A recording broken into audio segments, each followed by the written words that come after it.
just told me, yeah, we gon' be straight. He saw me make $1 million off one damn play. I let him keep that money, cause I know he keep it safe. They ain't gon' run it off safe. We gon' put it right to their face. Yeah, shoot it up, shoot it up, shoot it up. Shoot it up, shoot it up, shoot it up. Shoot it up, shoot it up, shoot it up.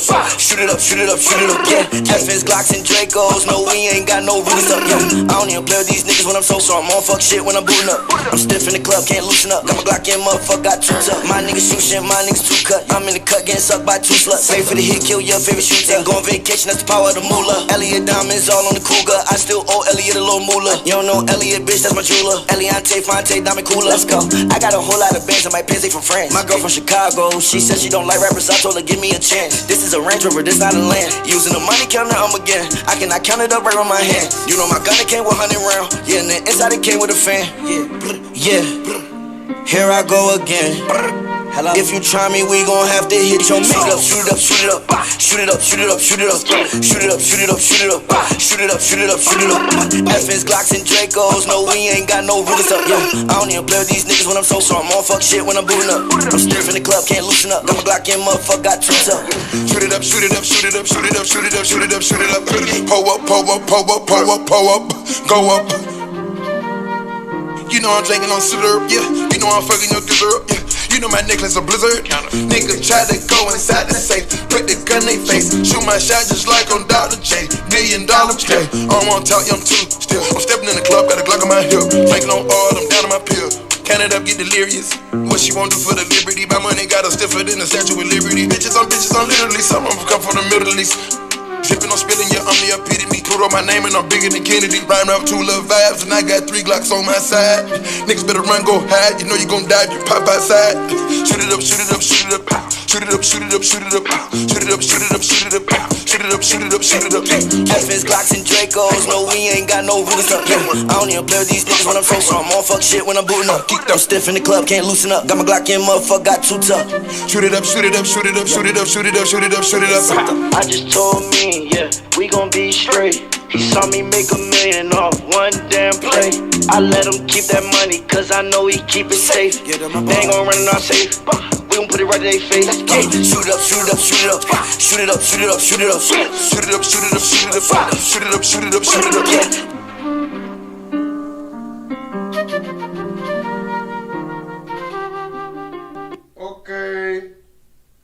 Okay. Again, I'm reloaded. Again, I'm reloaded. These fuckers want to play rough? Okay. You want to fucking play rough? Okay. See, I wanted to just, you know, have a cordial discussion with these guys.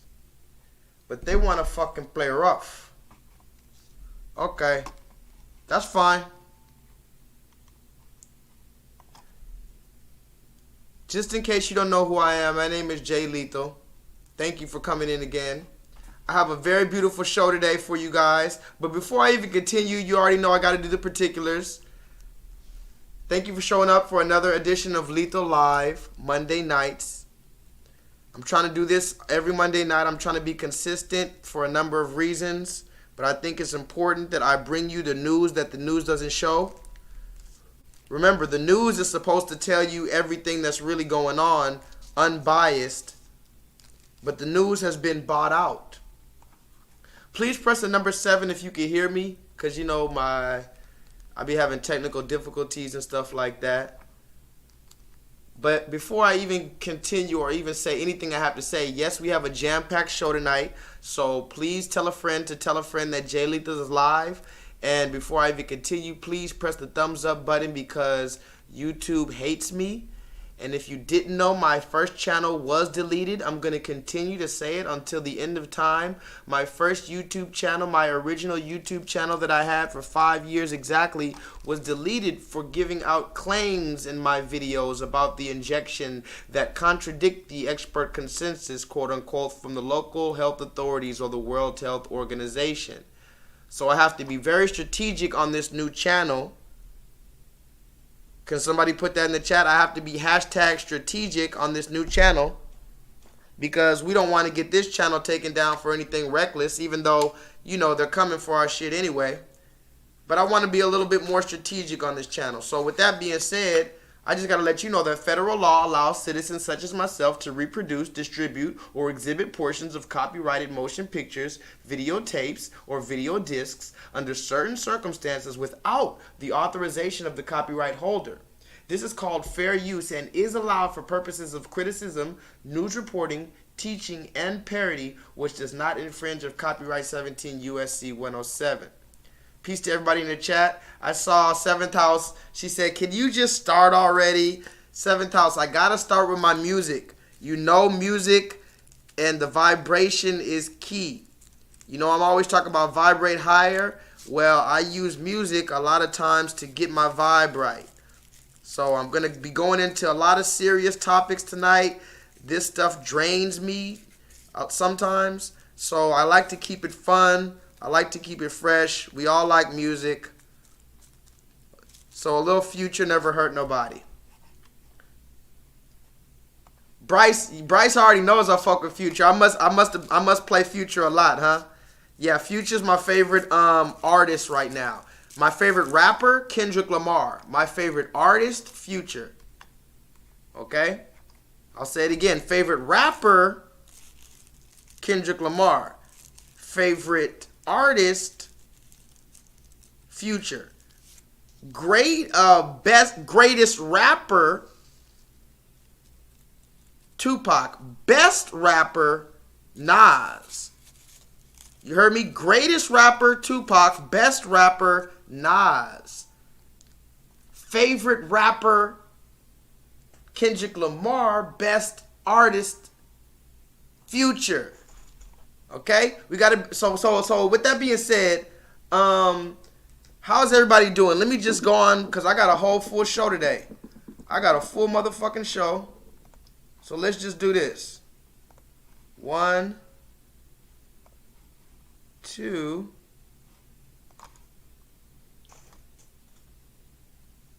Cha-ching! Hi, how you doing? Hey there. Back again with another video. Like I said, my name is J-LEETHAL. If you've never joined us before, don't worry about it. We're going to get you acclimated. But there is one thing I want to let you guys know. I am rolling up my weed right here.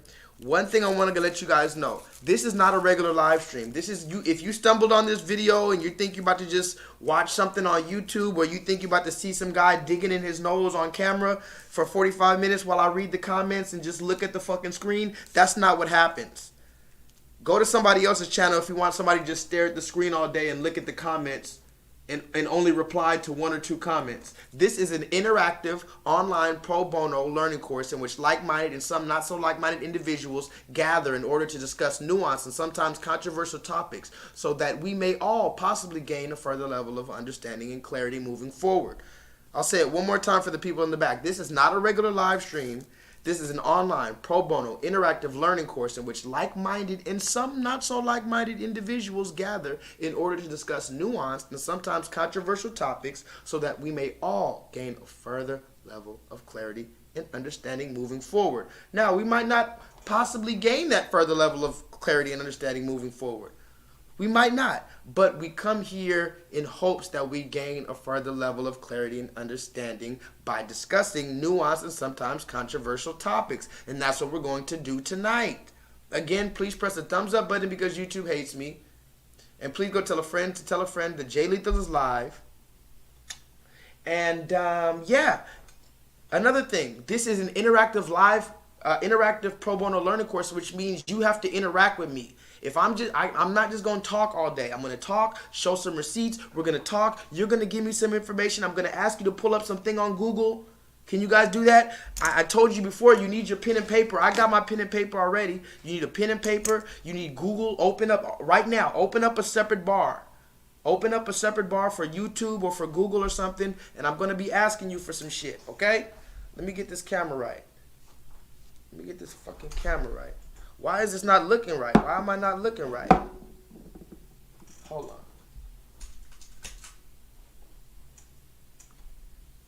No, that's not right.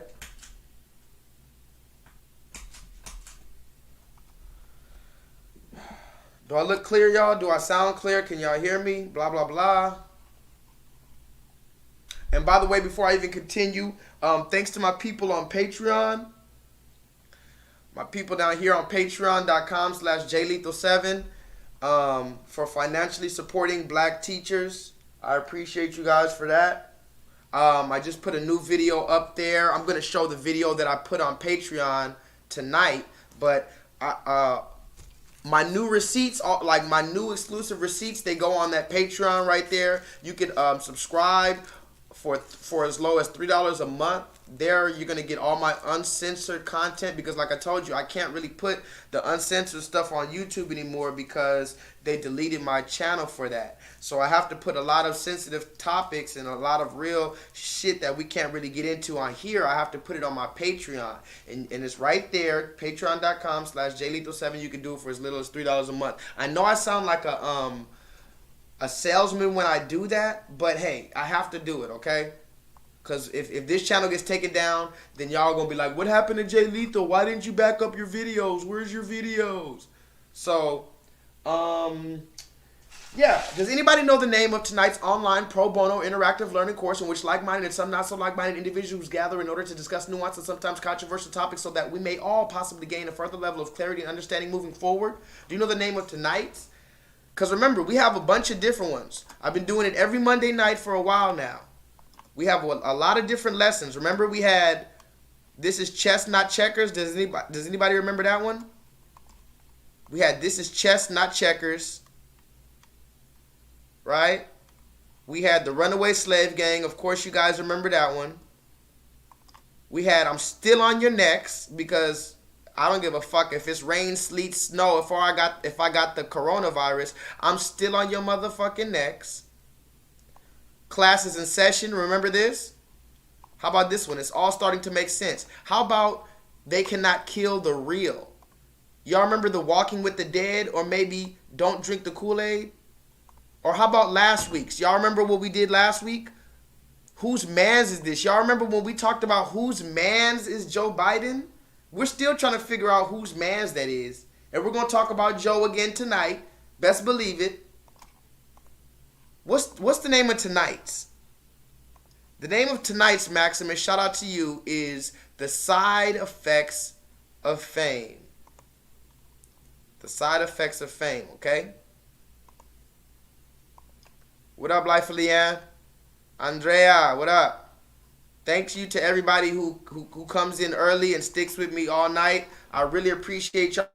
I know I talk a lot. I know I got ADD. I know I'm hard to deal with, but I appreciate y'all, okay? Now look, I'm about to open this up. The same one I've been sipping for a few weeks now. Maureen's Brew Classic Rosé. What can I say? South African, 12.5% alcohol. It's not too heavy. Light, crisp, bubbly. I don't like to get drunk. You know what I mean? Like, especially if I'm going to be teaching. I just want to have a little sippy sip.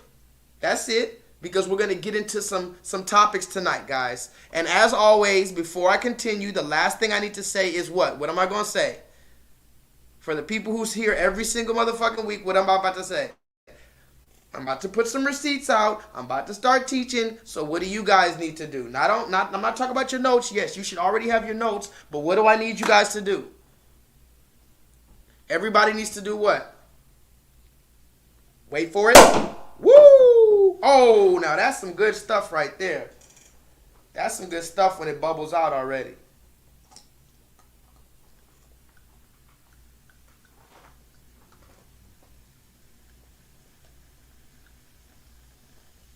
That's some good stuff right there. Okay?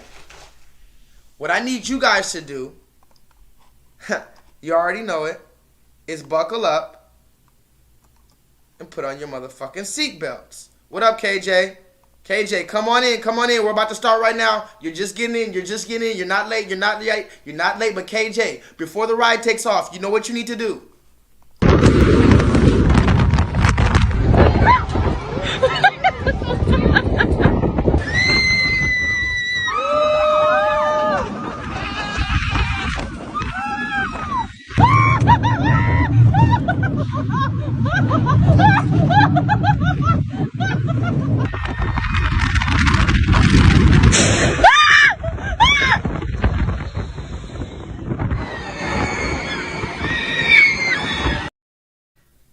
right, seatbelts on, right?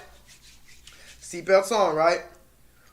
Forgive me, I look all shiny and shit. It's these lights. These lights are looking really weird right now. They're not supposed to... I'm not supposed to look so goddamn bright right now. Is this better? I don't know. Whatever. Anyway, tonight's online pro bono interactive learning course is called The Side Effects of Fame. Now, why do I call it The Side Effects of Fame? Well, we'll get into it. We'll get into it. But before I even talk about the side effects of fame, I'm just going to go ahead and show you the first video. Can I do that? Can I just show you the first receipt for the night? And then I'll explain to you a little bit about why I named tonight's course what I named it. Can I tell you a little bit of something? Tell them niggas why you mad, son. Tell them niggas why you mad, son. Tell them why you mad, son. Tell them why you mad, son. Now, this is an interesting story, okay? Now, I'm going to play two parts to this video. There's 2 parts to this rant, but I'm going to play the first part right now, right off the bat, before we even get 20 minutes into it. I'm going to show you this video. It's about 5 minutes, so stick with me. Somebody put that in the chat. Hashtag stick with me. This is one of our longer receipts for the night. Listen to this, part 1 of this rant by rapper named Nicki Minaj. Now, some of you may know about this, some of you may not. It's been a lot going on, so I don't blame you if you don't know about it. I caught this story early last week, and I've been just staying on top of it for the most part, and I wanted to mention this to you. And this is where I'm going to begin my story today, guys. Nicki Minaj. Does anybody know who Nicki Minaj is? I'm pretty sure you do, right? A rapper, female rapper from New York or whatever the case, with Lil Wayne and all this. Nicki Minaj. Now, we can talk about her risque lyrics and the way she dresses. We can talk about all those things a different day. Today, I do not want to talk about Nicki Minaj's music. Today, I don't want to talk about Nicki Minaj's hair, the way she dresses, who she's dating, blah, blah, blah, who she's beefing with. This is not what we're talking about. Go to a different live stream if you want to talk about Nicki Minaj's personal life. This is what we're going to talk about tonight with Nicki Minaj. Nicki Minaj has been, let's say, how do we say, ostracized recently after she put out a series of tweets. I'm going to let you see one of the tweets right now, if I have it. Okay, this is the first tweet from Nicki Minaj that got her in a little bit of hot water, guys. Look at this. So Nicki Minaj came out on her Twitter, and as you can see right there at the top, it is Nicki Minaj. You can see the blue check. That means it's verified, actually Nicki Minaj, not just some person pretending to be her. This is from September 14th, which was not that long ago. She says, my cousin in Trinidad won't get the injection because his friend got it and became impotent. His testicles became swollen. His friend was weeks away from getting married. Now the girl called off the wedding. So just pray on it and make sure you're comfortable with your decision and that you're not being bullied. I'm going to say it again. Nicki Minaj said that she just wants to make sure everybody prays on it and make sure they're comfortable with their decision and they're not being bullied if they're going to get the injection, right? This is what Nicki Minaj said. And after that, she got pretty much blocked from Twitter. I'm going to say it again. Nicki Minaj put out this tweet and then Twitter blocked her account. Okay? Now, listen to this. Listen to this, guys. This is where it gets very, very, very interesting. Okay? So, you guys, if you haven't already heard, I have been suspended from Twitter. Twitter. A place where people say the most horrific things every day. Stopped me from tweeting my poll, okay? Now, this went from being something rather innocent. To me now, I'm thinking, wait a minute, there's no way. This is starting to feel, it's starting to feel a little scary.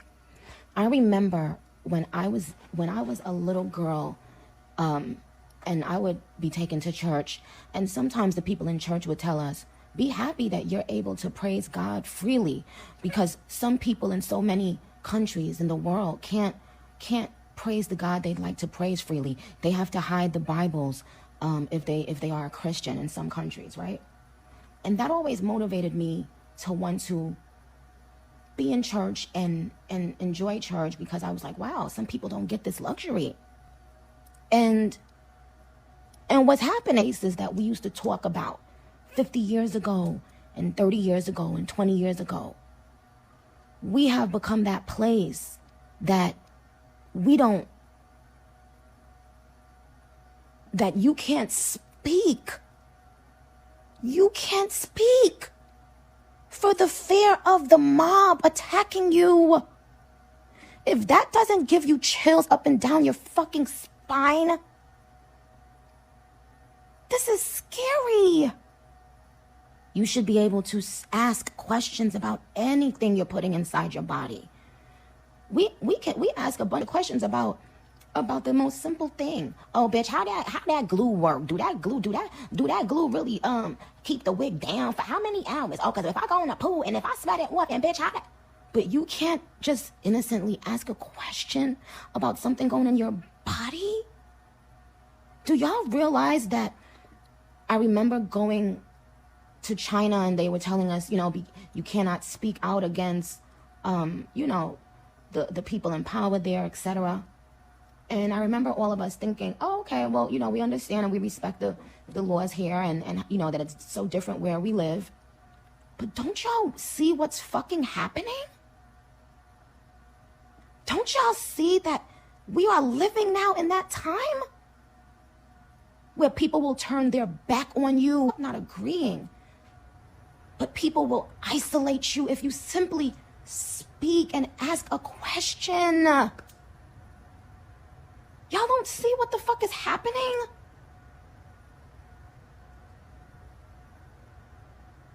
And I'm seeing black women on Twitter, black women I follow, acting like this is funny. Now, I ain't gonna lie, I had a lot of fun yesterday and a lot of laughs. But black women, are y'all forgetting there was a time not too long ago where you couldn't even make eye contact with people? And you're okay with what's happening? We're no longer even allowed to voice our opinions or to ask questions. Now, here's what's interesting. What's interesting is so many of your favorite artists feel this way, but they're afraid to speak up. And I can't blame them. Look at what they just did. I will never use Twitter again.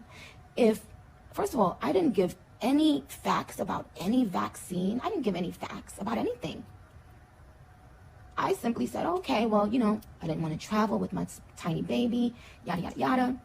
And then I said, my cousin, this is the reason he didn't want to take the vaccine. Do y'all realize how many men are embarrassed to even speak on things that have to do with their health? Do you know how many men, especially black men, don't go to the doctor and are afraid to tell their own wives that they may be having pain or they may be feeling, not so well? And this is a joke? And Twitter can just wake they crusty ass up and stop me from asking questions? Women will speak on anything. We'll bust our vaginas open and show each other our vaginas and like, yeah, girl, yeah, because I did it. Like, men aren't like that, And so to make a huge joke, right, about something that really did happen to someone, that's one thing. But then to stop a person from... So what it's making me think now is that there's something bigger to it. Like when I kept on seeing all these people with all these conspiracy theories, I would be like, oh, what? Oh, please, But what in the world scared y'all that much that made you disable my fucking Twitter? I have not put out anything that I said was a fact about anything. I simply said we should be able to ask questions and speak. And it's scary when they start telling you you can't ask questions about anything. But listen to me, please. Open your fucking eyes. Open your eyes. That's all. All right. Now, we got a whole lot to get into, so I'm just going to go ahead and shoot straight from the hip. Now, yes, I did read the comments. Some people said her voice is annoying. I get it. Just so you know, I sped up her voice just a little bit so I can get the video done as fast as possible.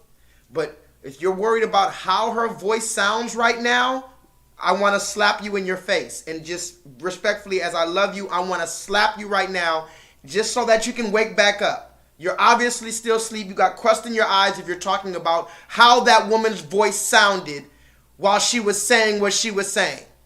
I don't give a fuck how she sounds. That's not important. That's irrelevant. Tonight we're not going to talk about anything irrelevant. Can we do that, guys? Put a 7 in the chat if we're not going to talk about anything irrelevant tonight. When I bring out a topic, let's stick on that topic, please. This shit is very stressful for me to bring you these fucking topics. This shit is very stressful that I know what the fucking reality is going on. This shit is very stressful that my fucking channel got taken down. I'm trying to give a fucking message. Let's at least have the respect here to keep your fucking mind on what I'm talking about. I know you can have multiple thoughts. I get it. I'm not mad at anybody, Bryce. I'm not mad. But if I'm playing a video that you probably didn't hear before, I need you to hear it as opposed to typing about how her... Think about it. How can you hear every word she's saying if you're typing about how annoying her voice is? Just think. That's all I'm saying. And as a person who's bringing you these videos, it's important that you listen to what I'm trying to relay to you. I'm not just here, like I said, picking my nose. If you want to go to a channel where they gossip about how annoying Nicki Minaj is, go there. This is a channel for online pro bono, interactive learning course in which like-minded and some not so like-minded, and even if you're a not like-minded individual, talk about the subject at hand. So let's get to it. Nicki Minaj was kicked off of Twitter, or disabled, blocked, whatever, censored from Twitter for putting out a tweet where it says that she is hesitant about getting the injection because someone that she's heard about possibly became impotent after getting his injection. If you don't know what impotent means he cannot have children. She said someone she knows in Trinidad became unable to have children after the injection. She said, so just pray on it, guys, and make sure you're comfortable with your decision and you're not being bullied. Now, why am I so serious about this? And forgive me for snapping earlier, but I am very serious about this topic tonight. And I'm very serious about censorship because I don't like being told to be quiet, especially when I'm speaking the truth. Because it starts making me think about how they did Christ and all the other saints who have been trying to speak God's truth on this earth, but they've been being persecuted and prosecuted since the beginning of time. So what I'm saying is, you think I like Nicki Minaj? You think I don't know Nicki Minaj's voice is annoying and blah, blah, blah, blah, blah? We all know that. What I'm saying is, listen to what she said. She said she's scared. She says she's scared because she is asking questions about an injection and they're shutting her down. And she's not understanding why. And remember, she has millions of followers on Twitter, Instagram, whatever the case you want to call it. Millions of people, and particularly Nicki Minaj has a large cult following. Okay, so not only does she have a online presence, she has a cult following who listen to damn near everything she says. And she was banned. Now, Louis Farrakhan was kicked off of social media. Donald Trump was kicked off of social media. Like I said, my channel was deleted. And the only reason why I came up with another channel is because I had a backup channel before they deleted me. Otherwise, they would have scrubbed my shit off the net completely. You wouldn't have even known I existed. Because none of my videos would have still been here. So this is what we're talking about, censorship, and this is the beginning of the side effects of fame. Why am I talking about the side effects of fame? The side effects of being famous. Now, we could talk about what fame is later, but let's just talk about the average celebrity. Whether it's Instagram famous, you're on MTV, you're Nicki Minaj. What is the side effects of fame? Well, in this case for Nicki Minaj, the side effects is you cannot ask a question, you cannot basically speak certain narratives in public without being criticized and possibly censored or worse. Now, it's the same for the average Joe, but it's a lot less crucial for an average Joe to speak in truth out on the street than it is for someone with millions of dollars, millions of dollars, millions of followers, millions of dollars in endorsement money. She signed all different kind of contracts. Who knows what's going to come from this one tweet? But let's move forward. We're talking about Nicki Minaj, right?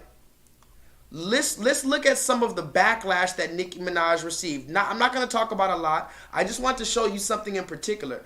After Nicki Minaj put out that tweet, this other woman who you guys may know, she said this. Look at this, guys. In front of red men, no less. And people like Nicki Minaj, I have to say this. You have a platform, sister, that is 22 million followers. Okay, I have 2 million followers. You have 22 million followers on Twitter. For you to use your platform to encourage our community to not protect themselves and save their lives, my God, sister, you could do better than that. You got that platform. It's a blessing. It's a blessing that you got that people listen to you. And they listen to you more than they listen to me. For you to use your platform to put people in the position of dying from a disease they don't have to die from, oh, my God. As a fan, as a hip-hop fan, as somebody who was your fan, I'm so sad that you did that. So sad that you did that, sister. Oh, my God. And people like Nicki Minaj, I have to say this. You have a platform, sister, that is 22 million followers. Okay, I have 2 million followers. You have 22 million followers on Twitter. For you to use your platform to encourage our community to not protect themselves and save their lives, my God, sister, you could do better than that. You got that platform. It's a blessing. It's a blessing that you got that people listen to you. And they listen to you more than they listen to me. For you to use your platform to put people in the position of dying from a disease they don't have to die from, oh, my God. As a fan, as a hip-hop fan, as somebody who was your fan, I'm so sad that you did that. Mm. Mm.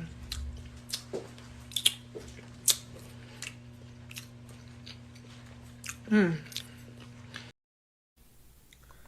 Mm. Mm. Mm. Now, I want to let this be known. Bryce, are you still in the building? Bryce, you're not mad for me snapping on you, are you?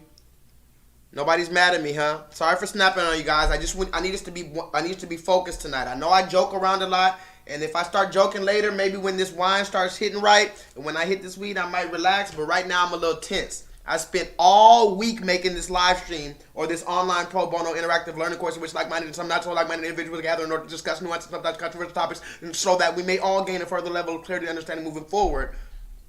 And in particular, I've been up all day. I didn't even get a fucking nap today. I didn't even get fucking lunch or dinner or breakfast because I was making this entire fucking stream for us.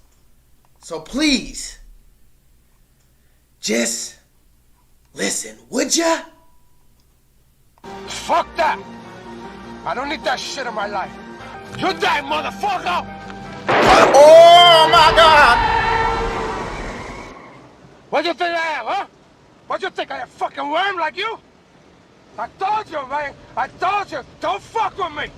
I told you, no fucking kids. No, but you wouldn't listen. Well, you stupid fuck. Look at you now. These stupid fucks. Now, that was a woman. Does anybody know that woman's name that we just played? I'm going to play her one more time. Remember, the name of tonight's online pro bono learning course is The Side Effects of Fame. Listen to this woman, and you can go ahead and put her name in the chat. She's some correspondent Basically, I'm not even going to give a fuck. She's a house Negro working for CNN, CBS, whatever the fuck she is. She's there to be a talking head with the brown skin. She's there to undermine the real grassroots Negroes of America. And if I'm not mistaken, that woman is not even from America. I think her family's not even from America, but that's a whole nother topic. Listen to this and listen to her basically show her jealousy and envy that Nicki Minaj has like 20 more million followers than her. She's like, I only have 2 million followers. You have 22 million followers. You have more followers than me. It's a blessing. And this is when she starts going into talking about it's a blessing. Can somebody put that in the chat? This is their code words for each other. You have a blue check, Nicki Minaj. You're verified, Nicki Minaj. You have millions of people, Nicki Minaj. They allowed you to have millions of people watching you, Nicki Minaj. It's a blessing, Nicki Minaj. In other words, the beast allowed you to make it, Nicki Minaj. The beast allowed you to have influence, Nicki Minaj. You better not break the code of the beast, Nicki Minaj. Nicki Minaj, you have way more followers than me. Oh my God, I'm a hip hop fan. You ain't no goddamn hip hop fan. Sing me one song from beginning to end. If you're a motherfucking hip hop fan, Joy Ann Reid, what's her name? Joy Reid. If you a motherfucking hip hop fan, what you gonna do? Sing it with me, look. It was all a dream. I used to read Word Up magazine. You gotta sing the rest. Go. Joyanne, Joyanne, come on, since you hip hop, it was all a dream. Now go, sing the rest. Don't mess up once. You ain't no motherfucking hip hop listener. Fuck on my face. Who the hell is this? And people like Nicki Minaj, I have to say this. You have a platform, sister, that is 22 million followers. Okay, I have 2 million followers.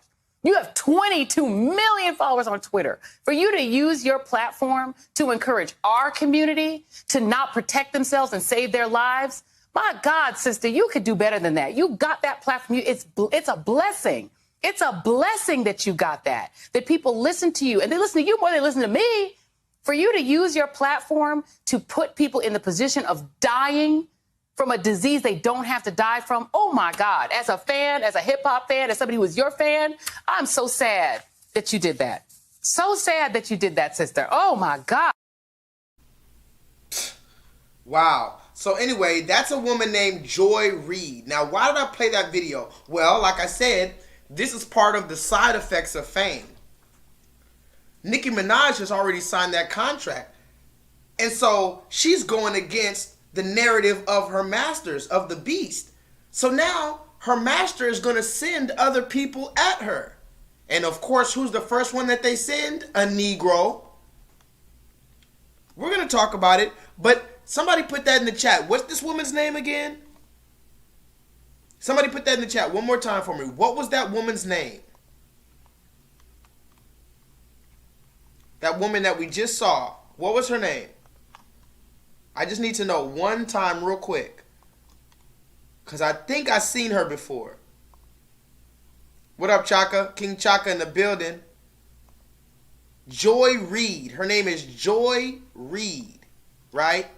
And she said, Nicki Minaj, I can't believe you used your platform, which is a blessing, to tell people, to tell black people not to get the injection.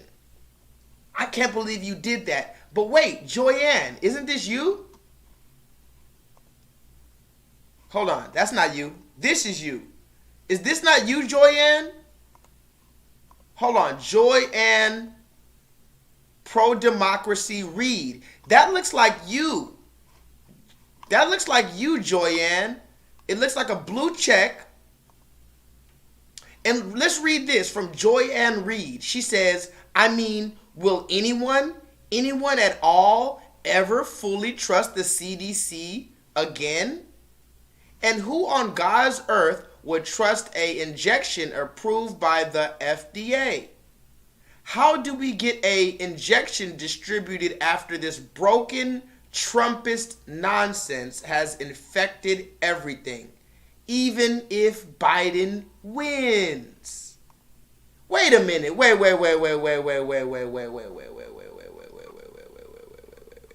Wait a minute, y'all. Hold on, y'all. Hold on. Whoa, hey, why are you insulting my intelligence? Are you serious? Wait a minute. Something doesn't add up here. So when Donald Trump was the president last year, this woman said, is anyone even going to ever trust the CDC and the FDA? Why the hell would I trust the FDA? She said, how do we get an injection distributed after a broken Trump nonsense has infected everything? Even if Biden wins, how can we trust it? This is what Joy Ann Reid tweeted about a year ago. What the fuck? Joy Ann Reid tweeted that a year ago, but now that Nicki Minaj has a similar tweet a year later, this is her in front of her red masses, buck dancing, shoe shining, and Mr. Bojangling. And people like Nicki Minaj, I have to say this. You have a platform, sister, that is 22 million followers. Okay, I have 2 million followers. You have 22 million followers on Twitter. For you to use your platform to encourage our community to not protect themselves and save their lives, my God, sister, you could do better than that. You got that platform. It's a blessing. It's a blessing that you got that people listen to you. And they listen to you more than they listen to me. For you to use your platform to put people in the position of dying from a disease they don't have to die from. Oh, my God. As a fan, as a hip hop fan, as somebody who was your fan, I'm so sad that you did that. So sad that you did that, sister. Oh, my God. Fuck you, bitch. Shut the fuck up, bitch. Back the fuck up. If I knock the fuck out you. Damn, man. Pussy. Hey. Let me read some comments. Mudlark is going to come back in. I guess Bryce accidentally timed out Mudlark. What up, Mudlark? Mudlark, longtime viewer. I think Mudlark is from the UK, if I'm not mistaken. Correct? Mudlark, I believe, lives in the UK. We got international family of all ethnicities because remember, I'm not a racist. Okay? Does anybody know the name of this online pro bono interactive learning course in which like-minded and some not so like-minded individuals gather in order to discuss nuanced and sometimes controversial topics so that we may gain a further level of clarity and understanding moving forward? Oh, hell no. Where's my lighter? Hold on. I need to find my lighter. Does anybody know?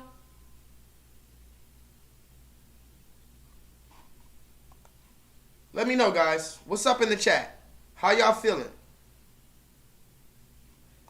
Did y'all see Joy Ann Reid bash Nicki Minaj for the same thing she said a year ago? How is that possible, guys? And I'm just showing you these receipts to show you guys that they're changing history right in front of our eyes. They used to wait 100 years to change history. I'm going to say it again.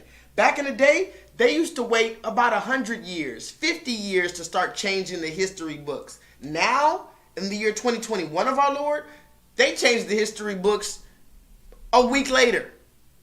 They know there's so much information and we're so motherfucking doped up and we're so motherfucking busy.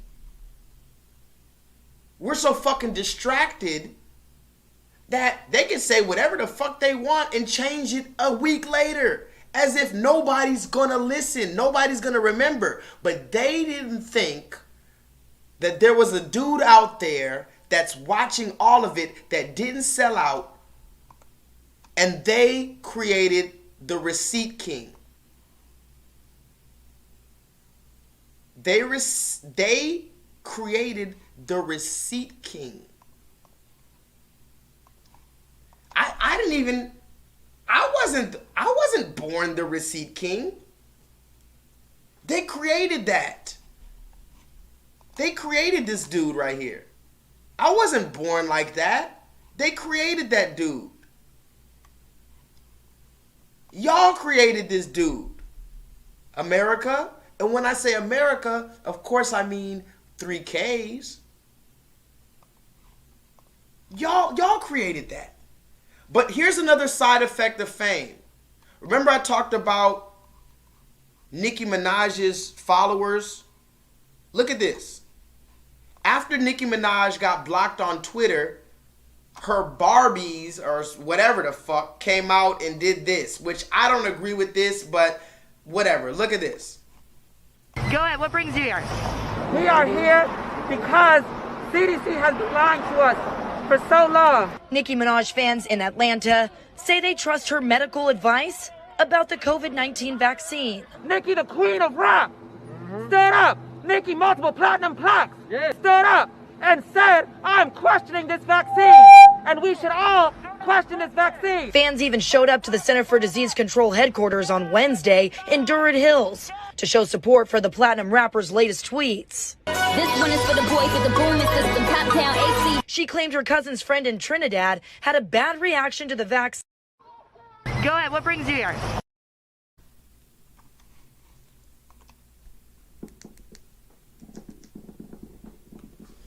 So, I don't know what to say about that video in particular. I don't know if going to the actual CDC headquarters, protesting is what I would do. I think we saw after last year with the worldwide protests, yes, they can be effective, but it's kind of ran its course, right? We've already done the protesting thing. I think protesting is a means to show that you're aware of corruption.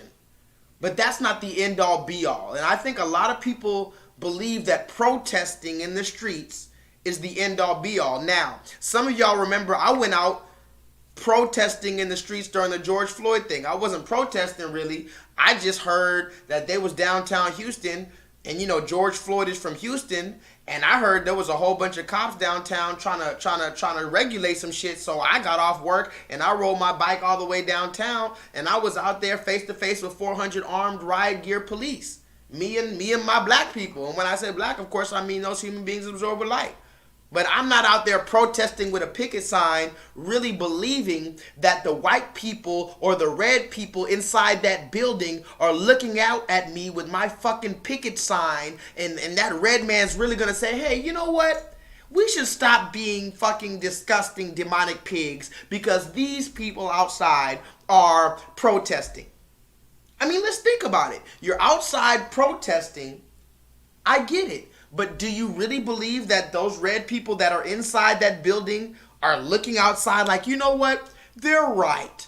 We should stop, utilizing capitalism and blah. They don't give a fuck. So at some point you have to realize, yes, there is a point of bringing awareness, but then there's an equal part where you have to do something about it. Me, I try to do both in my life. It's hard to do something about it though. When you don't have money, you don't have a team, you're a fucking runaway slave. The most I can do is run away from the plantation and show you guys why you should run away too. Can I get a 7 in the chat? That's the most I can do. Just run away from the motherfucking plantation and show you guys the way that I went or the reason why you should run away too. Because remember, there's only 3 types of black people in America. There's the house slave, there's the field slave, and then there's the runaway slave. Me, I had to make a decision, so I said, hey, I'd rather run away from this motherfucker. I'm definitely not going to suck Massa's dick. Because believe it, if you're in the house, you're sucking Massa's dick. And if you're on the field, you're jerking him off. I'm going to say it again. If you're in the house, you're sucking Massa's full-on dick, bareback. But if you're on the field, you're just jerking him off. Me, personally, I ain't doing none of that shit. I'm running. I'm going. Bye. Bye. Where you going? I don't know. Bye. I hate this house. Shaka, you in the building? King Chaka, are you in the building? Tell them I hate this house. They ask me why I'm running. I say, listen, I ain't fucking with Massa at all. I'm going, bye. And then somebody asked me, hey, where are you going? I said, I don't know, but I hate this house. Where are you going? I hate this house. I hate this house. I hate this house. Where are you going? I hate this house. I hate this house. Seventh house, what up? I really hate this house, guys. The side effects of fame. So let's continue to talk about Nicki Minaj real quick, and then I'm going to move forward, okay? Because I have a whole jam-packed show. KJ, are you still in the building? Now, this is the second part to Nicki Minaj's tweets. Because, remember, let's remember the timeline. Somebody put that in the chat. Remember the timeline. I'm very big on timelines, guys. I'm very big on timelines because that's why I'm the receipt king. I have the receipts, but not only do I have the receipts, I have the date on the receipt. Have you ever been to Walmart or Target and then you tried to return something, but it was after 30 days? You need the receipt with the proper date. I have the receipt with the dates on it. So remember the timeline. Nicki Minaj said, I might not get the injection. I'm hesitant. I'm thinking about it because I heard of a story from Trinidad where a man was rendered impotent, meaning he can't have children after he got injected. I don't know if it's true or not, but I heard that.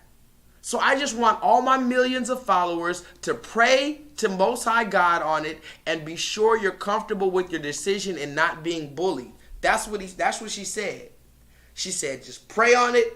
Make sure nobody's bullying you, which is what they're doing. They're trying to fucking bully us into putting a needle in their arm. Right? And then the black woman came out and she said, oh, I can't believe you. She's sitting in front of two red men and she's talking to another black woman. I can't believe you. Listen, black woman.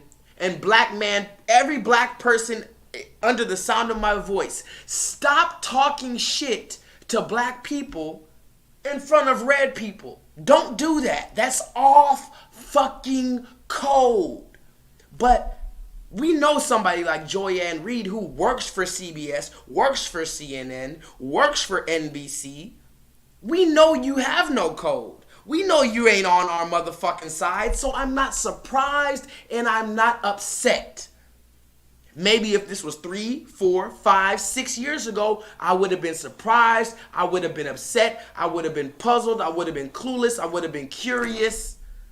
But now I know exactly who the fuck you are. You are a goddamn dishwashing house slave, bed wench, in the bed, bent over for massa. Who the fuck you think you are? And I'm not even a Nicki Minaj supporter, but in this instance, Nicki, get behind here. Your boy got you. Joy Reid, we on your ass. And people like Nicki Minaj, I have to say this. You have a platform, sister, that is 22 million followers. Okay, I have 2 million followers. You have 22 million followers on Twitter. For you to use your platform to encourage our community to not protect themselves and save their lives, my God, sister, you could do better than that. You got that platform. It's a blessing. It's a blessing that you got that people listen to you. And they listen to you more than they listen to me. For you to use your platform to put people in the position of dying from a disease they don't have to die from. Oh, my God. As a fan, as a hip-hop fan, as somebody who was your fan, I'm so sad that you did that. So sad that you did that, sister. Oh, my God. Damn. Andrea says, so it's far-fetched to believe that the same company that creates Viagra can make you impotent, so then you need their drug long-term.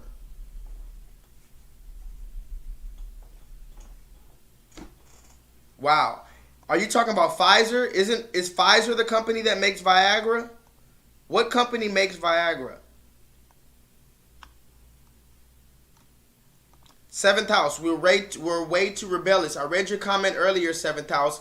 I know you get discouraged. We all get discouraged out here. But as my mom used to tell me, you cannot have more than 24 hours of consecutive depression. You cannot be down crying to yourself for more than 24 hours. You better pick yourself up after that 24 hours and get the fuck on. And then you choose another day to be mad for 24 hours. But you cannot give up.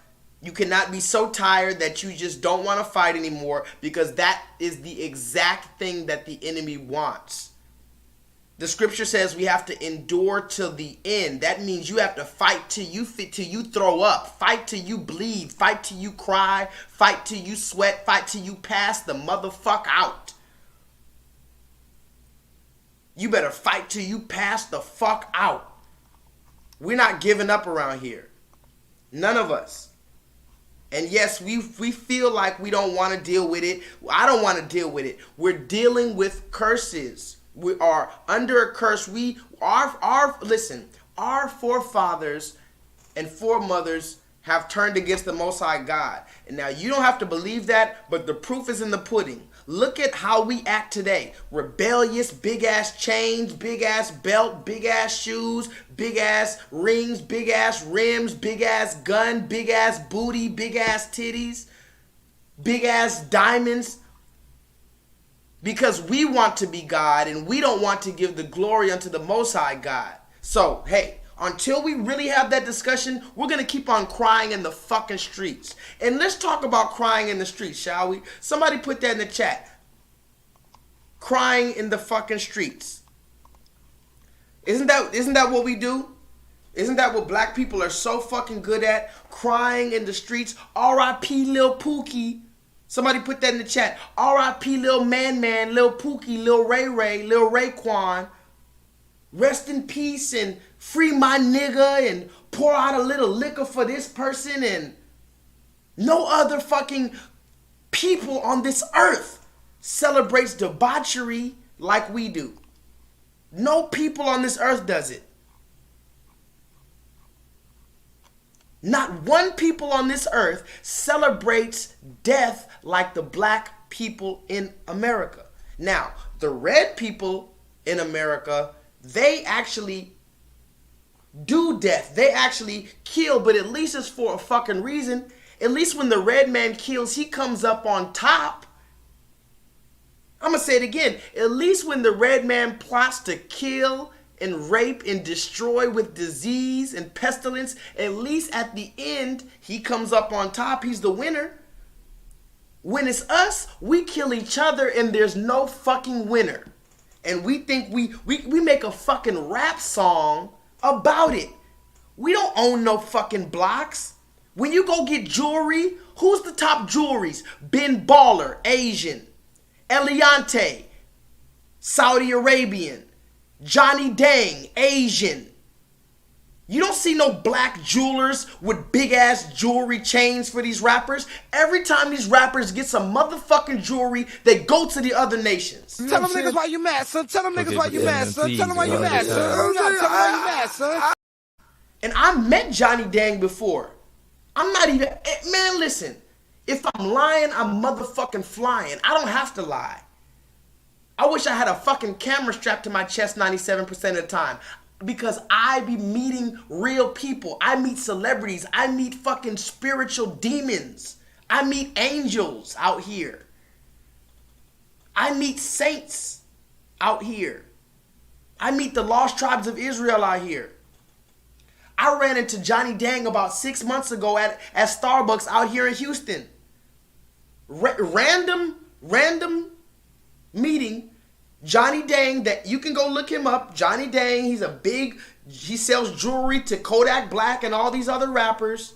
Asian man. I sat there for 30, 45 minutes talking to Johnny Dang one-on-one, and I was lecturing him about how the Asian community is benefiting and profiting off of black people, but they do nothing to help us.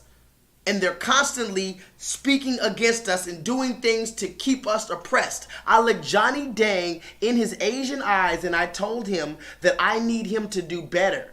He knows that black people are lost and ignorant, and he wouldn't want Asian people to be behaving like black people are behaving, but he just takes our thousands of dollars because we're so fucking lost and we're so fucking egotistical and we're so fucking insecure that we put all of our hope and our love onto our chain.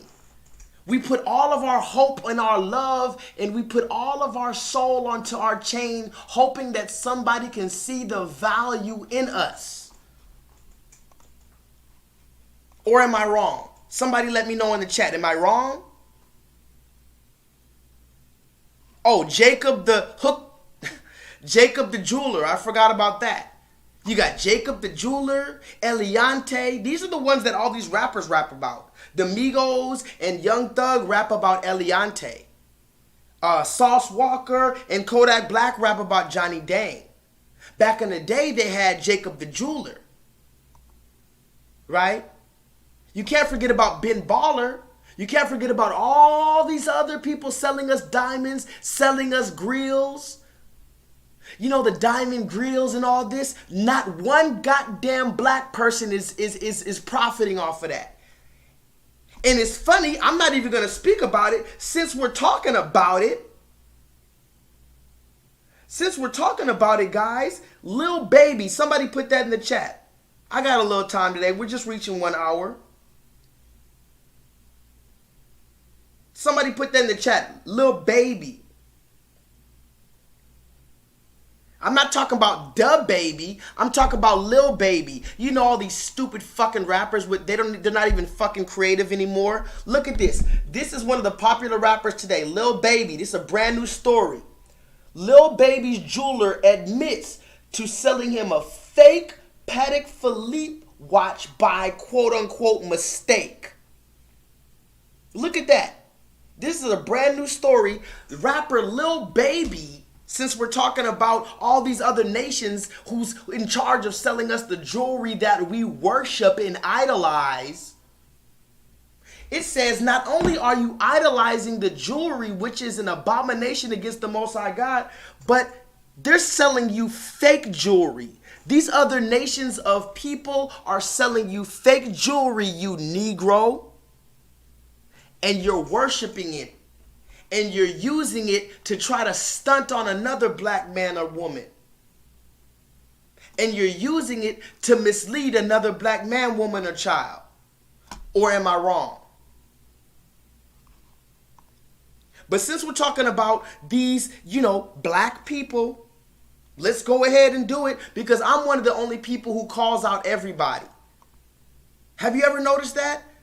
You only call out the woman. You only call out the white man. You only call out the black man. You only call out the LGBT community. I call out all of them. The so-called Jewish community, the so-called celebrities, the so-called politicians. I call them all out. Because none of us are perfect and we all need correction. This is why I hold myself to a high standard. But let's go ahead and talk about it. Put a 7 in the chat if we can talk about it. Put a 7 in the chat if we can talk about it. Two developing stories involving rappers. Police in Hallandale Beach say a man was found dead in front of a home this morning. He's believed to be rapper Wiz the Wizard. Florida Highway Patrol says an alleged road rage shooting on I-95 also this morning led to another man getting at least 22 bullet holes to the driver's side of his car. That man is said to be rapper Spot'em Gotham. CBS 4's Jessica Vallejo joins us from Hallandale Beach with what police are telling us about both shootings. This is the corner of 6th Terrace and 10th Street, and this is where that body was found early this morning in front of this vacant home. You can see those markers still remain on the floor, but this no longer an active scene. Police still remain investigating. A prior resident to the city of Hallandale Beach. While Hallandale Beach police have not confirmed the identity of the person found, multiple posts on social media claim the victim was rapper Wiz the Wizard. Police said what caused the person's death is still unknown. Now, Chopper 4 aerials show police cornered off a large perimeter of the neighborhood. Family members showed up to the home. Police say as per the integrity of the investigation, they will not release the man's name yet. I can't confirm a head wound, but it does appear that he did have some trauma to his body, correct. At this time, we don't have any known suspects, and the investigation is still ongoing. And early this morning, another rapper was shot. According to TMZ, Spadam Gautam is recovering in Adventura Hospital after being shot multiple times in a Miami road rage incident. FHP tells us the rapper was riding in a car and shot at least 22 times on the driver's side. The driver was shot on his hip, and Spadam Gautam suffered gunshot wounds to both legs. Both are in stable condition, but police remain searching for the person responsible. And if you have any information, police are asking you to please come forward. In Hollandale, Jessica Vallejo, CBS 4 News. Okay, guys. Now, why did I bring that story up? Somebody put in the chat, the side effects of fame. Now, remember, fame isn't just being on TV. Can somebody, remember, this is an online interactive, so that means it's your turn. Since it's interactive, it's your turn. Somebody go on Google and find me a good definition for the word fame or famous. Because remember, being famous doesn't necessarily mean you're on the television, but it also can mean you're on the television. But we're talking about these rappers. We're talking about being known for a thing. You're famous. You're known for a thing. Now, it said 2 rappers were shot on basically the same day. Can somebody put that in the chat? 2 rappers were shot on the same day.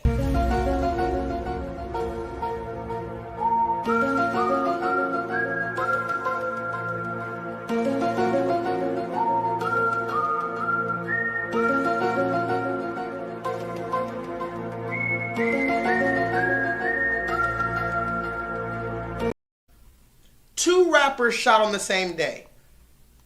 The first one survived.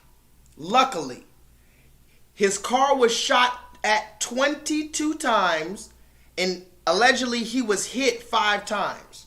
Can somebody put that in the chat? The first rapper, his name is Spadam Gautam. Can somebody put that in the chat? He survived. 5 bullets hit him.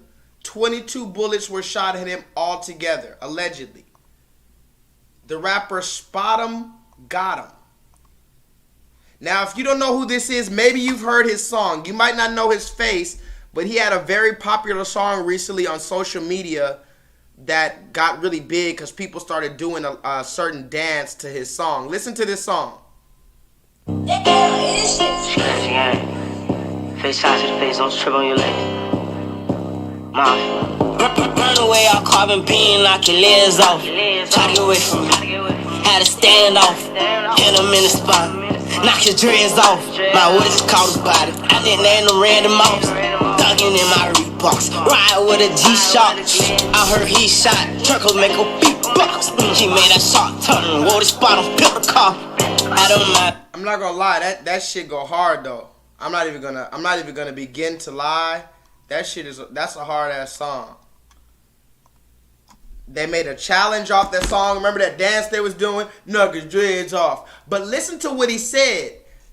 The song got popular, and one of the most popular lines in that song is he said, "I'm gonna knock his dreads off. I'm gonna hit him with the carbon and knock his dreads off." Black man with dreadlocks, he says he's gonna shoot another black man and shoot his dreadlocks off his head. This is the song that got famous from rapper Spadam Gautam. Now, I don't think I have to say it, but a man that got famous for knocking a black man's dreads off. Remember, imagine if he said knock his yarmulke off. Somebody put that in the chat. Hit him with that cane, knock his yarmulke off. Or what if he said hit him with the chopper, knock his turban off? Or what if he said hit him with that AK, knock his cowboy hat off? Anything that's associated with any other nation, he would have been canceled. he would have been in jail. He would have been boycotted. But since he said knock his dreads off, and remember, the Most High God set us apart. We're the only ones with dreads. Oh, you're talking about niggas. Proceed. Somebody put that in the chat. He's talking about niggas. Because remember, we've talked about it before. You can make all the gangster songs you want. You can kill everyone you want as long as it's another Negro children of Israel. If it's any other nation, you're going to have to apologize. But when you say I'm going to kill a nigga or knock a nigga's dreads off, nobody even blinks their fucking eyes. Let go. Scratch gang. Face shots to the face, don't trip on your legs. Run away, I'll carbon beam, knock your legs off. Try to get away from me. Had to stand off. Hit him in the spot. Knock your dreads off. My what is called a body. I didn't name no Randy Moss. My nigga caught a body. I just called him Randy Moss. My nigga caught a body. I'ma knock your dreads off. Okay, so now that he got shot 5 times, now that the nigga who's knocking other niggas' dreads off got his dreads almost knocked off, you tell me, am I supposed to, what the fuck am I supposed to say?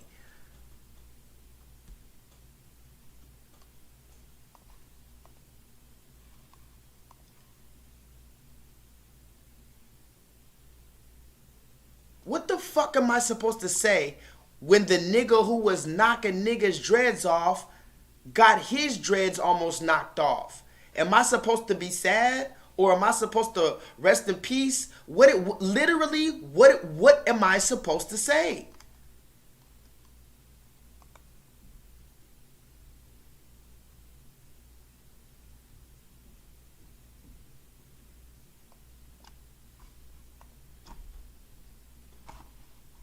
And then they talked about another rapper, Wiz the Wizard. Can somebody put that in the chat? I know you've never heard of this dude probably.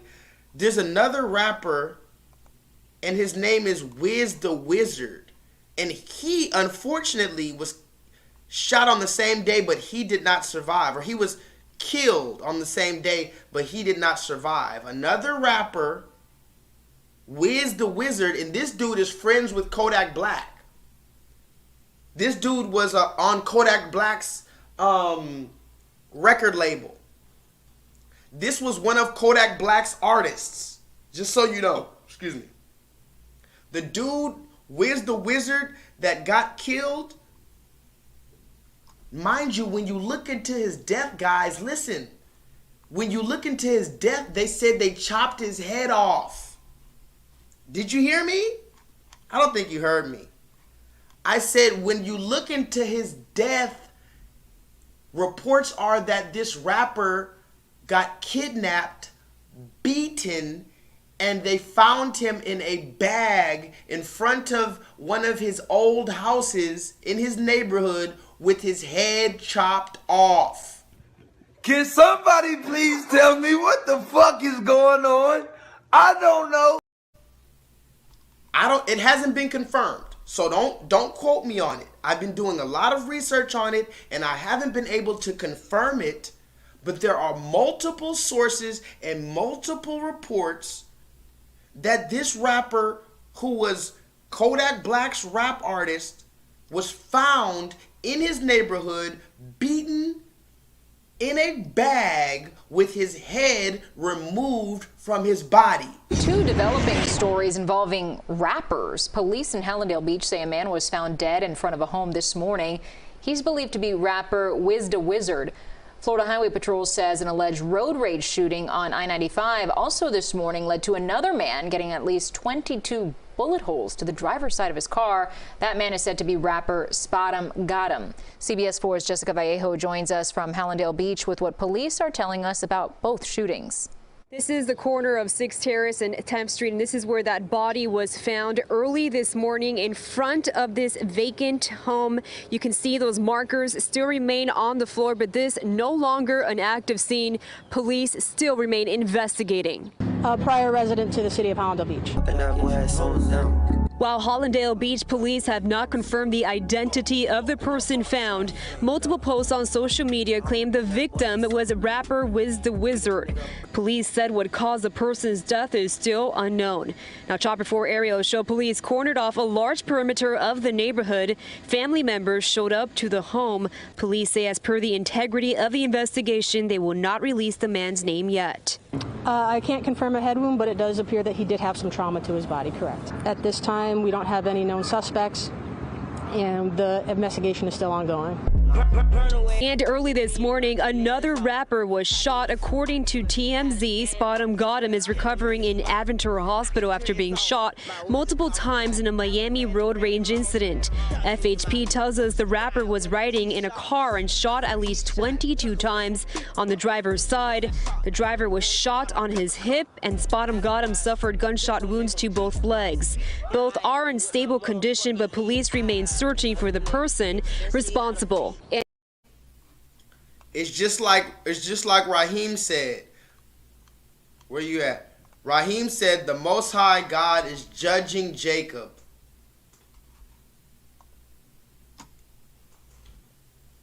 He's judging us. We are his children, just like you have your own children. Imagine you have your own child, and your child is acting up in the mall, crying and running all over the place and jumping all over the floor and throwing food all over the place at the mall. You're going to get on your child's ass. But if you see somebody else's child doing that same thing, you're just going to look and shake your head and move on. You don't give a damn about that other child. You care about your child. You're trying to rear your child because your child is a representation of you. That's how the Most High God feels about the children of Israel. That's why he whoops our motherfucking ass when we're out of line, and he allows these other nations to do whatever the fuck they want. Just in case you were curious about, the reason why the children of Israel are so persecuted is because as a man chastens his child or chastises his child, so does the Most High God chastise us. Message! But I had to learn that. I didn't know that. I thought Jesus was white at one point. Believe it or not, little old me, J-LEETHAL, I believed, I guess, Jesus was white. Jesus. And I thought his name was Jesus. So I'm not anybody like, we can all do this, guys. But now let's talk about this dude, Wiz the Wizard. Because somebody put that in the chat. Wiz the Wizard, it said his head was decapitated. He was found in a body bag in front of his hood. Right? But this is Wiz the Wizard right here. 2, 2, 3, let his stomach up. Name a nigga who on water. I ain't ready with all that talk, I'm tryna put him up. We the ones who spinning blocks and fuck the city up. We the ones who shooting arts and got the city hot. Out your faking in these streets that got his dog shot.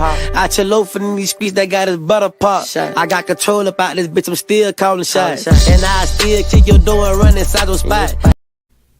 Do y'all hear that? Wiz the Wizard, when he was alive just last week, because that was a video from last week, just last week, he was talking about guns and killing other people. He said, we the ones, somebody put that in the chat, we the ones killing people. We the ones fucking the city up. We the ones. That's what he said. 2, 2, 3, let his stomach up. Name a nigga who on water. I ain't ready with all that talk, I'm tryna put him up. We the ones who spinning blocks and fuck the city up. We the ones who shooting arts and got the city hot. We're the ones that shooting ops and got the city hot. We the ones. Remember, the side effects of what? Fame. What's the definition of fame? People know you for something, right? What is he known for? He said, yeah, I'm famous. Make me famous. I'm the one. I'm the one that's fucking the city up. I'm the one that's shooting at the ops. We the ones that shooting at the ops. Listen. 223, let his stomach up. Name a nigga who on water. I ain't ready with all that talk, I'm tryna put them up. We the ones who spinning blocks and fuck the city up. We the ones who shooting arts and got the city hot. Out your faking in these speeds that got his dog shot. Out your loafing in these speeds that got his butter pop. I got control about this bitch, I'm still calling shots. But now that man is dead, allegedly found beaten found in front of his hood in a bag with his head detached from his body. So all that fame and money and women and drugs and cars and jewelry and guns and shoes and clubs and weed and drink, all of that's gone now. And not even for a righteous cause.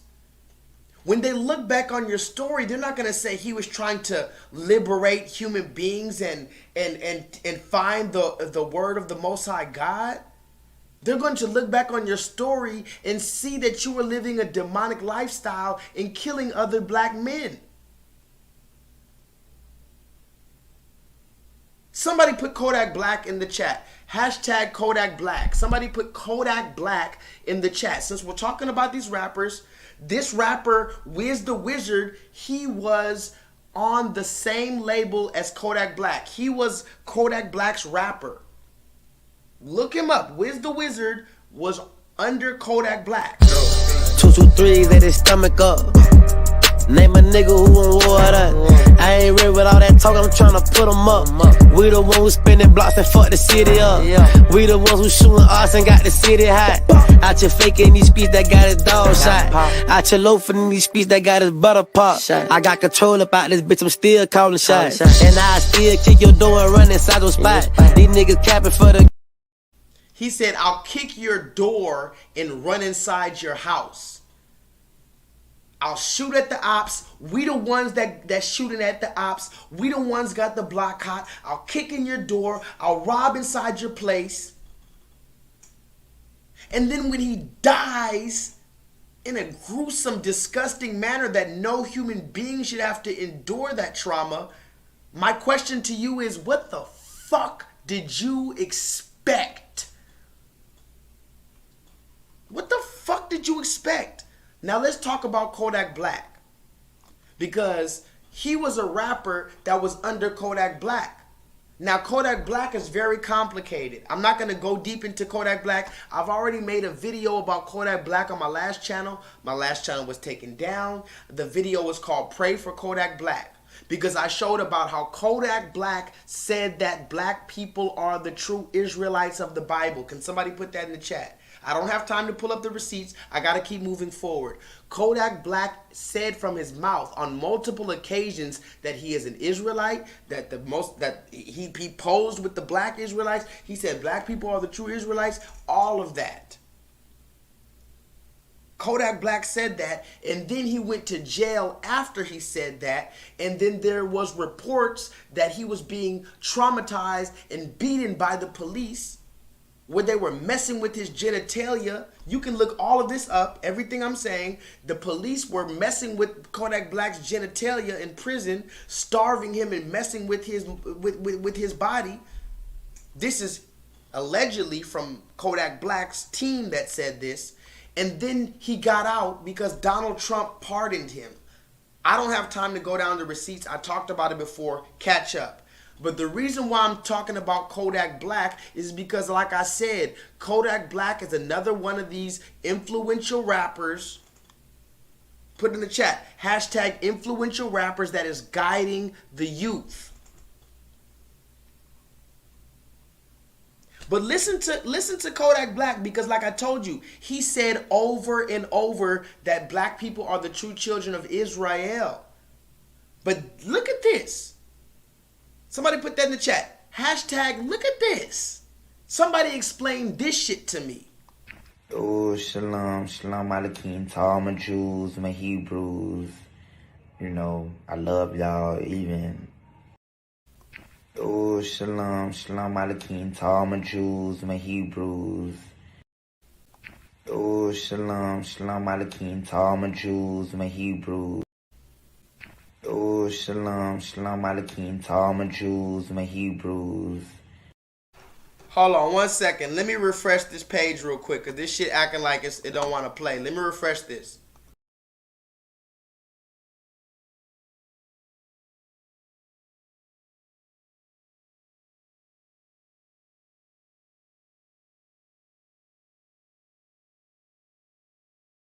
Can y'all hear me?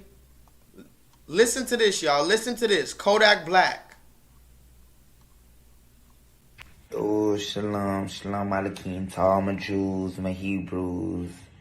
You know, I love y'all, even the people who have not yet found their true self, their true identity, or not discovered on what they want to believe in or what sounds true to them. You know what I'm saying? Your heart know the truth. When your heart hear it, it'll know this is the truth. This is the path I should be walking in. But to everyone on whatever spiritual pathway that you're following, I hope the best for you, and that you build a close relationship with your God. You know what I'm saying? There's only one God. All my Levites, my Israelites, you know what I'm saying, the royalty tribe or whatever, you know, I hope you had an easy fast. Now that Yom Kippur is coming to an end, hope you had a easy fast, and Yahweh forgave you for your sins and your repentance. You have a good feeling.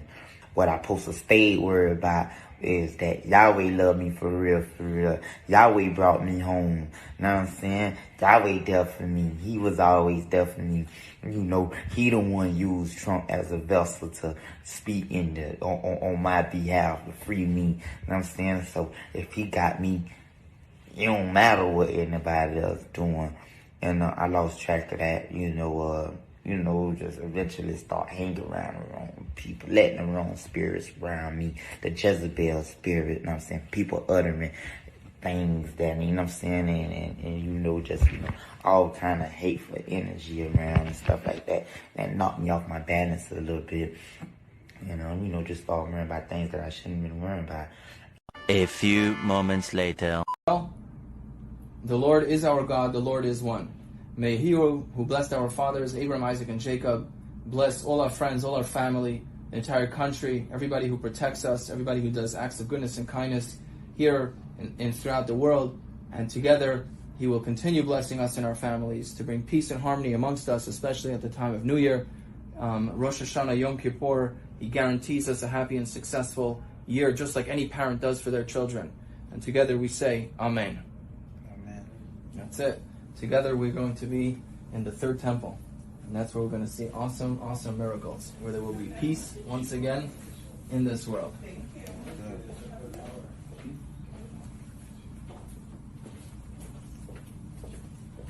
How, Sway? Take a few steps back to go. You ain't got the answers, man. You ain't got the answers. You ain't got the answers. You ain't got the answers, Sway. Okay, y'all. I don't got time to spend on it because I got a whole show to keep continuing with. That was rapper Kodak Black, and you can figure out what the fuck is going on because I still don't know what the fuck is going on. So, here he is talking about, because remember, Kodak Black is from Haiti. Can somebody put that in the chat? Kodak Black is from Haiti. So it's often believed, or it's often said, although I've never said it, but it's often said that Haiti would be considered like the Levites. Some people like to just, I believe I'm tribe of Judah because the Bible said that the Judah was just going to be that lion out here roaring, and I'm out here, row, row. So that's what I believe. But at the same time, if you really want to be honest, the only tribe that really, really belongs would be what, Manasseh or Ephraim, I believe it is, which is, in other words, the house of Joseph. Because if you read into the story, Joseph was the only brother that really held it down. And that's why Joseph doesn't even have, it wasn't Joseph. Why am I saying Joseph?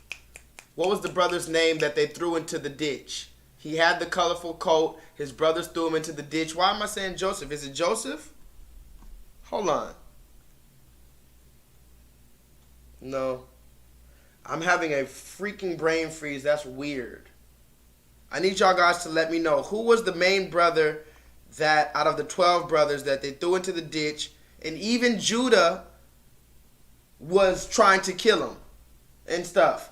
And the brothers were saying, let's kill him, let's rob him. They were like, nah, let's just throw him in the ditch. It wasn't Daniel. It wasn't Daniel. It's Joseph. It is Joseph. It is Joseph. So Joseph was the only brother really that was really worthy, if you ask me. But that's how God works. He said, listen, man, we forgive in his family ties and da-da-da-da-da. But Joseph was the brother that went through the persecution. Joseph was the brother that went through slavery. Joseph was the brother that went through the foreign land. Joseph was the one that had to prove himself. Joseph was the one that had to show his faith. Joseph was the one that had to resist temptation. Joseph was the one that had to forgive his own brothers when his brothers came back and his brothers was going to face a famine. And Joseph had a dream that there was going to be a famine for 7 years, and he told his brothers to come with me even though y'all fucking tried to kill me. Also, a tidbit of information, Joseph hid in Egypt. We know that the Egyptians were dark-skinned. Joseph hid in Egypt to the point where his brothers thought that he was an Egyptian. Joseph hid in Egypt so much so that they thought he was an Egyptian. That means that Joseph had to be dark-skinned too. Christ hid in Egypt. That means that Christ had to be dark-skinned too. Moses hid in Egypt. That means that Moses had to be dark-skinned too. Come on now. Can I speak my speech now? Message. And I am Shakespeare in the flesh. Walt Disney, Nike, Google. Now, who's going to be the Medici family and stand up and let me create more? Or do you want to marginalize me till I'm out of my moment? Or why don't you empower yourself and don't need them and do it yourself? How, Sway? Take a few steps back to go. You ain't got the answers, man. You ain't got the answers.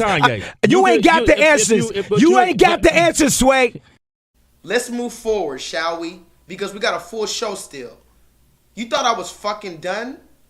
But yes, just before we move forward, Kodak Black on 1 minute, he's talking about he's the tribe of Judah, you know, he's a Levite, and shout out to my Israelites, shout out to my real Israelites, and then 1 second later, he's posed up with the red man. Can somebody put that in the chat? Does anybody know what that's called? I don't know what it's called, but has anybody ever seen that? Where they have the so-called Orthodox Jewish man, and he puts a square, a little black square on his head. Has anybody, maybe one of you, I don't even know if any one of you've seen it, maybe one of you've seen it.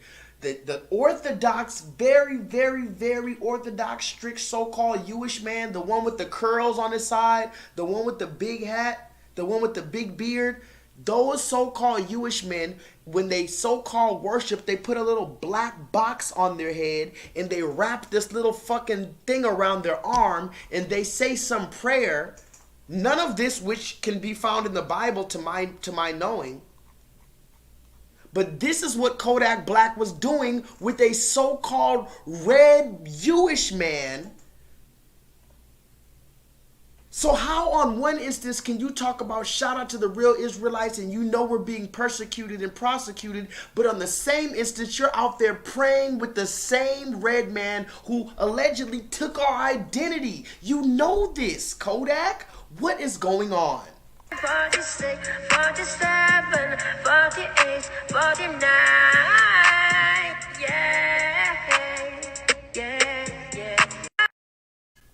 Oh, shalom, shalom alaikum to all my Jews, my Hebrews. You know, I love y'all, even the people who have not yet found their true self, their true identity, or not discovered on what they want to believe in or what sounds true to them. You know what I'm saying? Your heart know the truth. When your heart hear it, it'll know this is the truth. This is the path I should be walking in. But to everyone on whatever spiritual pathway that you're following, I hope the best for you. and that you build a close relationship with your God. You know what I'm saying? There's only one God. All my Levites, my Israelites, you know what I'm saying, the royalty tribe or whatever, you know, I hope you had an easy fast. Now that Yom Kippur is coming to an end, hope you had a easy fast, and Yahweh forgave you for your sins and your repentance. You have a good feeling. What I supposed to stay worried about is that Yahweh loved me for real, for real. Yahweh brought me home. You know what I'm saying? Yahweh there for me. He was always there for me. You know, he the one used Trump as a vessel to speak on my behalf to free me. You know what I'm saying? So if he got me, it don't matter what anybody else doing. And I lost track of that, you know, just eventually start hanging around the wrong people, letting the wrong spirits around me, the Jezebel spirit, you know what I'm saying, people uttering things that, you know what I'm saying, and you know, just, you know, all kind of hateful energy around and stuff like that, that knocked me off my balance a little bit, you know, just start worrying about things that I shouldn't even worry about. A few moments later. The Lord is our God, the Lord is one. May He who blessed our fathers, Abraham, Isaac, and Jacob, bless all our friends, all our family, the entire country, everybody who protects us, everybody who does acts of goodness and kindness here and throughout the world. And together, He will continue blessing us and our families to bring peace and harmony amongst us, especially at the time of New Year. Rosh Hashanah, Yom Kippur, He guarantees us a happy and successful year, just like any parent does for their children. And together we say, Amen. Amen. That's it. Together we're going to be in the third temple. And that's where we're going to see awesome, awesome miracles, where there will be peace once again in this world.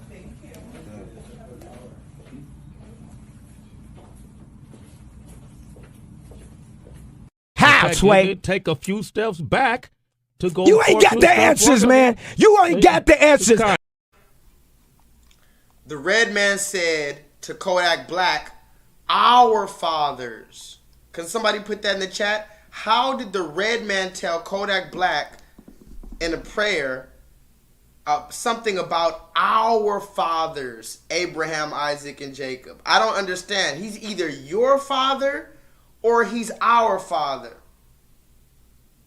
Because remember, you taught us that your forefathers were George Washington, Abraham Lincoln,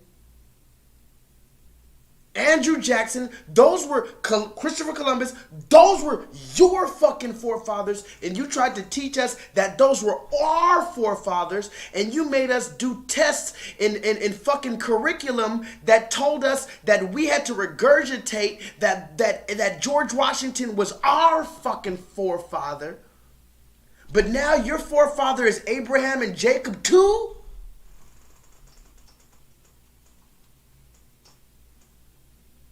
I don't think so. You walk into this room at your own risk, because it leads to the future. Not a future that will be, but one that might be. This is not a new world. It is simply an extension of what began in the old one. It has patterned itself after every dictator who has ever planted the ripping imprint of a boot on the pages of history since the beginning of time. It has refinements, technological advances, and a more sophisticated approach to the destruction of human freedom. But like every one of the superstates that preceded it, it has one iron rule. Logic is an enemy and truth is a menace. Oh, and one last thing before I end. What is that thing that they put on their head again? What is it called? A prayer box or a phylacteries? Never heard that. Don't even know how to say that. Y'all can look that up. Phylacteries. Let me look that up. It's a phylacteries or a tefillin. I've never heard these things, guys. I don't know how you know about that, but there's this little square box that so-called Orthodox Jewish people put on their head when they're praying. And let me just tell you a quick little story. Whatever it's called. I was in the mall one time. Maybe, I want to say this was probably like a year and a half, 2 years ago. Anyway, I was in the mall, the Galleria Mall out here in Houston. And if you live in Houston, you know about the Galleria. I was in the Galleria Mall out here in Houston about 2 years ago, let's just say. I saw, this is the truth. You don't have to believe me, but I don't see why you wouldn't. I saw with my own eyes a so-called Jewish man about maybe 35 years old, maybe 40. He had his suit on, he had the big old hat on, he had the curls, and he had a young so-called Jewish boy with him. The boy was maybe 13, 14 years old, right? Now, he's standing in the mall at one of the little kiosks, one of the little carts, and he has that little thing on his head, and he has this little thing wrapped around his arm, and he's saying a prayer. Mind you, I know he thinks he's so-called Jewish. So I'm looking at this dude like, what the fuck is this? I'm looking the whole time. I'm like, what is this on his head? I'm looking at it though. I'm studying it. I'm like, what is that on his head? What is that what is that belt wrapped around his arm? And what is he saying in his prayer? But he's saying something in a different language. I guess the so-called Jewish language, whatever the fuck. And he's praying with some other man.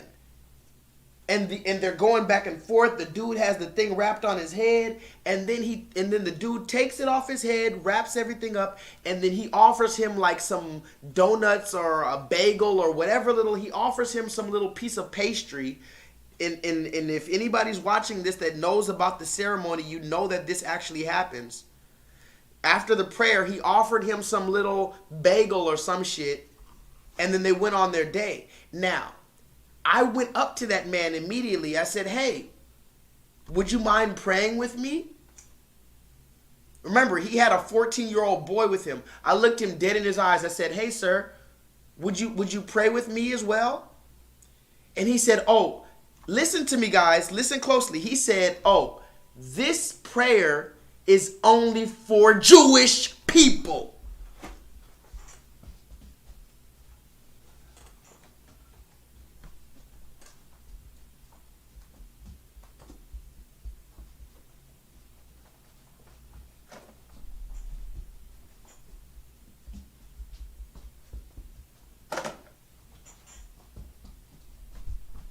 Did you hear me? I said this so-called Jewish man was praying with that thing on his head in public in the mall in Houston. I walked up to him and I asked him if he could pray with me as well. And he told me this prayer is only for so-called Jewish people. Now listen to me. Guess what I told him? I said, oh, that's funny because I'm a Jew. He said, you're a Jew? I said, yeah, I'm a Jew. I said, so can you pray with me? And he said, no, I can't. Then he started buck dancing and pussyfooting and all this other shit. And that's when I said, hey, quick question. How can you prove that you're so-called Jewish? Is there anything in the Bible that talks about that little fucking thing on your head? Is there anything in the Bible that talks about that thing you wrapped around your arm? And he said, yes, it's in the Torah. I said, oh, really? It's in the Torah, huh? What scripture in the Torah is that fucking box on your head? He couldn't answer. He was stuck. And that's when I went into his ass. I told him, where in the fuck can we find your prophecies? Where are the prophecies speaking about you? And I said, the people in that so-called land called Israel right now since 1942 or 1948, whatever year that they've been in that land so-called Israel, I said they've been in there since the 1940s, but the scripture says when the true children of Israel find their land, there will be peace on earth.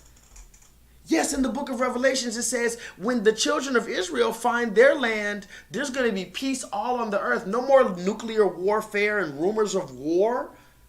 If you so-called Jewish people were actually the children of the Most High God, so says the Bible, it would have been peace on earth since 1948 when you've established your land. But that's not the case. Why? Because the children of Israel still do not have their land. The children of Israel are still scattered. Now put a 7 in the chat if that's the truth. And this is why I'll never be famous. Remember, guys, the price of fame, or should I say the side effects, I'll never be famous. Why? Because I'm not willing to sell myself short, and I'm not willing to sell you guys out. This is the side effects of so-called fame. Guess what? I'll never be famous in the way that I envision it. Maybe after this body passes away, possibly. But I'm not looking for fame anymore anyway. I used to want to be famous or whatever. But now I know the side effects. Do you understand what I'm trying to get to you? Do you understand where I'm going with this or nah?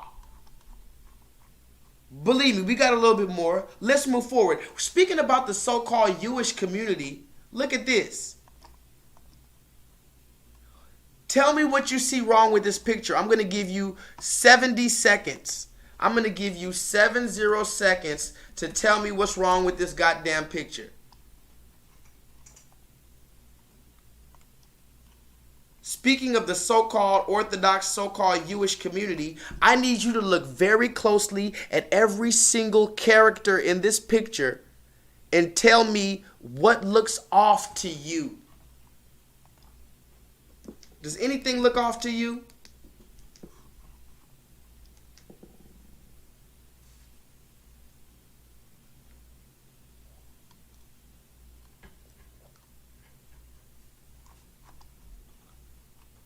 Raheem already. Raheem come in clutch. Already Raheem got the fucking golden star. Hold on, guys. Stop the press. We're giving Raheem a golden star. Raheem, you got a golden star, buddy. Shout out to my boy Raheem, 180 on the rise. He figured it out immediately. He said, wait a minute. Wait a minute. I know what's up with that. I know what's going on here. I know what that is. I know who's doing that. I know what's that thing. He said the little black babies. That's what I'm worried about, guys. Yes, they got a lot of shit going on in this picture. The same sex, no woman. They all got the things on their head, even though they don't have no fucking reason to have that goddamn thing on their head. The little boy looks like a fucking school shooter. Tell me that little red boy look like he don't pour some shit on a cat. Tell me he doesn't fucking pull the wings off of butterflies.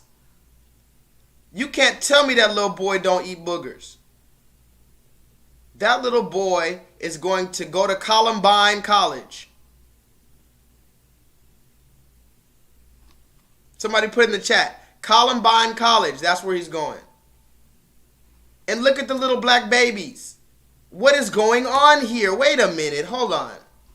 There's too much happening. There's way too much happening. Raheem, thank you for noticing that. But Raheem, answer me one question, Raheem. Only one question from you. What is going on here? This is not normal. This is not how things are supposed to function. What is going on here? You mean to tell me you got a so-called Jewish man, 2 Jewish men, in a same-sex relationship, so-called Jewish, with the so-called yarmulke, with the so-called school shooter child, celebrating so-called Passover or Hanukkah, with 2 so-called children that they so-called adopted that are so-called black children.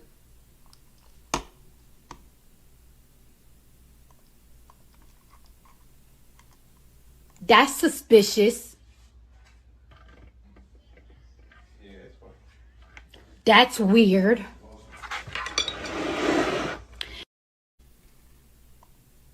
Just a little weird.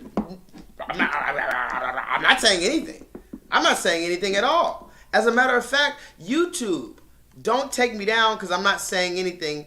And I just need to let you know, YouTube, that federal law allows citizens such as myself to reproduce, distribute, or exhibit portions of copyrighted motion pictures, videotapes, or video discs under the certain circumstances without the authorization of the copyright holder. This is called fair use and is allowed for purposes of criticism, news reporting, teaching, and parody, which does not infringe of copyright under 17 USC 107. Okay? Can I get a 7 in the chat if I can move forward?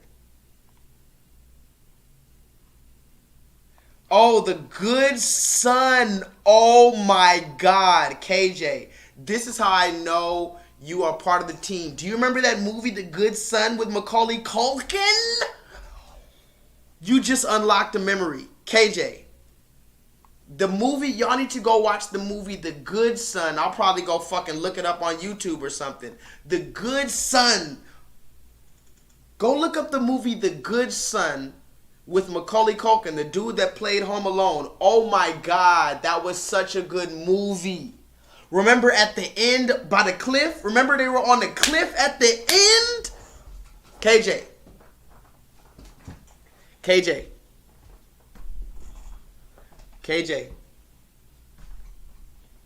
Do you remember at the end of that movie they were on the cliff? Bruh, I saw that shit when I was like 8 years old. The Good Son. That was a good ass movie. Yes. And the good son doesn't die at the end. He goes to Columbine College.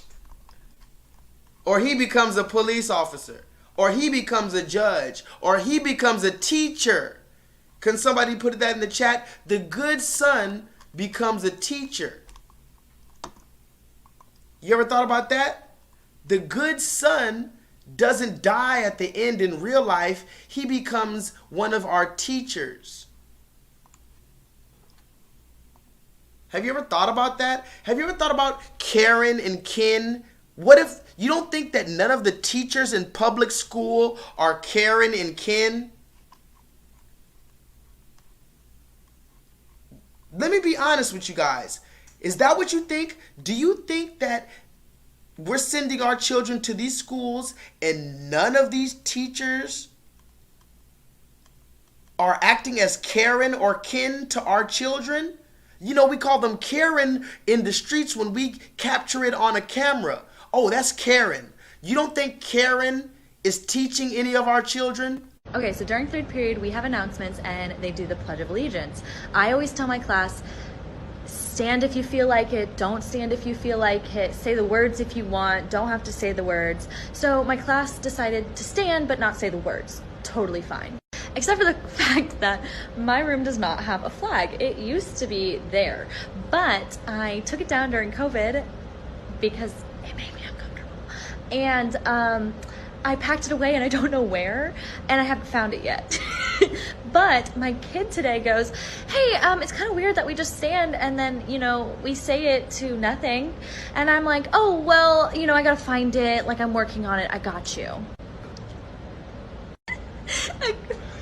In the meantime, I tell this kid, we do have a flag in the class that you can pledge your allegiance to. And he like looks around and he goes, oh, that one?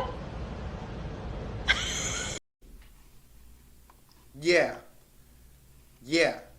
Ken and Karen are definitely teaching our children, and that's a discussion we need to have. I saw this tweet the other day. There are a lot of quote-unquote Karen teachers out here who call the school resource officer and the principal on students of color with the same intent as they do when they call the police on black people in the street. Major reason that black children are suspended at a higher rate than white children. But y'all are not ready for that conversation. Y'all are not ready for that conversation yet, are you? You're not ready to admit that possibly it wasn't the black child's fault. You weren't ready to admit that, were you? You weren't ready to admit that possibly the red man, the professional red man, the educated red man and woman was the one that was lying to your ass the whole fucking time, stringing your ass along. Just stringing your ass along. You wasn't ready to accept that you were the victim. You were dominated. That's what you have to understand first and foremost before we even move forward. Because you're not going to ever move forward until you understand the systematic enforcement of the ideologies of white supremacy and the different methods in which they implemented these ideologies. You're never going to move forward until you understand that they purposely made quote-unquote Jesus a quote-unquote white man. They did that on purpose. And then they have the nerve to tell you it was just a coincidence. Don't worry about it. It was a long time ago. Don't worry that every single motherfucking picture you see of the Son of God is a so-called red man. Don't worry about it.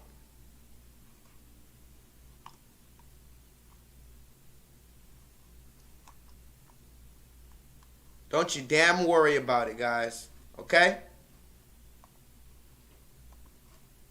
Can I move forward? Put a 7 in the chat if I can move forward, if I have your attention. I'm in this bitch. I'm in this bitch, nigga. Monday night only. You better catch it while it's hot. Get it while the getting is good.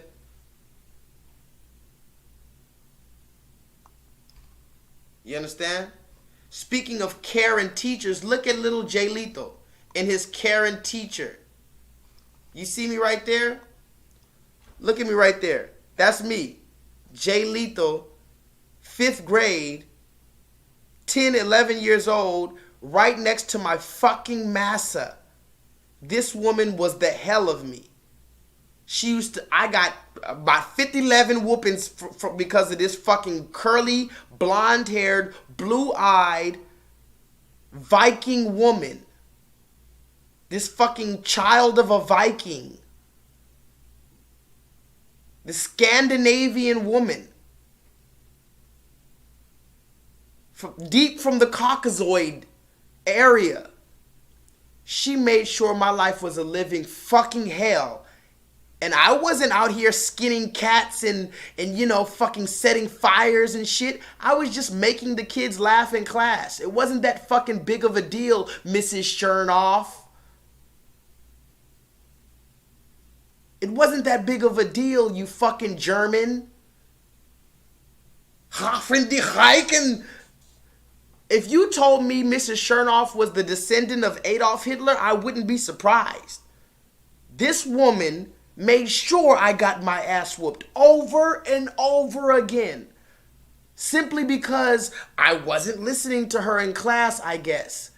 Because I guess subconsciously my spirit said, fuck this shit, fuck this class, fuck this school, fuck this bitch.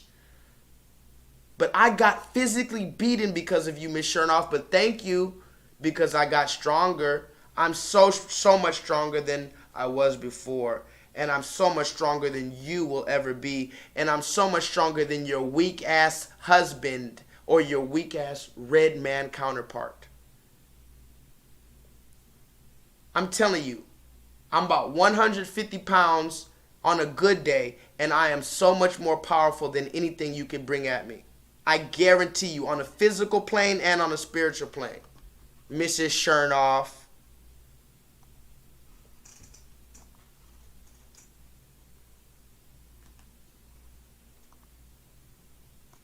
I'm a little triggered. Slightly triggered, guys. Can I move forward?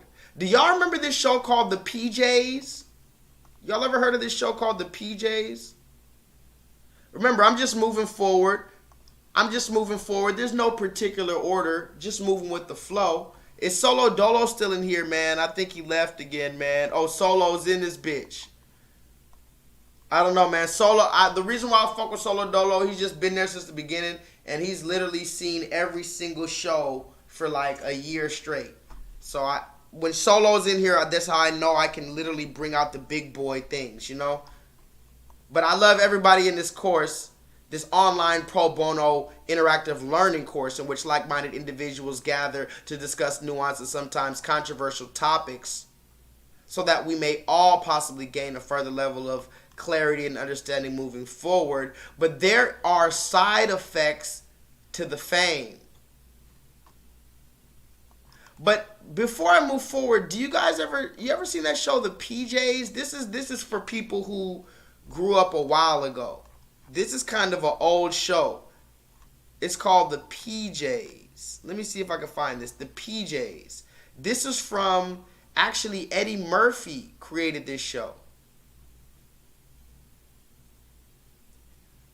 Yes, it was an ignorant animated show. It was created by Eddie Murphy. Eddie Murphy played the dad right there in the middle, or the superintendent.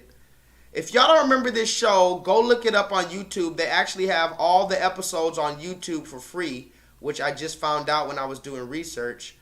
But there's one particular episode of this show called The PJs. Now, mind you, this show, The PJs, came out in the year 1999. Can somebody put that out? The original run of this series debuted on Fox on Sunday, January 10th, 1999, following the network's coverage of the NFC Division playoffs. 2 days later, the second episode aired, blah, blah, blah. 1999 is when this show came out. Now, one of the first episodes of this show in 1999, you're going to be shocked by this. Guys, are you ready? Put your seatbelts on, guys. Seatbelts on. But this show called The PJs came out in 1999. One of the very first episodes, season 1, episode 4. The 4th episode ever is called Journal Fever. Can somebody put that in the chat? The 4th episode ever of this show called The PJs, which came out in 1999 by Eddie Murphy, the comedian Eddie Murphy.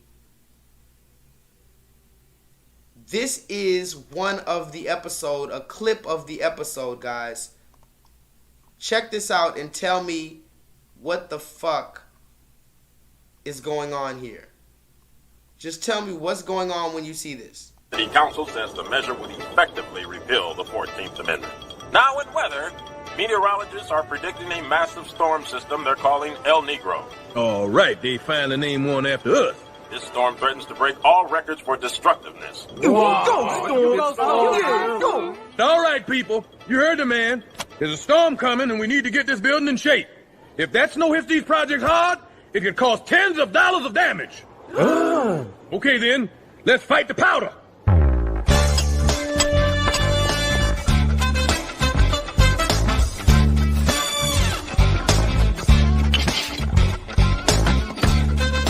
Now that's using your head, boy, storing up food for the storm, huh? There's a storm? Hey, what's that truck doing? Where did that come from? A license plate says it's from the federal government. Attention urban poor. The Federal Health Department, in conjunction with the Center for Minority Control, is here today with complimentary flu shots. Complimentary means free. Free needles? God is good. Hey, whoa. What the hell, Hop, are you people doing? Have you forgotten all your conspiracy learnings? Listen, the government uses projects to test all kinds of poisons. Syphilis, crack, the McChitlins.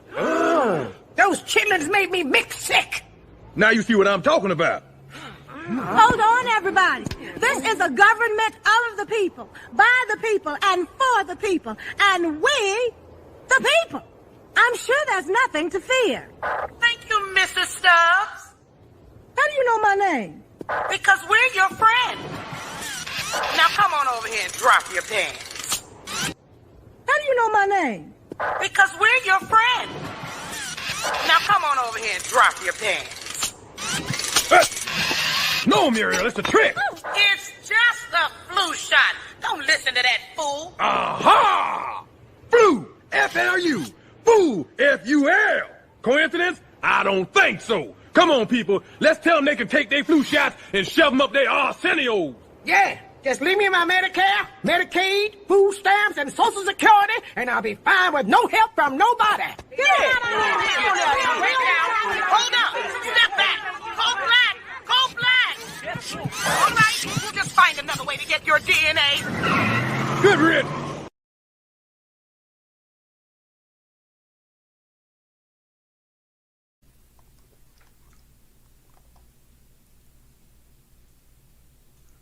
Ooh, I'm telling. Ooh, I'm telling. I'm telling.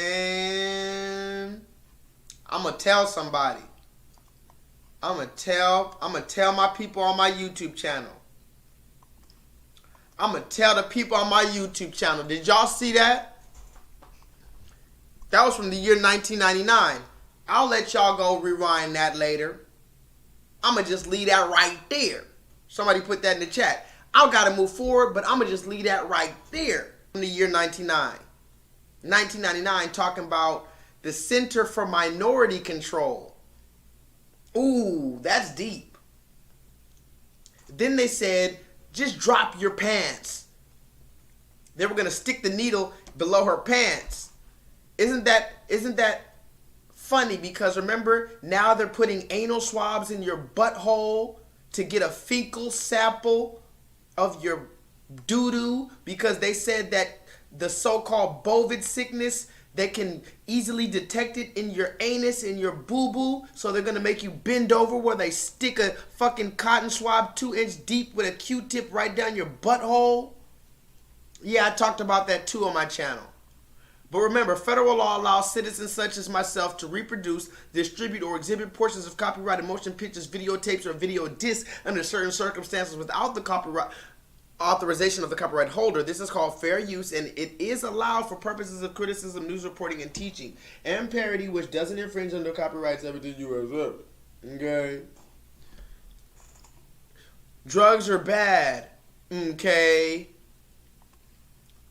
Drugs are bad, okay. Can I move forward, guys? This is your man. Yes. Look at the screen. The white man is the devil, the Bible speaks of. And that's what you're going to settle for. I'm going to stick beside him. We got to stick beside him. When they ask you about the Most High God, this is your God, the Most High God?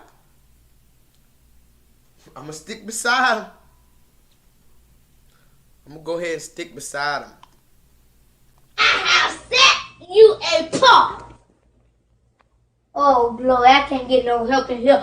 I have set you apart from those others. Woo, glory. From those others. Woo, glory. And now God is saying, everybody, I knew you before I put you in your mother's womb. He knew everybody. He knew everybody before he formed them in their mother's womb. Can somebody just tell your neighbor, God knew you before you was in your mother's womb. Neighbor, God knew you before you was in your mother's womb. You know what? You should listen to your wife, man. She's right. You are an asshole, man.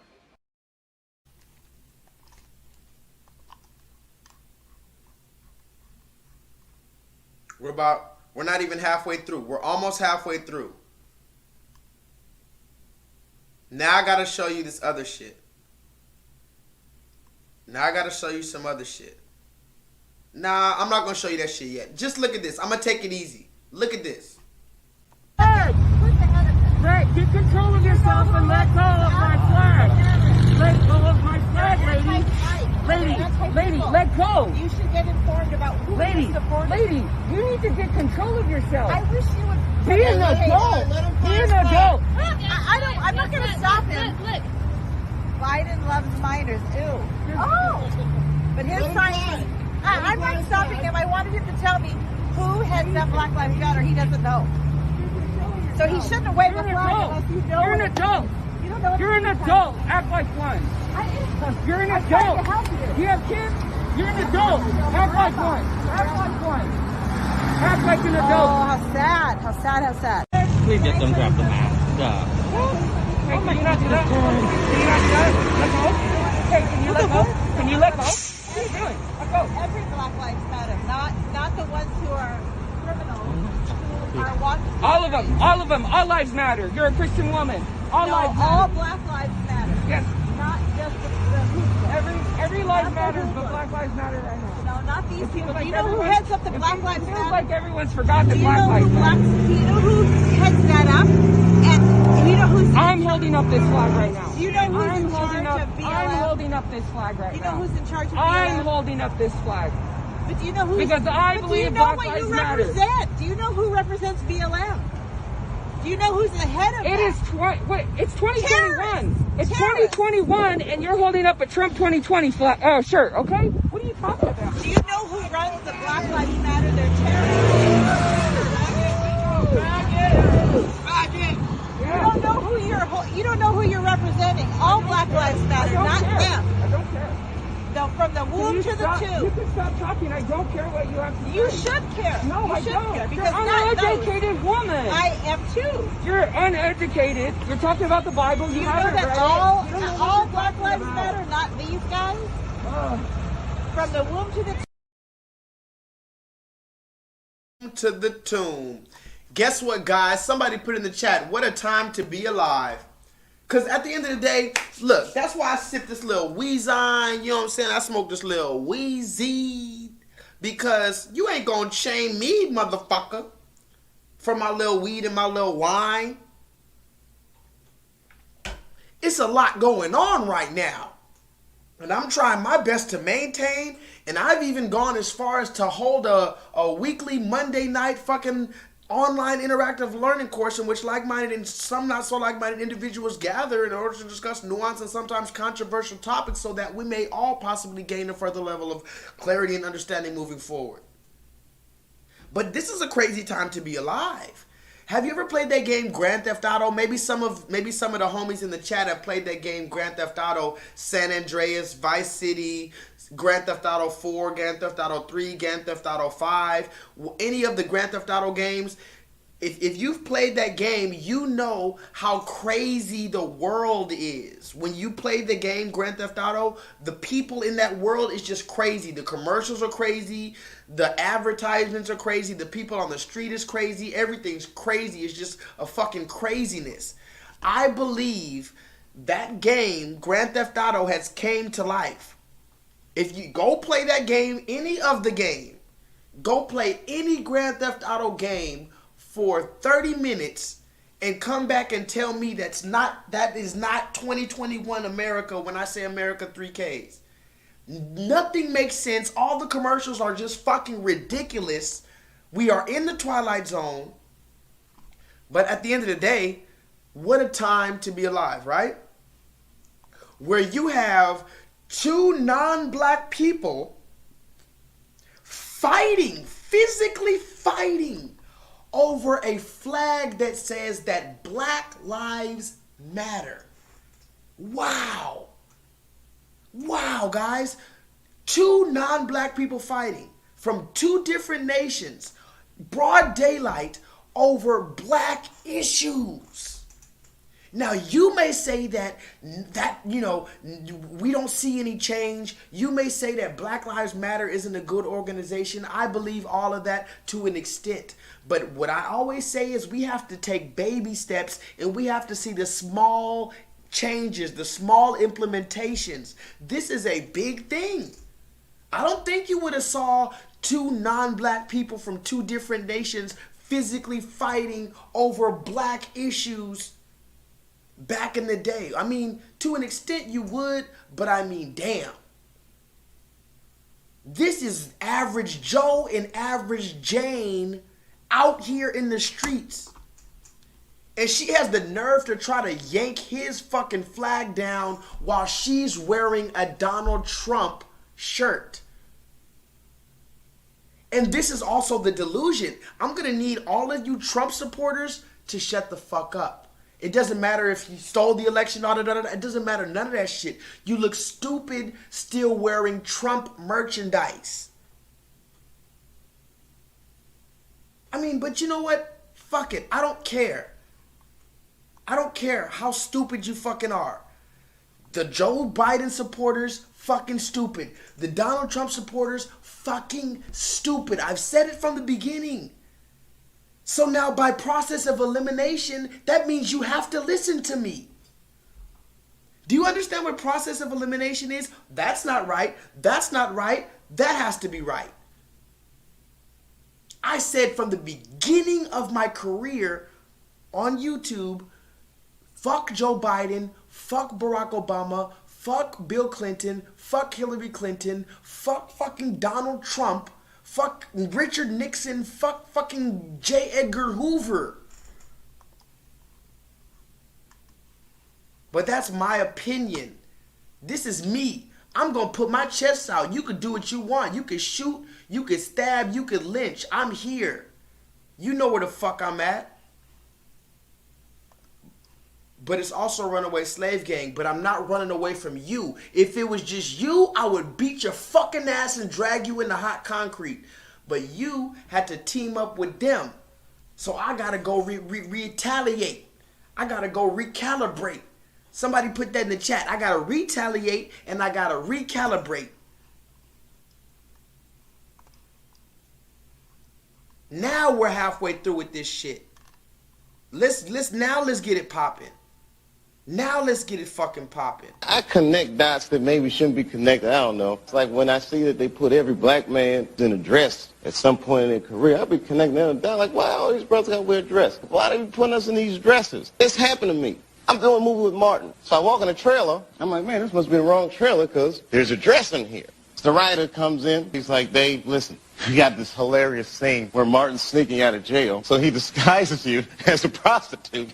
And he put this dress on. And, what? A prostitute? Nah, I'm not doing that. I don't feel comfortable with that. You don't feel comfortable with it. I mean, all the greats have done it. So, well, if all the greats have done it, it's kind of hacky, right? So why don't we just not do it?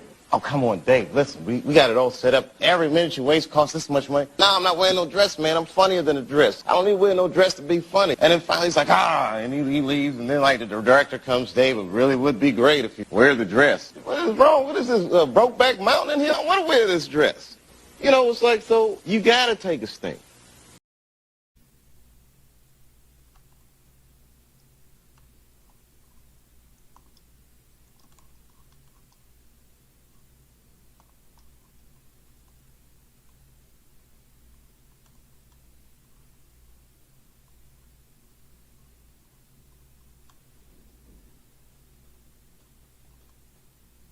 I connect dots that maybe shouldn't be connected. I don't know. It's like when I see that they put every black man in a dress at some point in their career, I'll be connecting them down like, why all these brothers gotta wear a dress? Why are they putting us in these dresses? This happened to me.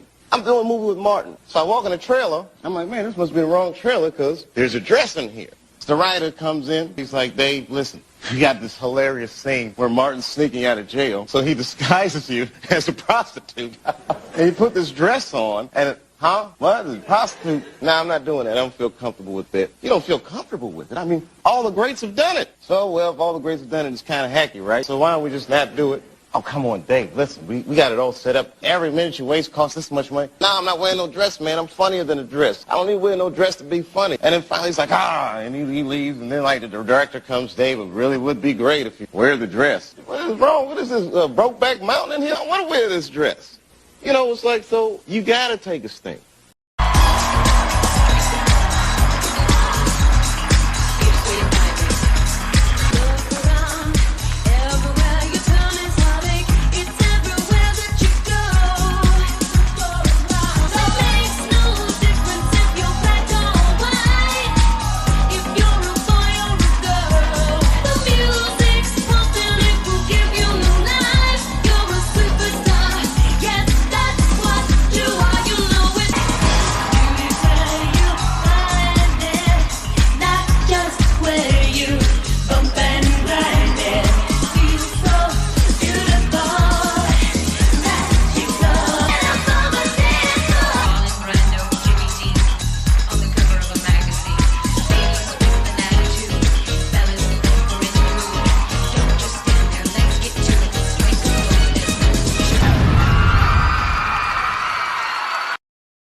KJ, whose pussy ass mans is this?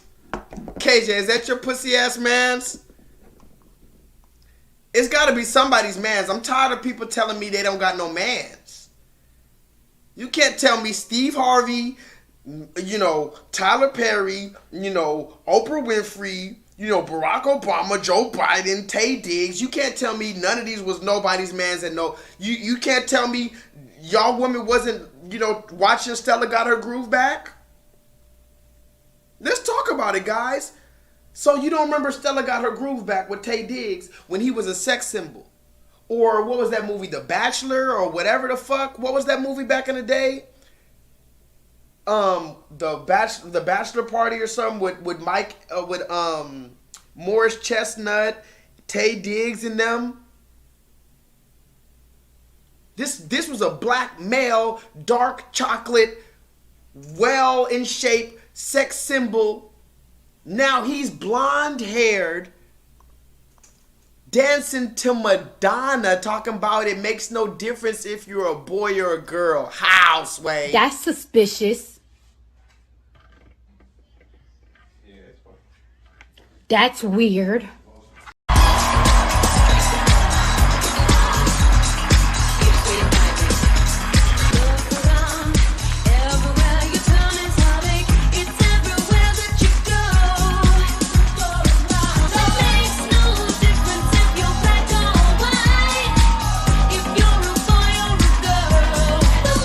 It makes no difference if you're black or you're white, if you're a boy or a girl. And then when you look in the back, they got the black man Neo wearing a black and white striped jacket. Coincidentally, even though over and over every time they have their agenda, they got the black and white fucking checkerboard. This man had the black and white striped jacket doing a pose like this.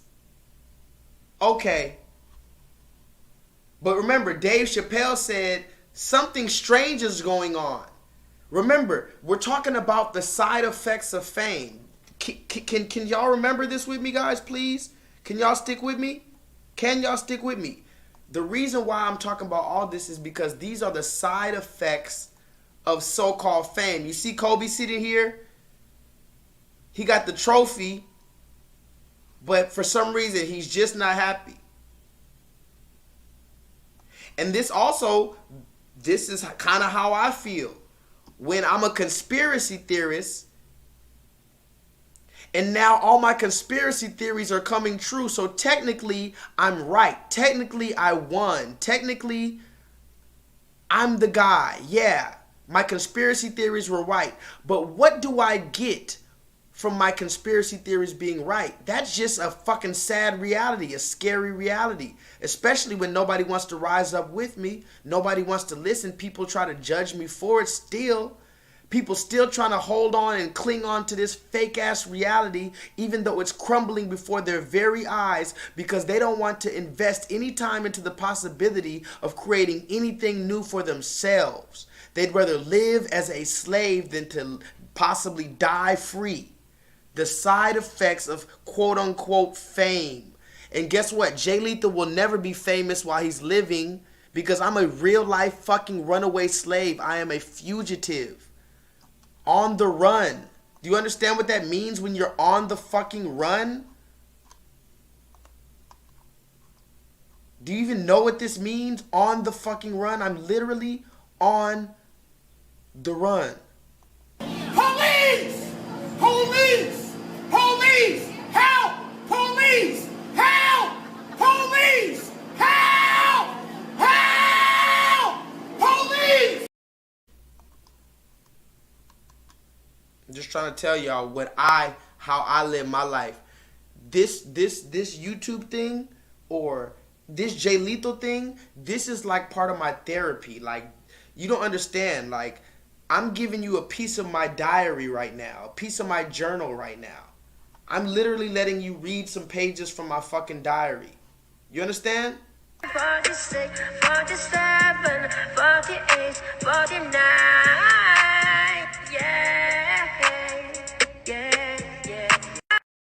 Let me ask you this then. If in fact a calculation comes to you that you are satisfied with, would you then say, I'm for reparations? The answer is it would depend on what it was and will it include Native Americans as well. Vice President Biden, do you support reparations?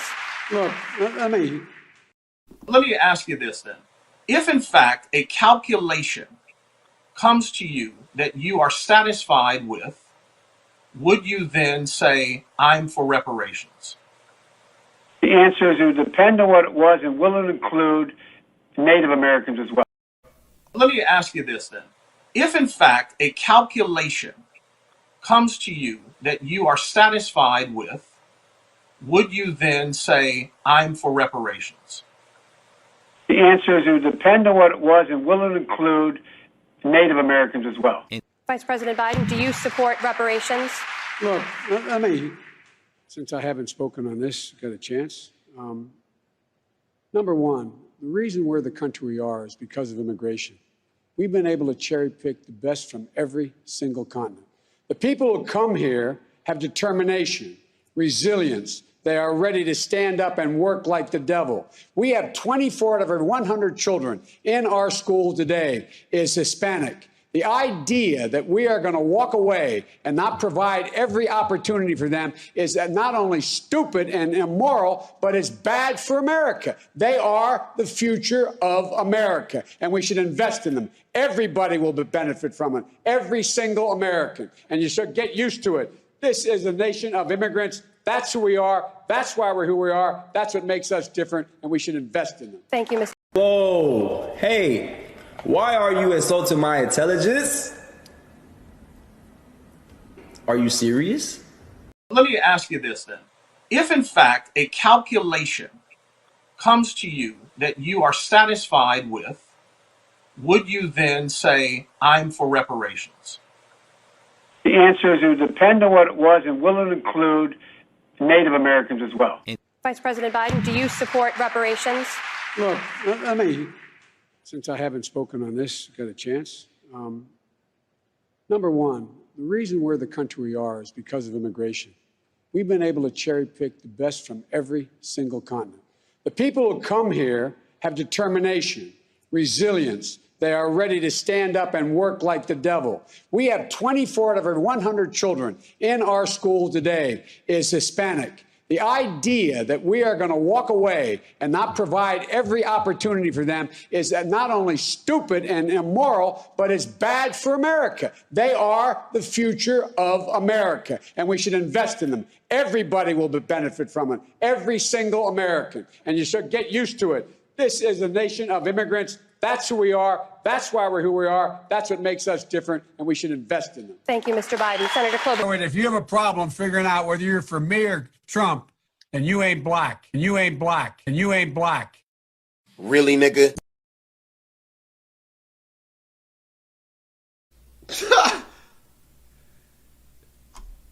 What you want me to say?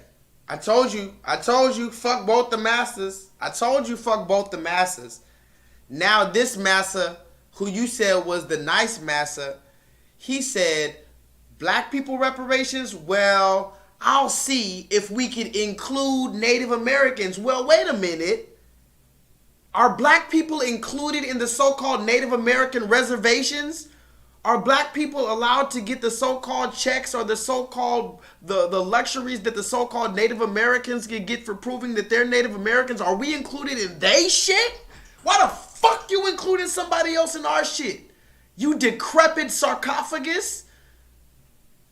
And not only that, but then when he said for black people, we got to include somebody else. But for the Latinos or whoever else, the immigrants, we need to do it for them and blah, blah, blah, blah, blah. And like I told you before, when did Joe Biden start screaming so much? Somebody put that in the chat. I can remember very vaguely, and if you don't believe me, I can pull up a fucking video right now. But I remember very vaguely that Joe Biden was all smiles when he was trying to get elected. When he was debating Donald Trump and he wanted the black vote, we saw nothing but teeth. Joe Biden was smiling so much. You don't remember Joe Biden fucking smiling? Listen, you got to come see us when you come to New York, VP Biden. I will. It's a long way until November. We got more questions. You got more questions, but I tell you, if you have a problem figuring out whether you're for me or Trump, and you ain't black. I tell you, if you have a problem figuring out whether you're for me or Trump, and you ain't black. Joe Biden, I love you. I love you. I love you all my life. Oh, God bless you. God love you. You. Oh, my goodness. Let's get a picture here. Do you have a phone? I could take a picture for you. Oh, where did it go? Oh, it's here somewhere. Oh, my God. I know I got it somewhere because I hear it in. Yeah. I'm not going to make you sit through that shit again. I know you don't want to watch that shit. But just to show you, I got proof that Joe Biden used to smile. Joe Biden was all fucking smiles last year. Right?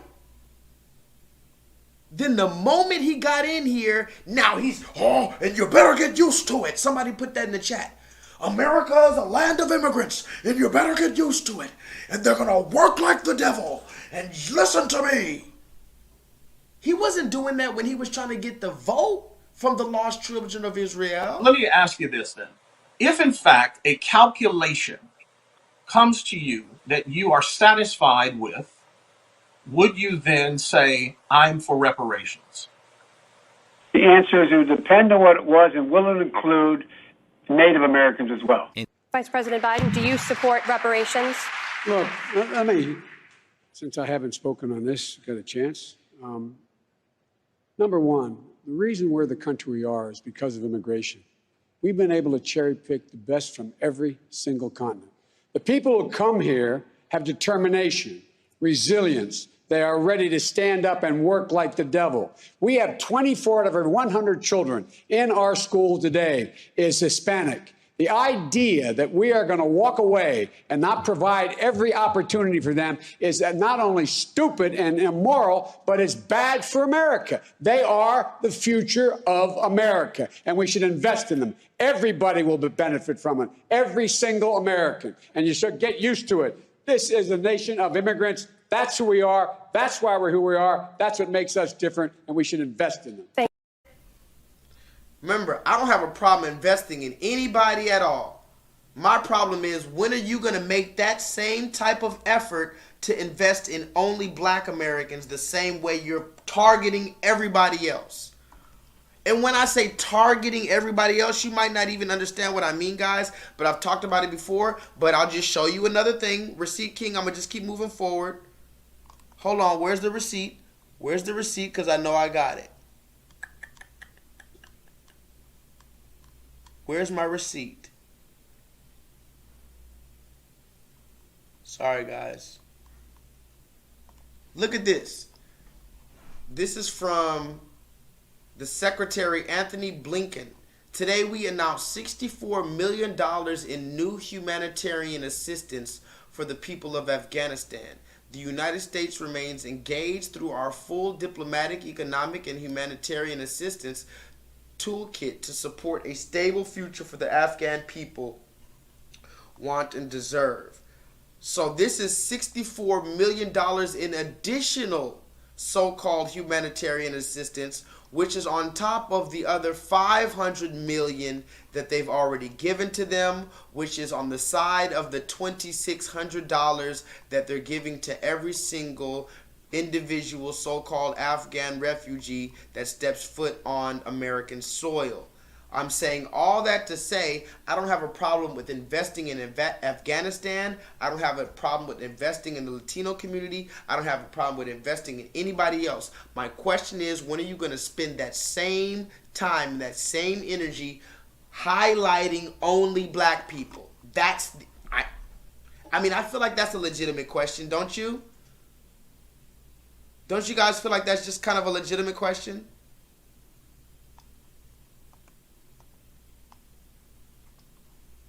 Is that a legitimate question, yes or no?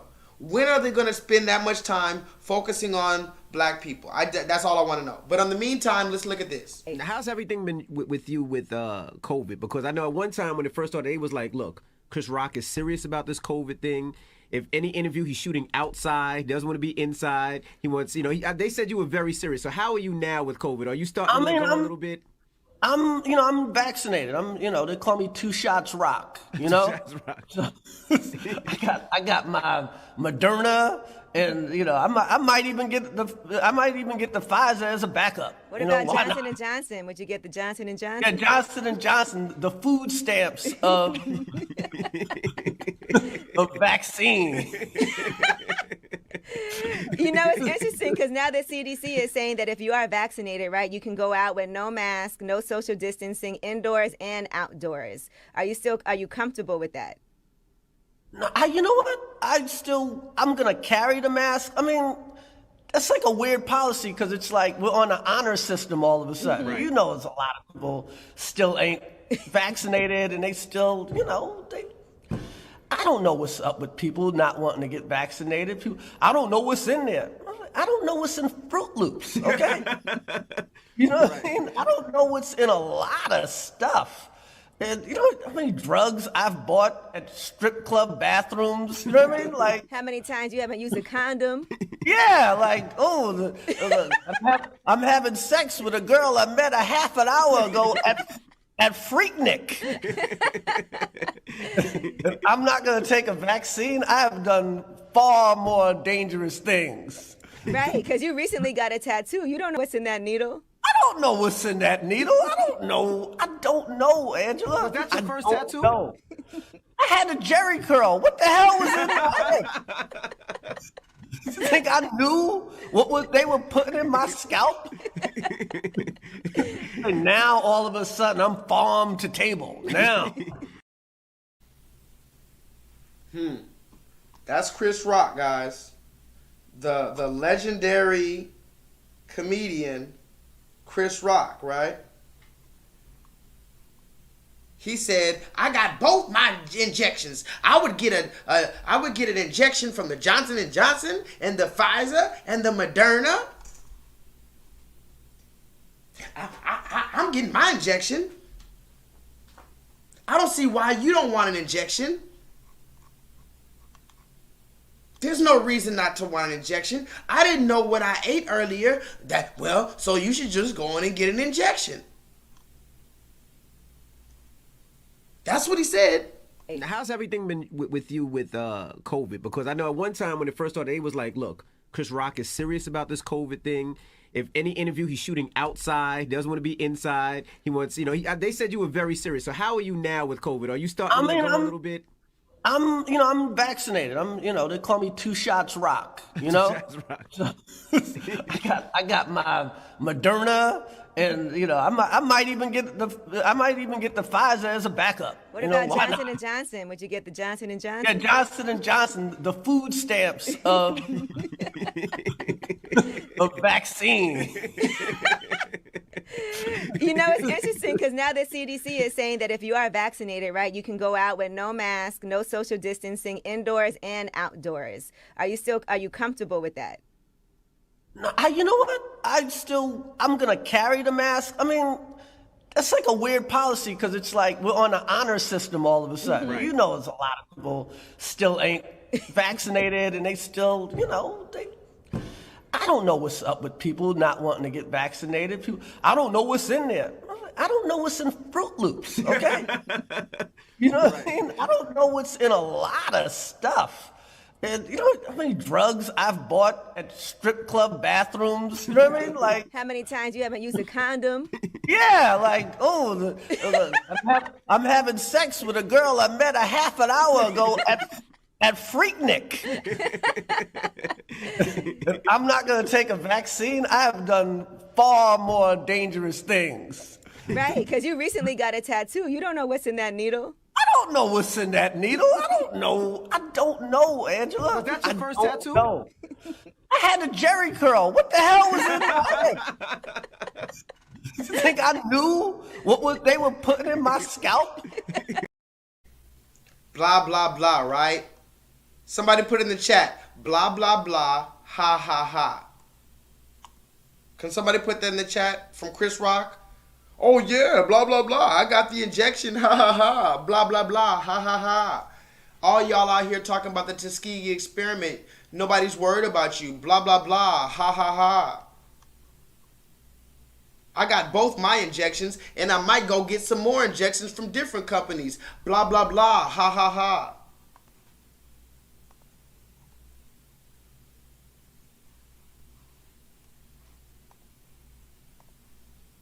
Can somebody put that in the chat for me? Blah, blah, blah, ha, ha, ha, from Chris Rock with his bitch ass. This is from September 19th, which was yesterday. Yesterday, after he blah, blah, blah'd and ha, ha, ha'd all over the place, he gonna come back and say, hey, guys. He said, hey, guys. I just found out I got the sickness.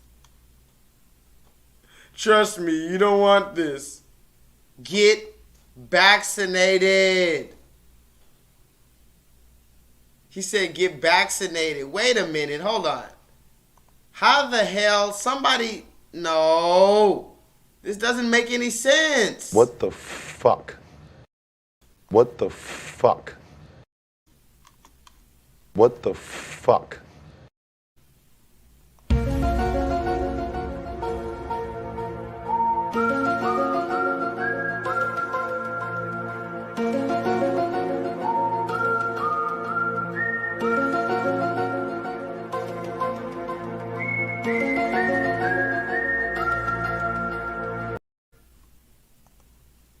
Does this even make any sense?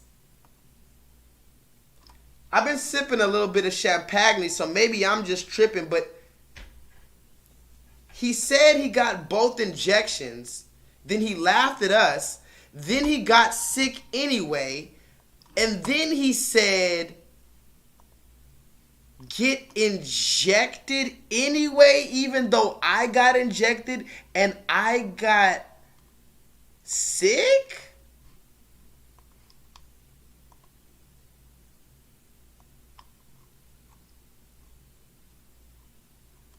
Wait a minute. Something's not right here, guys. I know when something's not right. Whoa, hey, why are you insulting my intelligence? Are you serious? Doesn't even make any sense. Maybe I'm just stupid because I wasn't good in algebra. I'm going to tell you the truth. I wasn't good in algebra. I wasn't good in geometry. But I know basic math. And the math is not mathing. Somebody put that in the chat. The math is not mathing on that one. But I'm going to move forward because I have a little bit more to talk about. And I don't want to harp on any particular topic.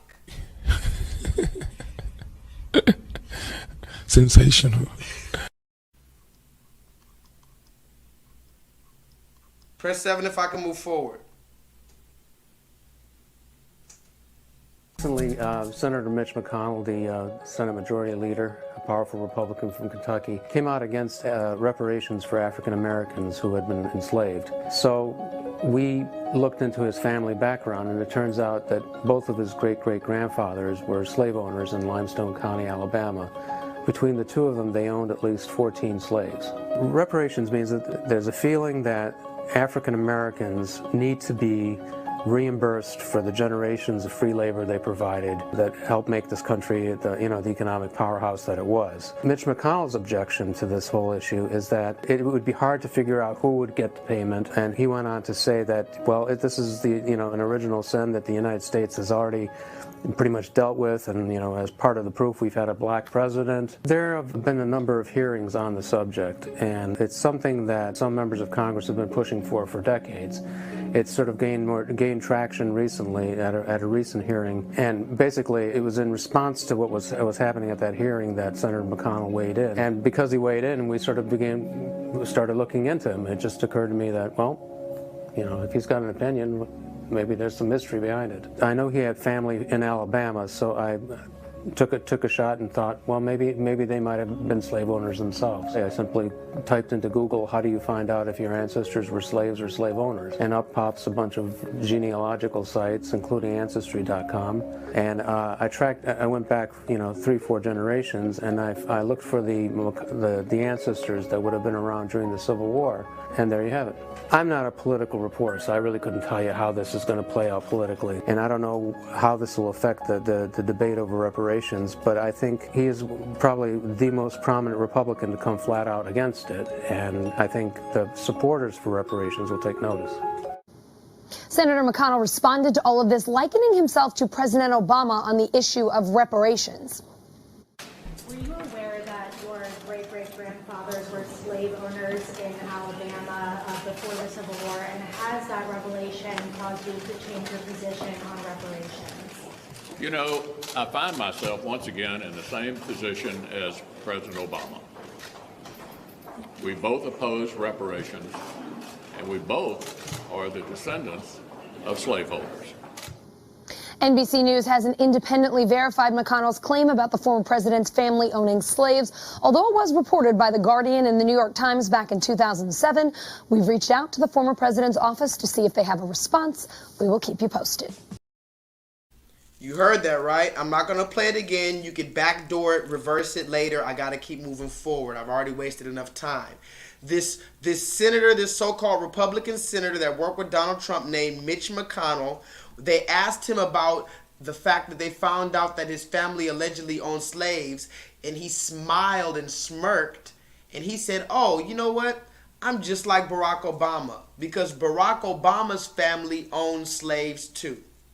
Now, I don't have time to investigate that or even go down that rabbit hole, but yes, even the red woman said this is a claim that has been out there, that Barack Obama's family, probably on his mother's side, because his mother is a white woman. Remember, Barack Obama's mother is a white woman.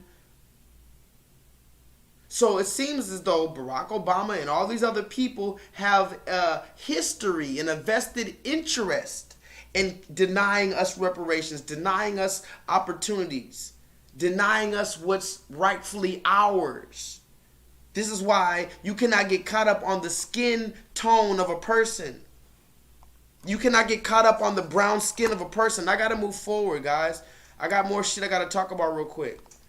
I got a few more things I got to talk about. I wasted enough fucking time, guys. Since we're talking about, matter of fact, how about this? Fuck that. We're talking about Mitch McConnell. You see I'm in the White House, right? You see I'm over here in the White House. You see me, right? You see your boy? I snuck into the White House. And I'm smoking weed in this bitch. These motherfuckers can't stop me. But in the meantime, since we're talking about the presidents, somebody put that in the chat. Since we're talking about the presidents, A Miami nurse is also under arrest, accused of making threats to kill Vice President Kamala Harris. Local 10 News reporter Syra Onwer is live with the details on this one. Syra. So, Christy, this woman faces... A Miami nurse is also under arrest, accused of making threats to kill Vice President Kamala Harris. A Miami nurse is also under arrest, accused of making threats to kill Vice President Kamala Harris. A Miami nurse is also under arrest, accused of making threats to kill Vice President Kamala Harris. Local 10 News reporter Syra Onwer is live with the details on this one. Syra. So, Christy, this woman faces federal charges for those threats, but we spoke to her mother. She says her daughter is troubled and did not mean what she said. Nevi-Ann Petit Phelps of Miami Gardens reportedly sent several videos to her husband, who is in prison, threatening to kill Vice President Kamala Harris and claiming that she isn't, quote, really black. Threatening to kill Vice President Kamala Harris and claiming that she isn't, quote, really black. My name is Nevi-Ann Petit Phelps. Phelps's family members confirm she's shown in this social media video from last year, encouraging people to vote for then county mayoral candidate Steve Bovo. Federal authorities say Phelps practiced at a gun range and recently applied for a concealed weapons permit. Local 10 spoke with her mother, who says the family actually votes Democrat. I don't know where this thing coming from. I vote for Joe Biden. Herodia Pettit says she doesn't even believe her daughter owns a gun. Family never know about the gun. She says she thinks her daughter believed former President Trump would have gotten her husband out of jail had he won the election. The mother going on to ask the president and VP to forgive her daughter. Because my daughter don't mean it. So threatening a government official is a felony under federal law. So if convicted, this woman faces 5 years in federal prison. Community, we're talking about the Indian community more specifically. It is a growing community in the United States in terms of its voting bloc, in terms of its participation, and I think the party knows that and knows that this is part of our collective community, and there needs to be outreach and inclusion. And certainly you could become the first Indian senator in U.S. history, which would be quite an accomplishment. Knock wood. Kamala Harris, Attorney General of California, U.S. Senate candidate. Thank you so much. Auntie. Okay, I won't call you Auntie. They'll be like, how could you call her by her first name? She's worked so hard. Okay, so what we're going to cook today is an Indian recipe. Yes. Because you are Indian. Yes. Okay, and I don't know that everybody knows that, but I find that wherever I go and I see Indian people at the supermarket, on the street, everyone's like, you know Kamala Harris is Indian, right? It's like the thing we're so excited about to have you running for president. Threatening to kill Vice President Kamala Harris and claiming that she isn't, quote, really black. And you ain't black. And you ain't black. And you ain't black.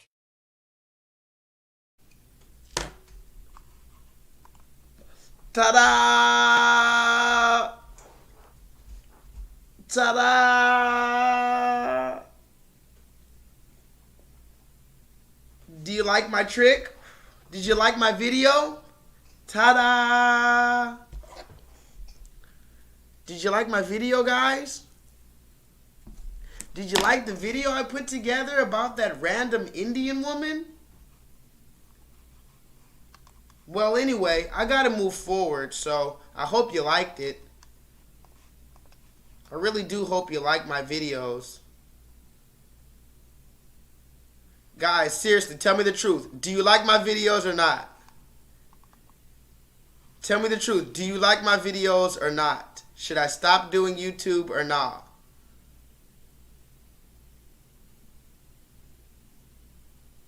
Should I stop it or not?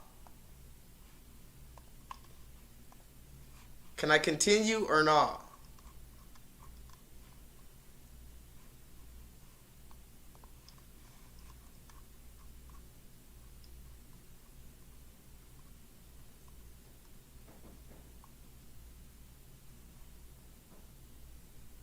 Told y'all I want my money. Hi, I'm a pimp.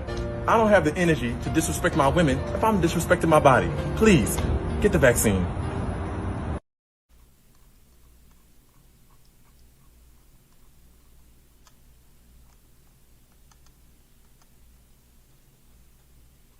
Told y'all I want my money. Hi, I'm a pimp. I don't have the energy to disrespect my women if I'm disrespecting my body. Please, get the vaccine. Told y'all I want my money.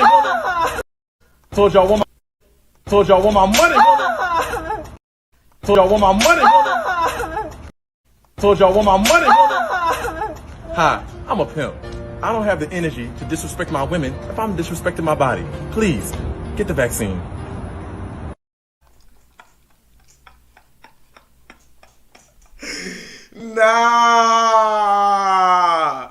Nah, you wildin'. This is why it's a beautiful time to be alive. Thank you, God. God allowed us to be alive during this time. What are you gonna do? Sit on the couch and scratch your ass? It's a beautiful time to be alive. Told y'all I want my money. Hi, I'm a pimp. I don't have the energy to disrespect my women if I'm disrespecting my body. Please, get the vaccine.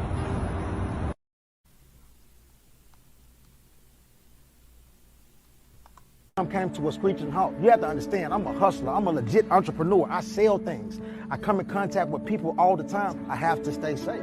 I didn't have a choice but to trust the vaccine. Because if you live the type of lifestyle that I live, you out here in these streets and you hustling, an entrepreneur like me, why not do it safely? So I want everybody to take this seriously. Take a shot at staying healthy. Get the vaccine. So y'all want my money? Hi, I'm a pimp. I don't have the energy to disrespect my women if I'm disrespecting my body. Please, get the vaccine.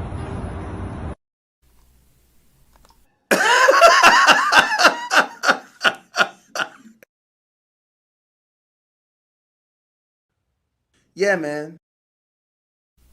I'll tell you what, regardless of what happens, it's fun to be here right now, isn't it?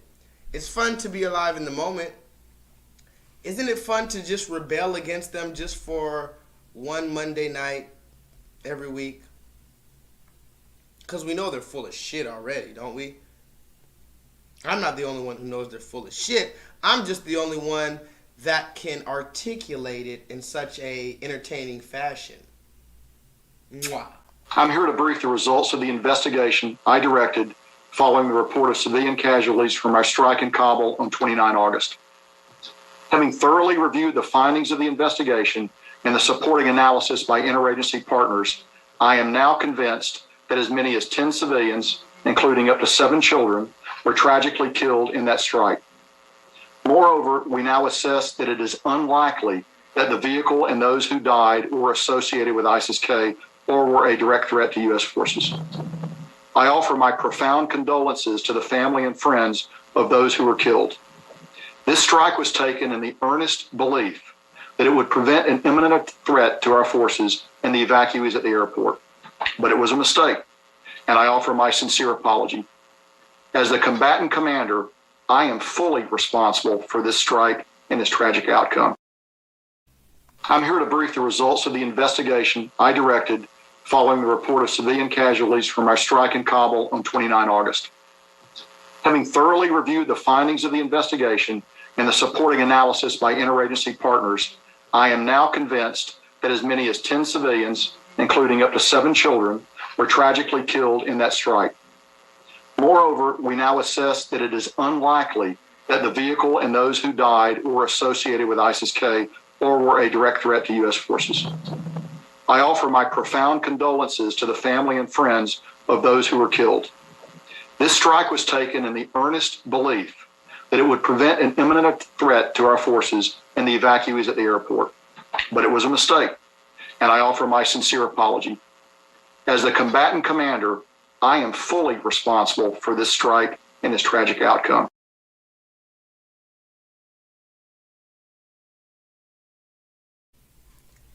This man, I'm not even going to go deep into it because, like I said, I got a few more things I got to talk about.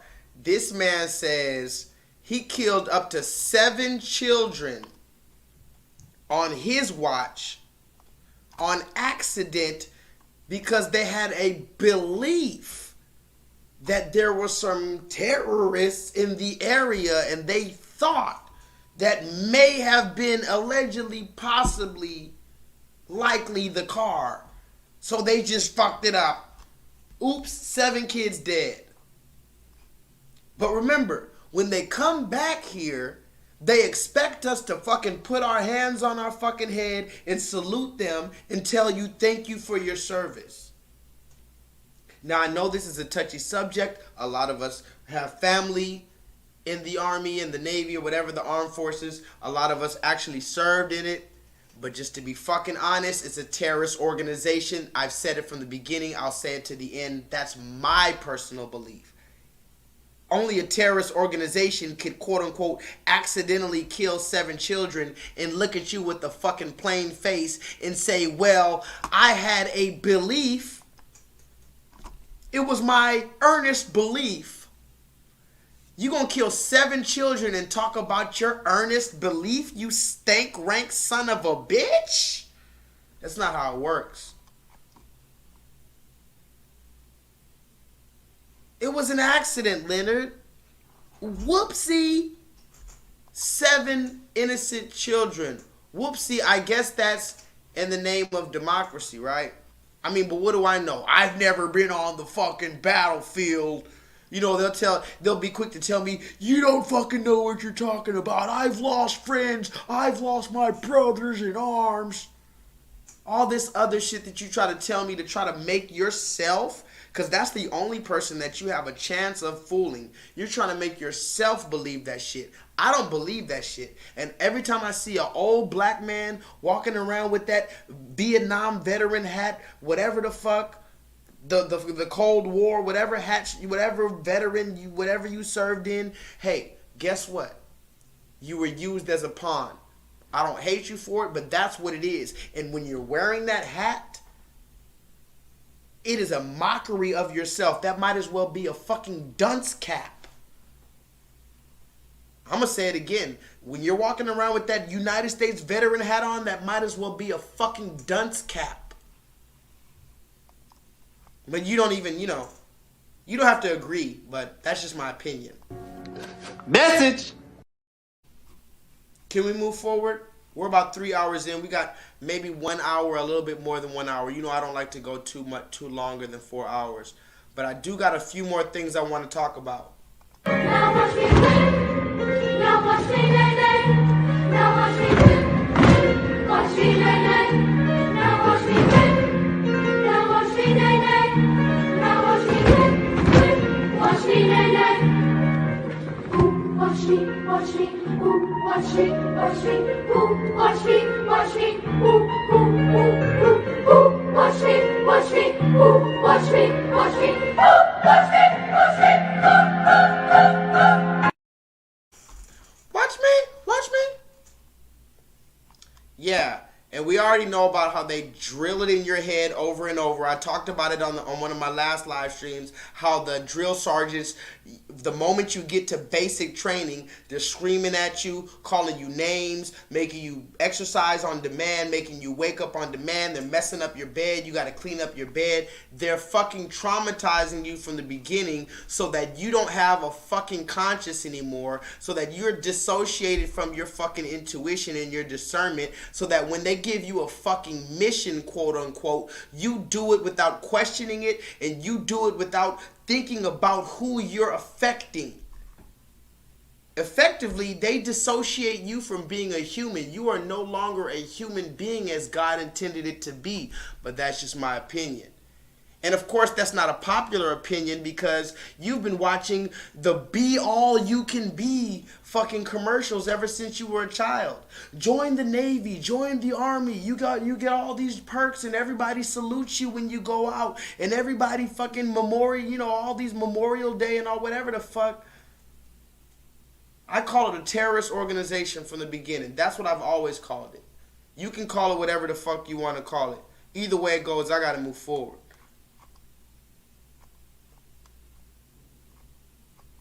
I got a few more receipts, just a few more, not too many. I promise.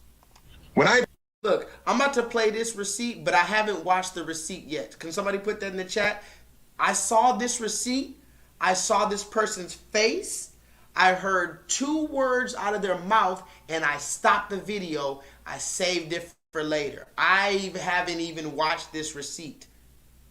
I said I want to watch it with you guys. Are you ready to watch this? World premiere? I don't even know what this nigga said. I just know it was some dumbass shit.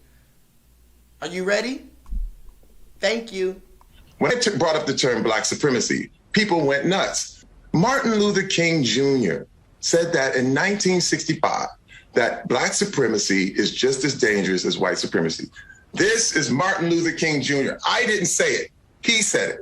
Do you accept that the saying Black Lives Matter, the protest, the sentiment after the death or murder of George Floyd needed to be said without qualification? Absolutely. Absolutely. And I had no problem. This is where I'm saying, I'm like, Black Lives Matter. I have no problem with protesting. I have no problem with marching. Was there any sort of anxiety like, oh my gosh, have I been cancelled? Do people not like me anymore? Even now, I'm told, there's no way back into the black community. That's what they tell me. But I'm black. You can't do anything about it. Right. That's the thing. What can you do about that? Because I walk around and I'm black every day. And I'm proud to be black.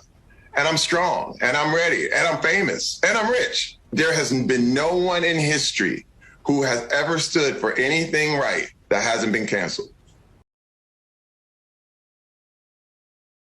The assault lasted only minutes. But what he was effectively telling me while he held my genitals in his hand was that he held the power. Pussy ass nigga. No need to watch him anymore. He's over here in the midst of the George Floyd protest, in the midst of black people finally being able to have their voice heard and having their grievances addressed. This nigga chooses right now to talk about, oh, well, what about black supremacy though? Nigga, if you don't shut the fuck up, nigga. Terry Crews, if you don't shut the fuck up, seriously. We talked about you last time when we were talking about who's invited to the cookout.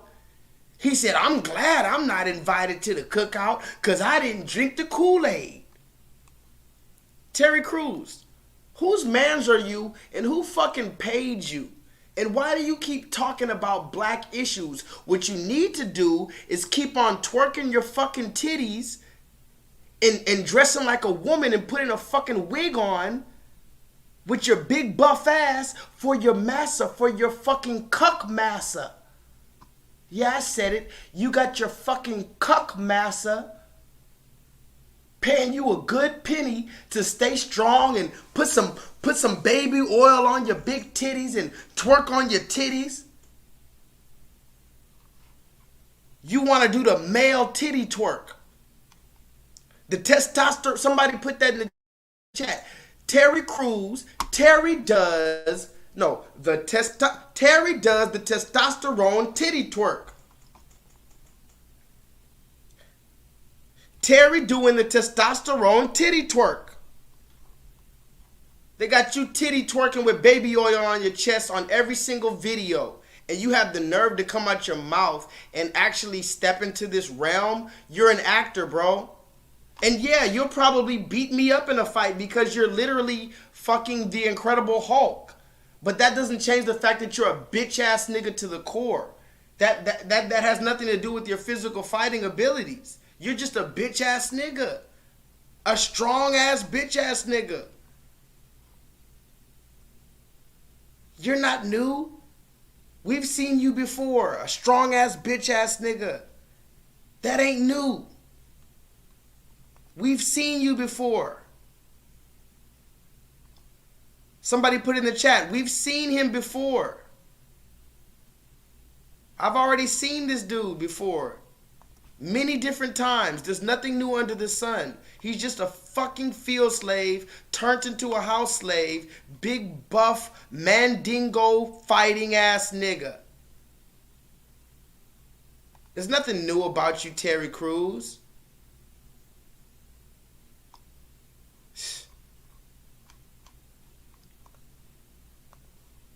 Stick with me, guys. Are y'all with me? Y'all saw about Chris Rock, right? Are y'all still with me?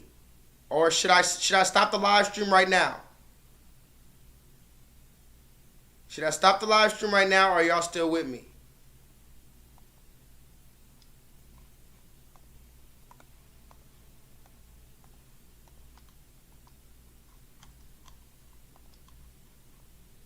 I want to know. Alright, fuck it. You want to get into some gangster shit, huh? Is that what you said? You want to get into some gangster shit, do you? Alright, let's get into some gangster shit, y'all. Does anybody know the name of this online pro bono interactive learning course in which like-minded individuals and some not so like-minded individuals gather in order to discuss nuanced and sometimes controversial topics so that we may all gain a further level of clarity and understanding moving forward?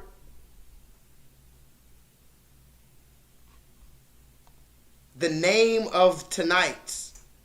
Remember, please go press the thumbs up button because YouTube hates me. Please go tell a friend to tell a friend that J-Lethal is live because they do not tell my subscribers or none of my people that I'm live. They do not want me to give out this message that I'm giving tonight because I came up with this from my mind and the heart that was placed on me from the Most High God. Nobody wrote this script. I'm not reading a teleprompter. I don't work for anybody. Nobody's writing me a check. Nobody's fucking threatening me. I am not under blackmail. I am a free free black man, or AKA a runaway slave in America. When I say America, I do mean 3Ks. When I say black, I do mean those human beings that are absorbed with light. Let's get it correct.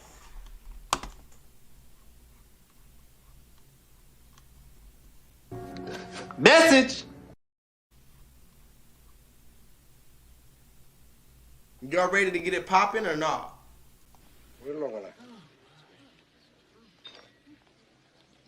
You're all a bunch of fucking assholes. You know why? You don't have the guts to be what you want to be. You need people like me. You need people like me so you can point your fucking fingers and say, that's the bad guy. So, what'll I make you? Good? You're not good. You just know how to hide, how to lie. Me, I don't have that problem. Me, I always tell the truth, even when I lie. So say good night to the bad guy. The last time you're gonna see a bad guy like this again, let me tell you. Come on. Make way for the bad guy. There's a bad guy coming through. Better get out of his way. You better get out of the fucking way. You're all a bunch of fucking assholes, you know that? You know why? Because you don't have the guts to say what the fuck you want to say. You need people like me. So that you can point your fucking fingers and say, look, that's the bad guy. So what does that make you? Good? You're not good. You just know how to lie. Me? I always tell the truth. Even when I lie. So say goodnight to the bad guy. It's the last time you're going to see a bad guy look this good. I'm going to tell you like this. But it's okay. Elvira. I was only kidding. Another Cuelo, she loved me in the morning. I'm telling you, I could have been an actor, real talk. If I didn't choose this life of a teacher, I'd be acting. In a different, maybe I'll see you next lifetime. Maybe we'll be butterflies. And if God would have blessed me with the voice, y'all wouldn't have even saw me as a teacher. I don't give a fuck. I would have been a singer immediately. God knew not to let me be able to be a singer. I'd have been, like, bruh. He knew what he was doing. He made me 5'9½", 145 pounds. I'm small. I can't sing. I'm not that attractive. I don't got the Rick Ross beard that the ladies like. Watch, I'm gonna get one of them fake ass beards. I'm gonna come and flex on you niggas. Watch, with the Rick Ross fake beard though. Don't let me stun on you niggas. I'm gonna pull up with the, if you ever see me with the Rick Ross fake beard, look, I'm growing it right now. You see me. You see me. I'm growing one or two. You see me. You see that. You see that. It's growing in. Don't worry about it. Somebody put in the chat, hashtag stick with me. Just stick with me. I'm gonna just have one of these live streams, one of these Mondays. I'm gonna have a full Rick Ross. I'm gonna be like, damn. You're not even gonna be able to focus on what I'm saying. You're just gonna be like, damn, this nigga. Oh my God, this nigga finally ascended to his final form. Don't let me ascend, guys. In the meantime, stick with me. Are y'all with me or not?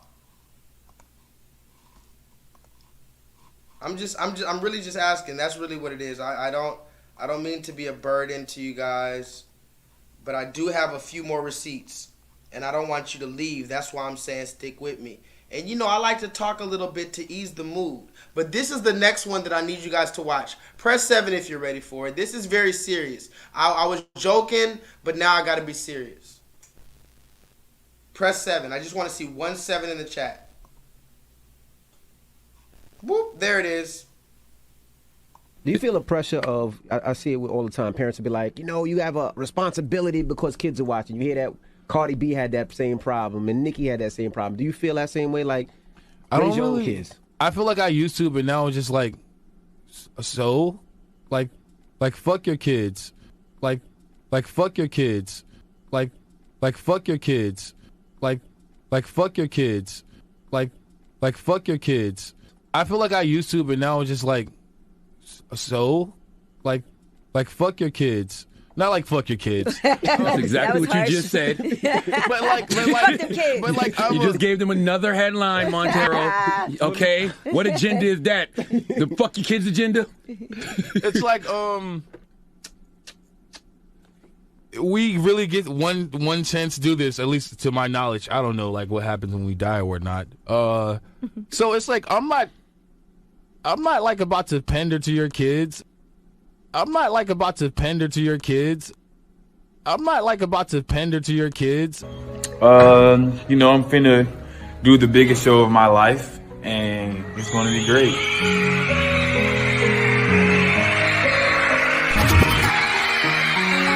Gonna take my horse through the old town road. I'm gonna ride till I can't no more. I got the horses in the back.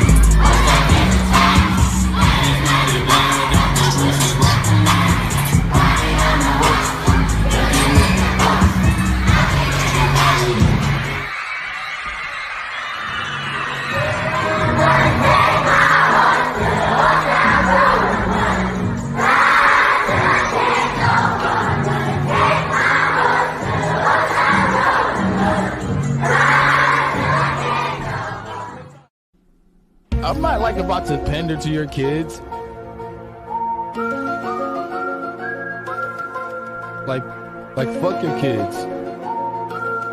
You know, this is our life. We get to do this shit, so fuck what anybody else has to really say about it, I guess. You know. I'm not like about to pander to your kids. Like fuck your kids. I would say when it comes to the music, just tell people that's the reason there's a parental advisory sticker. That too. On the music. Did you see the YouTube Kids thing? You know, I don't know if you saw that. Mm-mm. There was like a lady, she like searched up music for babies. Oh, I saw that, and they said something like that. And then, like Industry Baby popped up, and she was like surprised. Like you looked up baby and music. Like what do you expect from that? Oh my God. Okay, first I want to say thank you to the gay agenda. Let's go, gay agenda.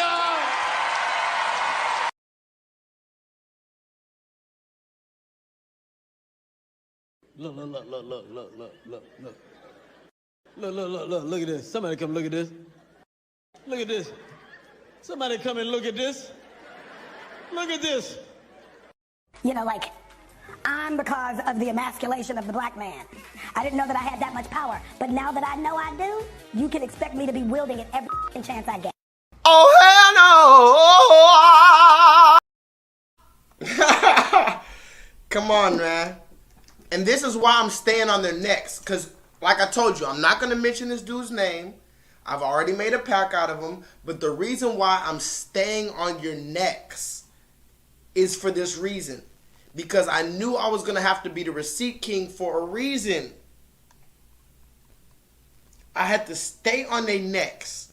I'm still on your neck, you weirdo. I have to stay on his neck because I thought I took care of him already. Allegedly, he's still alive. But this dude said, fuck your kids. Can everybody that's listening to the sound of my voice, there's not that many people there tonight, but it's all good. Anybody who's listening to me, can you put that in the chat? Fuck your kids. That's what he said. And you can look at that as a double entendre, especially with the people who are messing with the kids now. He said, fuck your kids. The same man that got famous by going to an elementary school and performing a song where all the children knew the lyrics. By the way, in that same video, it said, Oh, this video has 90 million views. No wonder the children know the lyrics. Think about it, guys. They said this video, Old Town Road, at the time had 90 million views when he went to the elementary school. He said, and then they said, yeah, that's the reason why the children know the song. It's got 90 million views. Of course they know the song. But guess what? The same dude has songs that have reached 100 million, even more than that. And now they're acting like the kids aren't going to see that. I just want you to see that. You see how they're acting like the kids aren't going to see the new Lil Nas X stuff, but they know that the kids were aware of the old Lil Nas X stuff. Think about it, guys. That's suspicious. That's weird. The old Lil Nas X stuff, the kids knew. The new stuff, they say, oh, the kids are, it's up to the parents for the kids not to. It's up to the parents now. And then if you heard Charlemagne, he said, well, yeah, I agree with Lil Nas X. The parents should know that there's a parental advisory sticker on the album. Nobody's buying the album. It's not about the album, Charlemagne. We saw him twerking on the devil. We saw him kissing men. We saw him most recently. He has a new video, which you can watch if you'd like, where he's kissing a man and having sex with a man and putting a condom on and all this other stuff. But YouTube and everybody else is acting like they're so fucking clueless all of a sudden. Do you feel the pressure of, I see it all the time, parents will be like, you have a responsibility because kids are watching. You hear that Cardi B had that same problem and Nicki had that same problem. Do you feel that same way? Like, raise your own kids? I feel like I used to, but now it's just like, so? Like fuck your kids. Like fuck your kids. Like fuck your kids. Like fuck your kids. Like fuck your kids. I feel like I used to, but now it's just like, so? Like fuck your kids. Not like fuck your kids. That's exactly what harsh. You just said. but you just gave them another headline, Montero. Okay? What agenda is that? The fuck your kids agenda? It's like, we really get one chance to do this, at least to my knowledge. I don't know like what happens when we die or whatnot. So it's like I'm not like about to pander to your kids. I'm not like about to pander to your kids. I'm not like about to pander to your kids. I'm finna do the biggest show of my life, and it's gonna be great.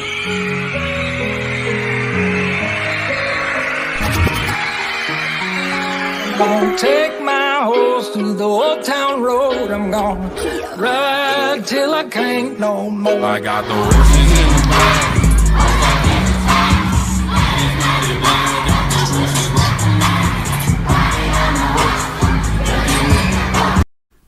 So you see what's going on here, right? Hold on one second. Let me refresh this page because it looked like the internet's fucking up. Stick with me, guys.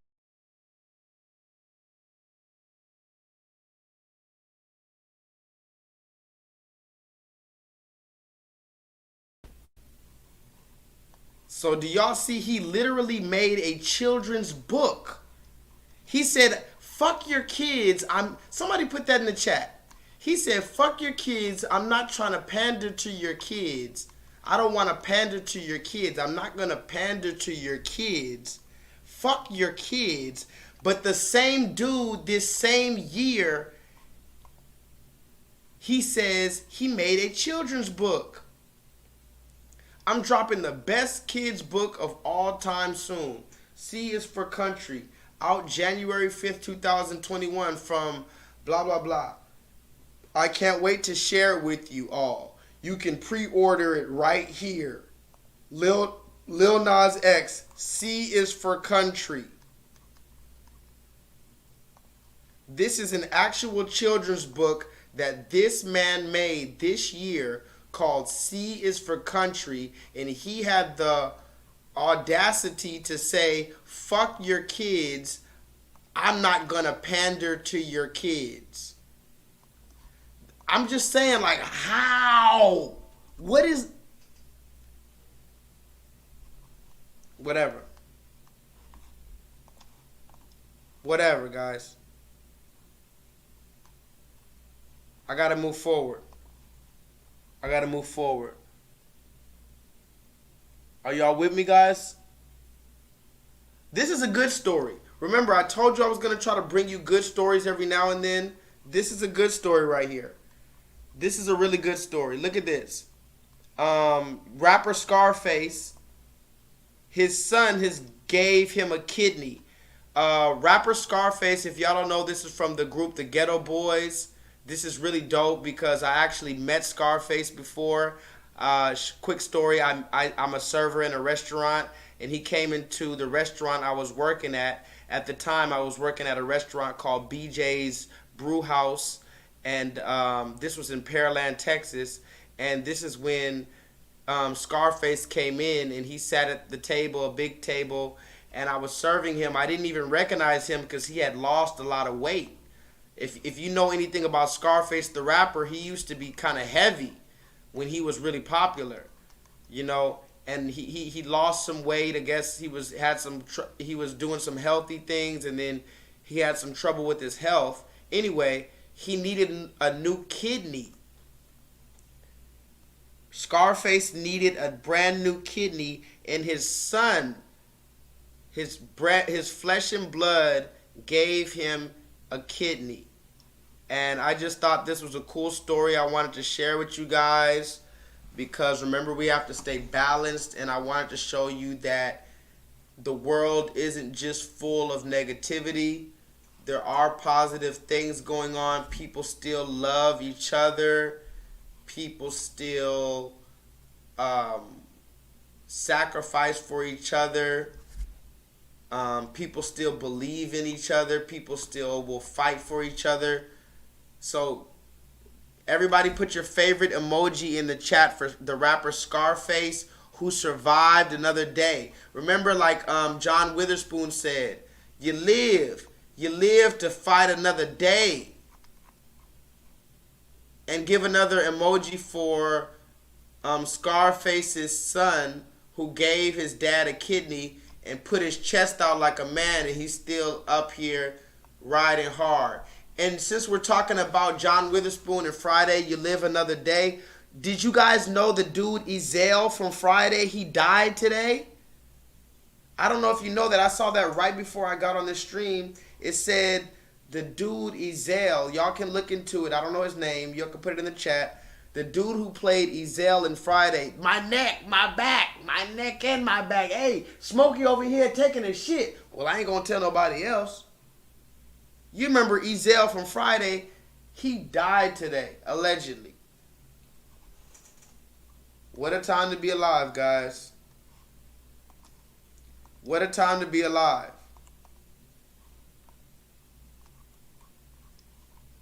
I got a few more things to bring out. Just a few more, that's it. Oh, hold on. Look at this, look at this, look at this. Real quick. I gotta move forward. Yesterday was a big day for my beautiful daughter, male to female, quote unquote.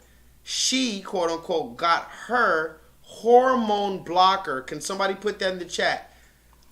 My daughter, quote unquote, got her, quote unquote, hormone blocker, quote unquote. We are all super stoked. And just so you know, YouTube, we blocked out the face so nobody would, make this child into a victim. But they have this child with a rainbow mask on, who was born a boy, dressed as a girl, pink dyed hair, and they're getting them a hormone blocker at this young age. Right? You may ask yourself, what are you talking about, a hormone blocker? I don't understand, J-Lethal. What do you mean a hormone blocker. You know what I'm talking about. Don't act like you don't know what the fuck I'm talking about. A hormone blocker. Hey, look at this. So, if you didn't know, Joe Biden has just appointed Dr. Rachel Levine, quote unquote, as the Secretary of Health, or some other title that probably means some bullshit. But anyway, this is not a homophobic post. I just want to let you know beforehand, you know, Joe Biden can hire whoever he wants for whatever title he desires. That is not my fight. Now, what I do want to ask you is this quick question. Do you remember this video? Listen, you got to come see us when you come to New York, VP Biden. I will. It's a long way until November. We got more questions. You got more questions, but I tell you, if you have a problem figuring out whether you're for me or Trump, and you ain't black. I tell you, if you have a problem figuring out whether you're for me or Trump, and you ain't black. I tell you, if you have a problem figuring out whether you're for me or Trump, and you ain't black, and you ain't black, and you ain't black. Really, nigga? Yeah. You remember when Joe Biden, the 70-some-odd-year-old Caucasian man, told a black American man that if you don't vote for me, you ain't black, quote unquote. Now, I made a whole video about that. There was a whole shitstorm online behind that comment from the real black Americans, but everybody else acted like they didn't hear him say that. All the people who were crying in the streets for Joe Biden and loving the fact that he became president, they were quiet when he said, if you don't vote for me, you ain't black. But that's not even what I'm talking about in this video. I want to talk about the fact that now that Joe Biden has hired a transgender person on his cabinet, what do you think the so-called LGBTQIA2S plus community, and yes, that's what it's called right now, look it up. What do you think the community would say if Joe Biden came out on an interview and told a trans person, if you don't vote for me now, or if you don't support me now because I hired a trans person, you ain't trans? I'll ask one more time. What would the world say, or particularly the LGBTQIA2S plus community, and yes, that is what it's called, look it up. What would they say if now that Joe Biden hired a transgender person, if he came out and told the trans community, if you don't vote for me and support me, you ain't trans? Now, I'm just going to leave that question up to y'all, but if you ask me, I think there would be a lot of ramifications and a lot of apologizing, but he never did that apology to us as black Americans, and I just need to document that. But yeah, keep on celebrating and crying for this 75-year-old white man who doesn't give a damn about you, you know, whatever. Anyway, vibrate higher. You know, whatever. Joe Biden appointed so-called Rachel Levine, who was a natural-born male, as the Assistant Secretary of Health of the United States of America. When I say America, I do mean 3 Ks. Brought him into the cabinet, dressing as a woman, acting as a woman, and now he's out here talking about hormone blockers.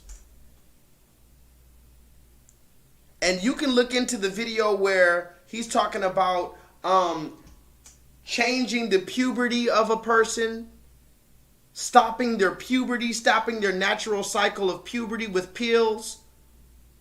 That this is Rachel Levine, the Assistant Secretary of Health. Told y'all I want my money. Hi, I'm a pimp.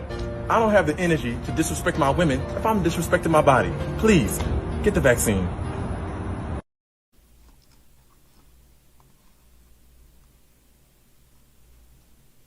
Also, can somebody put this in the chat? We have to exterminate or ostracize the slavery spirit. Would you all agree with that before we move forward? In order to figure anything else out moving forward, before we even figure out anything else moving forward, would you agree that we have to either completely eliminate or ostracize and target and corner the slavery spirit and anyone else that is possessed by the slavery spirit? You don't know what the slavery spirit looks like, do you? Yeah, you know what the slavery spirit looks like. It just in case somebody in the back doesn't know what the slavery spirit looks like, or if you want a reminder of what the slavery spirit looks like that we need to target and possibly exterminate altogether, or at the very least keep it in a small cage. This is what the slavery spirit looks like in 2021. I'm talking about the slave that was in 1600. This is what he looks like in 2021. You don't put honey on your chicken, you tripping.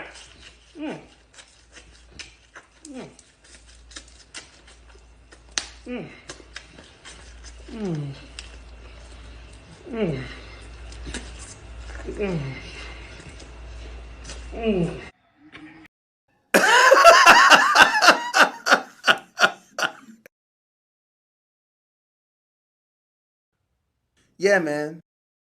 You don't put honey on your chicken, you twipping.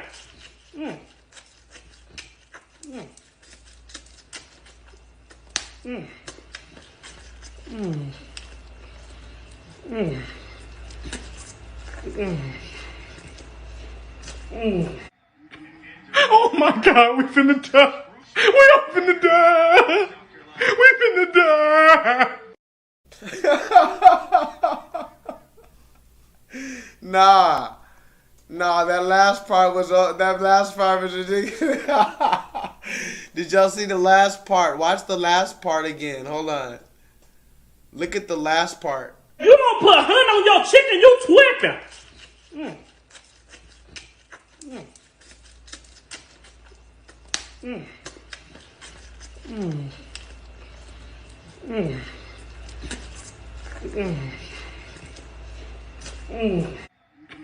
Oh my God, we finna die.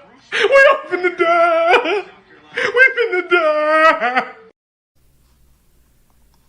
This is who we are, the stiff-necked children of Israel, man. I'm stiff-necked too. But damn, man, some of us are just shameful. If I'm stiff-necked, at least I hide it well. Y'all motherfuckers are just embarrassment to all of us. This nigga he chewed the bones. If y'all don't eat the fried chicken with the honey on top, y'all don't know what you're missing.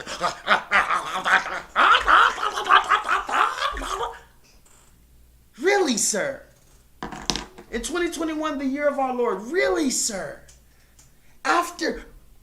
Somebody put that in the chat.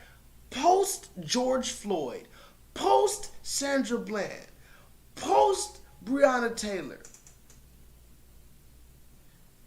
George Floyd AD, after the death of George Floyd, you have the nerve to pour honey on some church's chicken and, oh my God, y'all don't know what you're missing, and eat the bones, sir.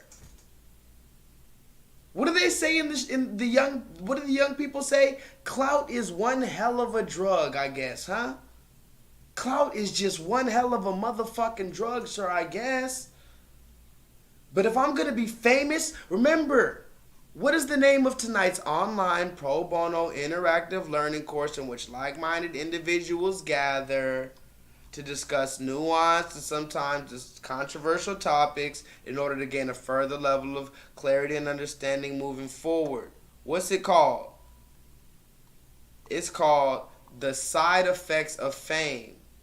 So remember, you don't have to be rich and famous. You don't have to be rich to be famous. I'm going to say that one more time. You don't have to be rich to be famous. Sometimes you're just famous for some dumb-ass, stupid-ass, ignorant, soft shoe, buck-dancing-ass, coon-ass, blackface shit. You don't put honey on your chicken, you twipping.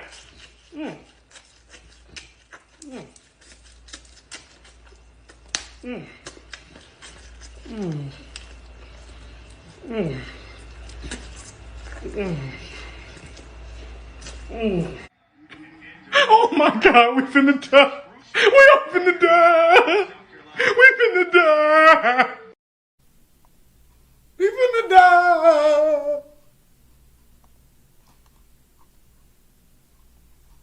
Let's see what else we got. We got a few more receipts, y'all. That's it. Can y'all stick with me before I get out of here?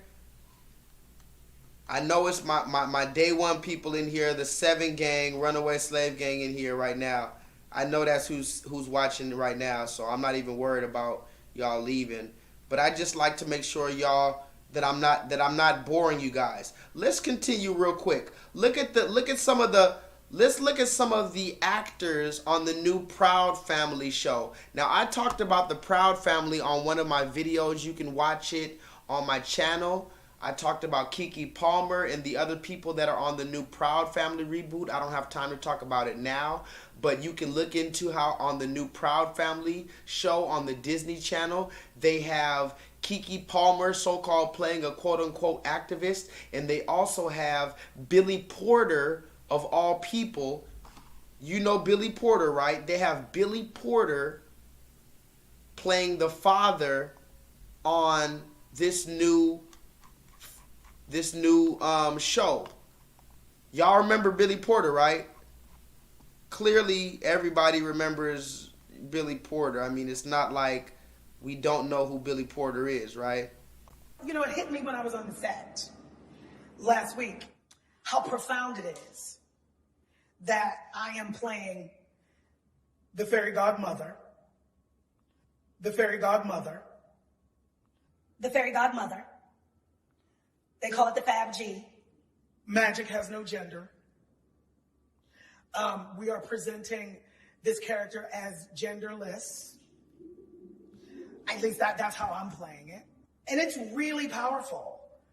You know, this is a classic. This is a classic fairy tale for a new generation. And I think that the new generation is really ready. You know, the kids are ready. It's the grown-ups that are slowing stuff down. You know, like, I'm because of the emasculation of the black man. I didn't know that I had that much power. But now that I know I do, you can expect me to be wielding it every chance I get. Remember, that's Billy Porter, who was also in the most recent Lil Nas X video. Can somebody put that in the chat? Billy Porter was in the most recent Lil Nas X video where Lil Nas X was having homosexual sex with his fellow football teammate in the locker room. And it reached #1 on YouTube. This is just the other day, and I'm not even going to show you more of the video. I just want you guys to see the pattern here. So Billy Porter is the father on this new Proud Family show. But look at some of the other people that are going to be on the Proud Family show. Lizzo, I didn't even circle that. I should have circled her too, but look at the first name. Lizzo. Lil Nas X. Gabrielle Union. Lena Waithe. You know about Lena Waithe, right? Could somebody put that in the chat? Lena Waithe? The third name right there. Lena Waithe. You know we got the Receipt King on deck, right? Does anybody know who Lena Waithe is? Study finds that 9.1% of series regular characters scheduled to appear on broadcast scripted primetime television this series are LGBTQ, a decrease of 1% from last year's record high percentage of 10.2%. Listen to this, guys. Record finds that nearly 1 in every 5 characters that are LGBT appears on a series that is tied to just one of 4 creatives. Shonda Rhimes, Greg Berlanti, Lena Waithe. You see that right there? You see how it says right here? Reports find that nearly 1 in every 5 LGBT characters appears on a series that is tied to one of just 4 creatives. Shonda Rhimes, Greg Berlanti, Lena Waithe, and Ryan Murphy. For the first time in the report's history, over half of LGBT characters on cable television are people of color. Over half of the characters on all of television, cable television, are people of color. Over half. Over 50% of the characters on cable television that are LGBT are quote-unquote people of color. Meeting GLAAD's, which is the Gay and Lesbian Alliance Against Defamation's challenge from last year's report. But look at this right here. It says 1 in every 5 characters that are LGBT are tied to 4 directors. Shonda Rhimes, Greg Berlani, Lena Waithe. Lena Waithe. You see that right there? Lena Waithe. Am I going crazy, guys? Guys. Am I going fucking crazy? Can somebody please tell me what the fuck is going on? I don't know. Lena Waithe, it says that 1 in 5 of the LBGT characters are tied to these 4 directors. Lena Waithe is one of the directors, meaning Lena Waithe is personally responsible for ushering in a large percentage of these LBGT characters. So when we go back to the characters on the Proud Family show, Lena Waithe, the third name right there, along with Gabrielle Union, Lil Nas X, Lizzo, and Bretman Rock. And you may ask yourself, who is Bretman Rock? You can look into this person. I'm not even going to show it again. I showed it on the last live stream. Can somebody put that in the chat? If you wasn't on the last live stream, you didn't see it. This person, Bretman Rock, is a natural born male. And I showed how he was wearing the dress, the physical, actual dress of Aaliyah. He was wearing a dead black woman's dress on the red carpet, acting like he was a woman, talking about he's a little brown Filipino boy and he hopes Aaliyah is looking down from heaven at him wearing her dress on the red carpet. This is who Bretman Rock is. But again, I gotta move forward. Please press 7 in the chat if you're with me. I have a few more things I have to say, guys. Just a few more. I have to move forward, and I wish I could stick more, but I do have to move forward.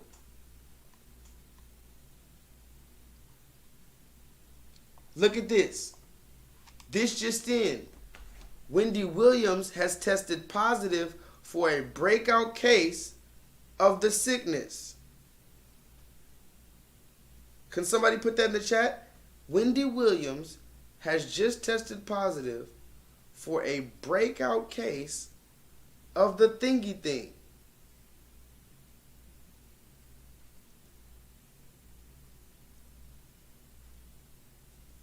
What is a breakout case?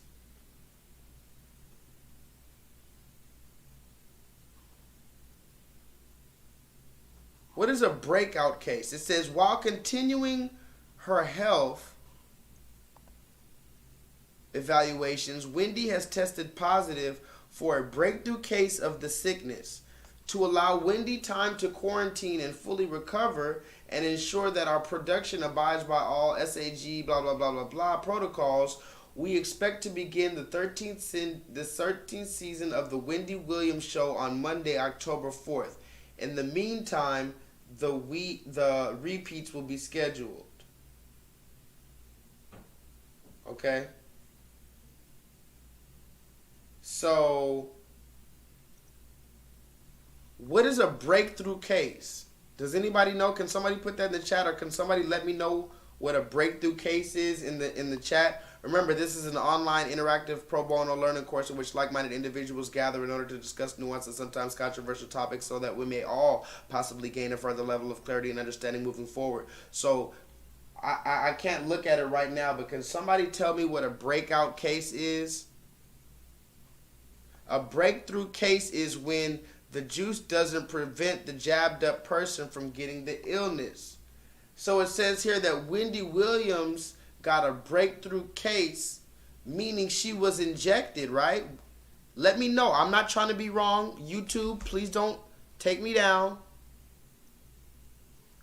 But doesn't that mean that Wendy Williams was injected? If she got a breakthrough case, doesn't that mean that Wendy Williams was injected? But guess what?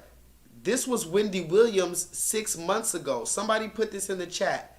Wendy Williams 6 months ago was singing a different tune. So, are you planning on getting your vaccine? No. No. No. I don't trust it. I've never gotten the flu shot either, though, and you and I have talked about that, and several of the doctors on my team talked to me about, Wendy, we'll get the flu shot.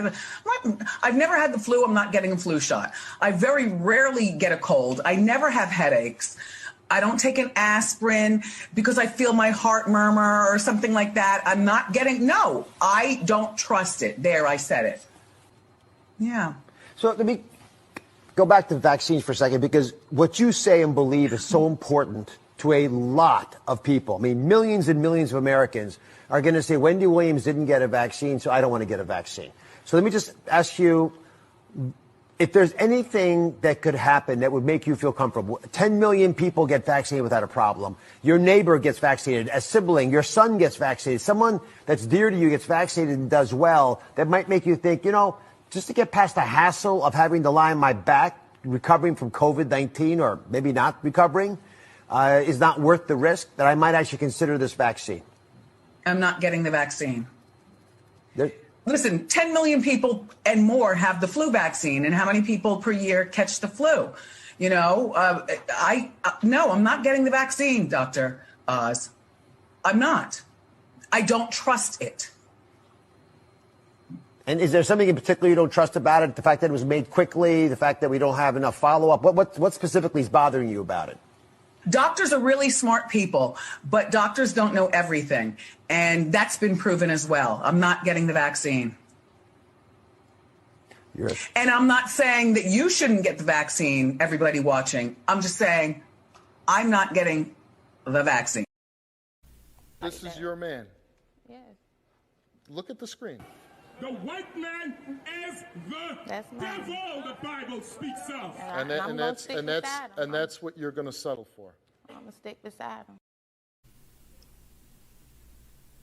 But 6 months ago, Wendy Williams was singing a different tune. But 6 months later, Wendy Williams all of a sudden not only got the injection, but she also got a breakthrough case. Can somebody put that in the chat?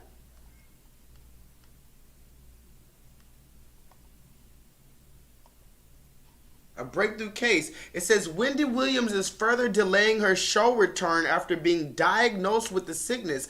The Instagram account of the Wendy Williams show announced Wednesday that the daytime host, who is 57 years old, is battling a breakthrough case, quote unquote, of the sickness. While continuing her health evaluations, Wendy has tested positive for a breakthrough case of the of the sickness. The statement began.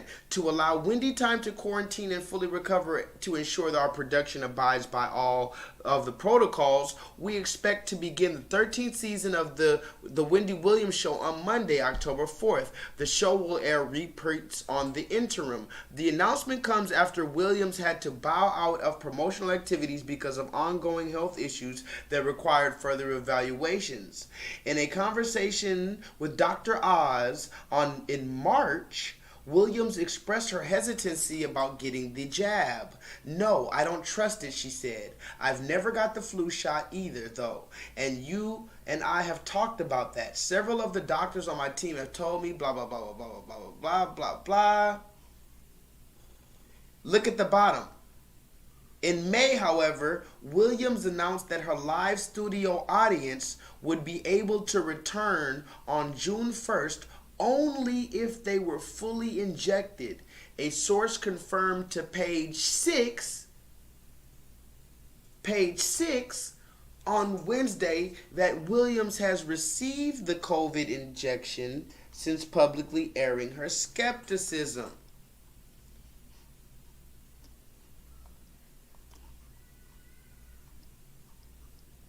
That's suspicious. Little suspicious.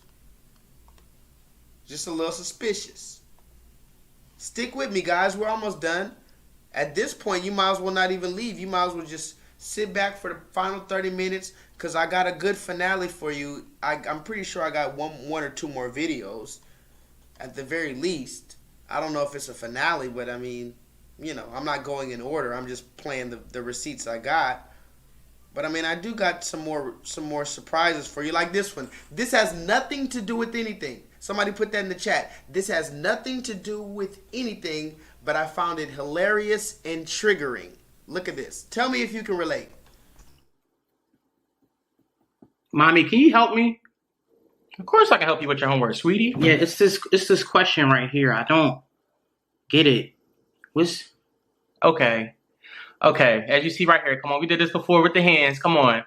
Okay, so what is 5 plus 5? What is that? Come on, count it on your fingers. Come on, we did this before.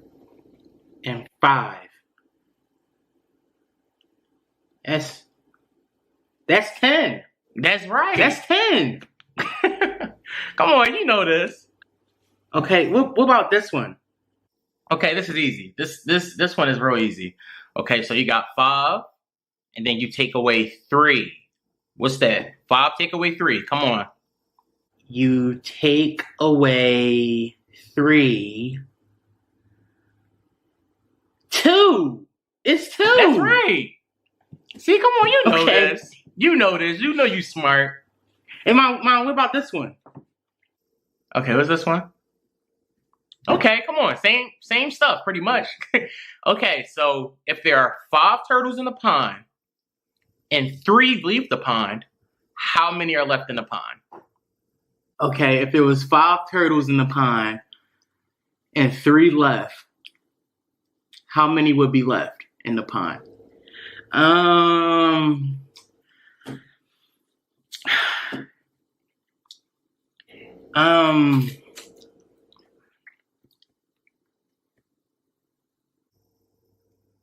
If five turtles are in the pond and 3 leave, 5 and 3, how many are left in the pond?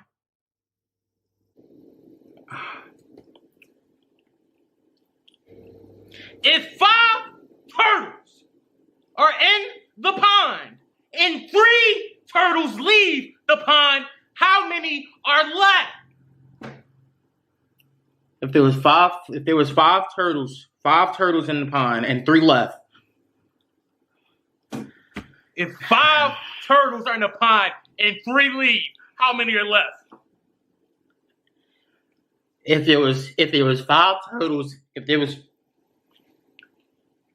5 turtles in the pond, if there was 5 turtles in the pond, then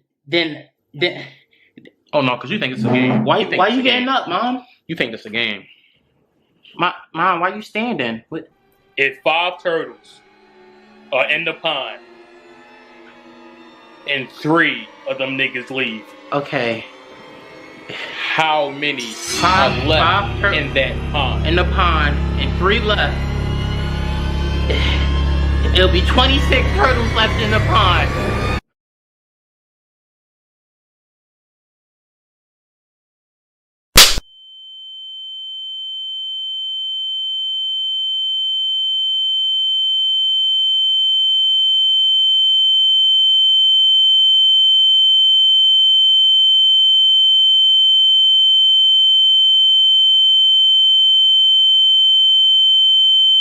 If there was 5 turtles left in the pond and 3 left,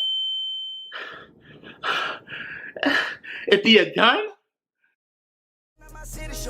But I treat it like my city show. 20 more minutes into I'm on. 20 more minutes into I'm on. 20 more minutes into I'm on. 20 more minutes into I'm on. 20 more minutes into I'm on.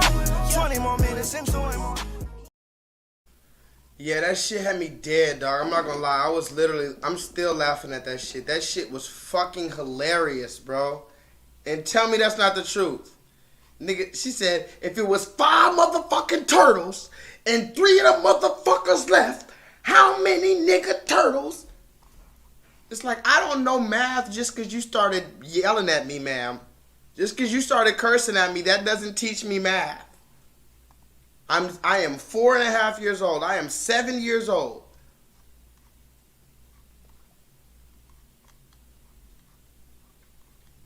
Let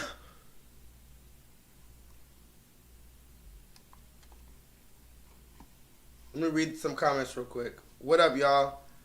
Hey, seriously, real quick, I just want to say this. I know YouTube hides my stuff, but I really appreciate y'all for sticking in with me. And, you know, this is really therapeutic for me. I like to be able to come here and talk to you guys.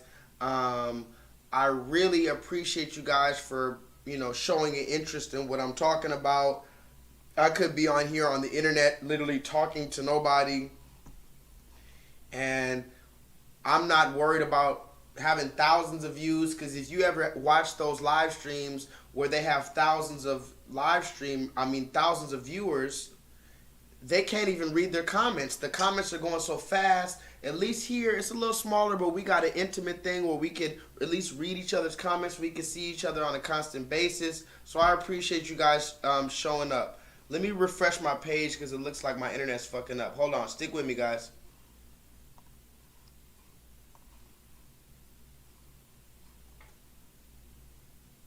What the fuck?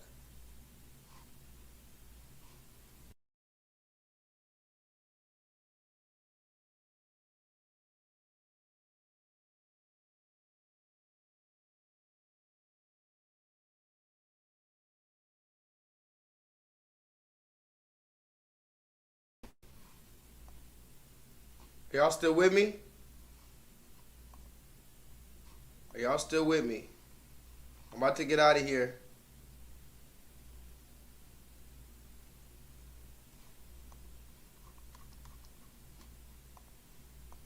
Don't worry, guys. I'm about to get out of here. I'm just trying to see what last little receipts I got that I want to show you tonight. I can show you some more receipts later, but look at this. How about this one? What do you see here? Put it in the chat. Go ahead, put it in the chat. Hurry up, hurry up, hurry up. We got to move forward. Put it in the chat. What do you see here? What do you see here? What do you see here? What do you see? What do you see? What do you see?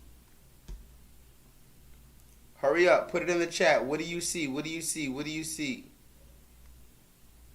What do you see? Hurry up. Hurry, hurry, hurry, hurry, hurry, hurry, hurry, hurry, hurry, hurry, hurry, hurry, hurry, hurry. It's Runaway Slave Gang, guys. We got to get out of here. Runaway Slave Gang. By the way, this next video, I don't know, but whatever. Still, Runaway Slave Gang. Oh my God.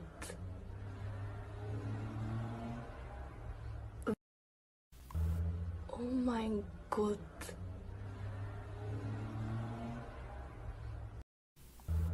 Oh my God.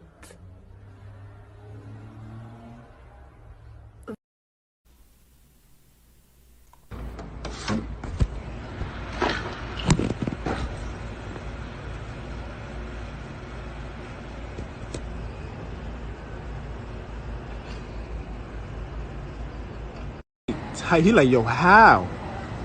Look at him. Trying to make it make sense. Trying to make it make sense, bro. You like, how?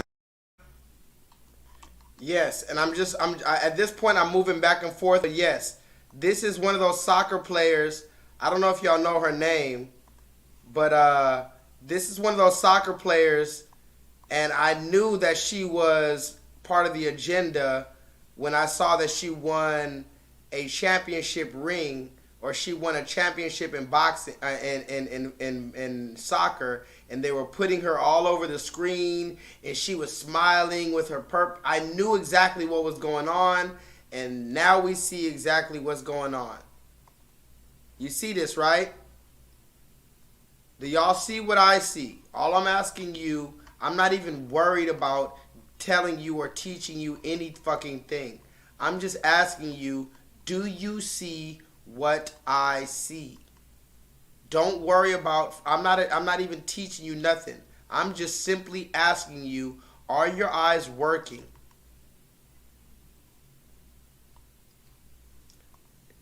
If you're eating anything, stop eating right now. I'm letting you know, if you're eating anything, stop eating right now. I wasn't going to show you this video, but I'm going to have to show it to you now. If you're eating anything, stop eating. If you like animals, I would suggest that you look away. I'm going to say it one more time. If you're eating, stop eating. If you love animals, just put on your seatbelt. I got to show you this.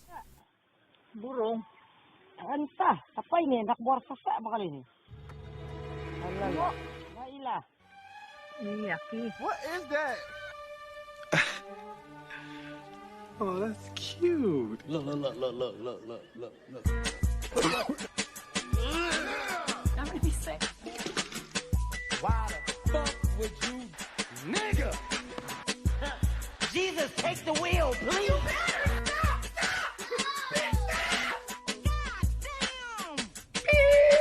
Boy, ain't no way, boy. Boy, ain't no way, boy. These people, they're sick. Stop it. Get some help.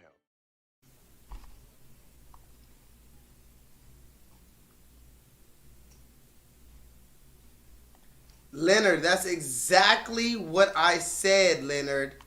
That is the exact word, the only word that fits this situation. I just wanted to see if anybody else sees what I see, and when you put that, that lets me know that I'm not going crazy. I just wanted you to see what I was seeing. Complete heathen activity. Biblical heathen shit. That is some biblical heathen shit. That is some demonic, unclean, other shit. That Men in, somebody put that in the chat. That's some Will Smith Men in Black shit. That's some shit. Them niggas gotta do something with him. They hit you with that white, hit you with that red fucking beam.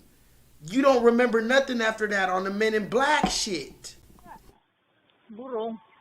Entah, apa ini? Nak buat sesak kali ini. Allah. Baiklah. Iya, What is that? Oh, that's cute. Look. I'm gonna be sick. Why the fuck would you, nigga? Jesus. Alright, I'm not gonna keep on showing that. I just want to show you. That has nothing to do with tonight's show, but I mean, you know, what am I gonna do?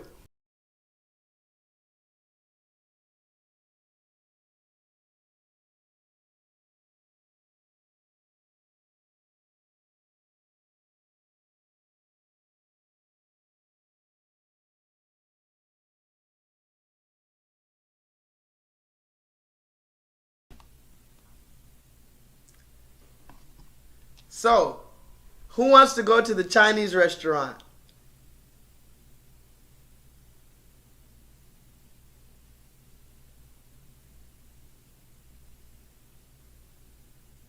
Who wants chicken dumplings?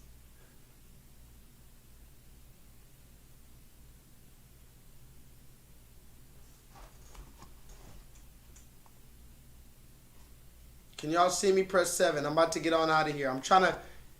It looked like my internet's still fucking up. I'm trying to... Before I get out of here, I want my internet to be cleared up.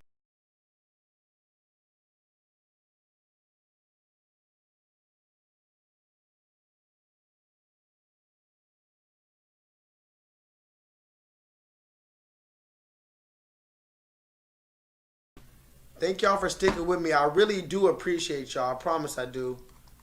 Let's look at these last little 2 receipts. I promise I'm done. I'm done.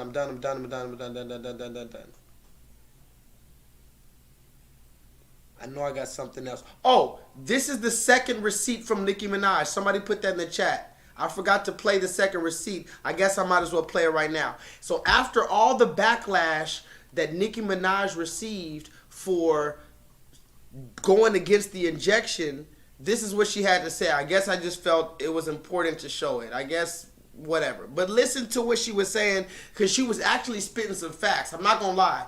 I'm not a big supporter of Nicki Minaj's music like that, blah, blah, blah, blah, blah.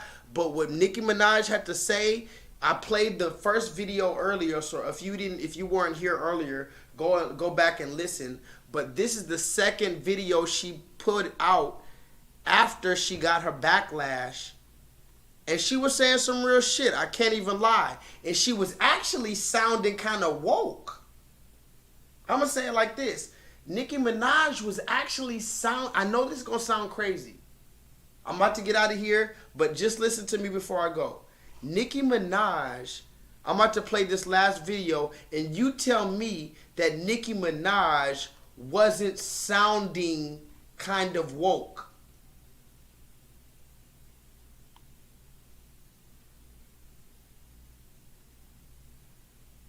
You tell me if we might not be able to add Nicki Minaj's name to the woke book. I don't know. I'm just throwing it out there. Don't come for me. I'm just saying, is it possible? Is it at all possible that possibly the sister Nicki Minaj could get a hat? Don't come for me. Don't come for me. Just listen. They want the phone call. And you know what the request was? We'd like to offer Nicki an invitation to come to the White House to speak with two people, the two names, what is that man's name? Dr. Fauci, and with the Surgeon General. And do you know what I said? I said, well, I would rather not have to travel. Can we do something like a live? And they said that they're open to me choosing a platform to do a live, but they have never taken that off the table for me to come to the White House. And so I said I would like to do. The other question is, they asked me would I like to do a private live, or I'm sorry, a private conversation or a public live. And I said it would not feel genuine if it was something that I discussed with them only privately, because then it would come off disingenuous to my fans, because it would sound like I was kind of like selling them the vaccine. And everyone agreed. Sweetheart, are you out of your fucking mind? I'm not one of those people that y'all are going to be able to do this with, sweetheart. Okay? See, the minute you guys started going this hard is when this seemed strange to me. Like, and I'm not talking about the representative that Joe and Sal spoke to today. I'm talking about just the Democratic Party in general, and so many people jumping at the chance to, okay, well, we can't make fun of the actual story anymore and talk about testicles and balls till they drop dead and make that a joke. So now we have to attack her personally. I want you guys to see what is happening. And they had to make sure it came from a black person first, because if it came from a white person, the black people were like, oh, you're racist in this. So let's peep this. The first attack was from a black woman. Now this thing to assassinate my character is from a Uncle Tamiana, black, quote unquote, black man. When 80% of the artists that y'all following right now feel like I feel about the vaccine and are too afraid to speak on it. And guess what they're doing right now? If they assassinate me and assassinate my character and make me look crazy or stupid, guess what? No one else will ever ask questions again. Don't you see what's happening? And y'all sitting around fucking laughing? You think I would fucking come out wake up and say, I'm gonna make up a lie about being invited to the White House? What? The fuck I look like? You see, they have to get people who can just get up there and be like, oh yeah, child, and make women of color look fucking dumb. They can't deal with smart women. Whenever a smart woman challenges anything, they get called a bitch or crazy. Pick one or both. Fuck, you can't see that.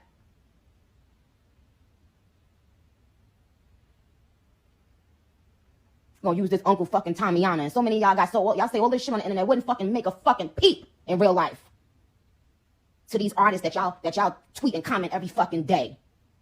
I see why a lot of celebrities keep themselves bubbled up. You understand?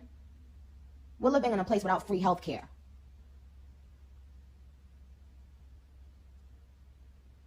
So anybody in this country has the right to question anything about their health. Because if your health mattered that fucking much, there would be free fucking health care, bozos. And I went on Twitter earlier and I said, you guys tweet me your questions so that I have questions to ask. Dr. Fauci and the Surgeon General on your behalf, because people need to be speaking up for the people who can't speak up for themselves or who will get just laughed at. You can't do that to me. You can't just laugh me up out of here. No, boo-boo, I would have been gone. I've been targeted and bullied my whole career. I don't get on the internet and cry about it. And it bothered me when I spoke to my family in Trinidad and they said, right now, if we don't have the vaccine, we can't work. Like, did y'all just hear what I said? Could you imagine being in a country where it's not that easy just to get on Instagram and, a lot of, my family members in Trinidad don't even have Instagram. So if I have to be their voice, then I will.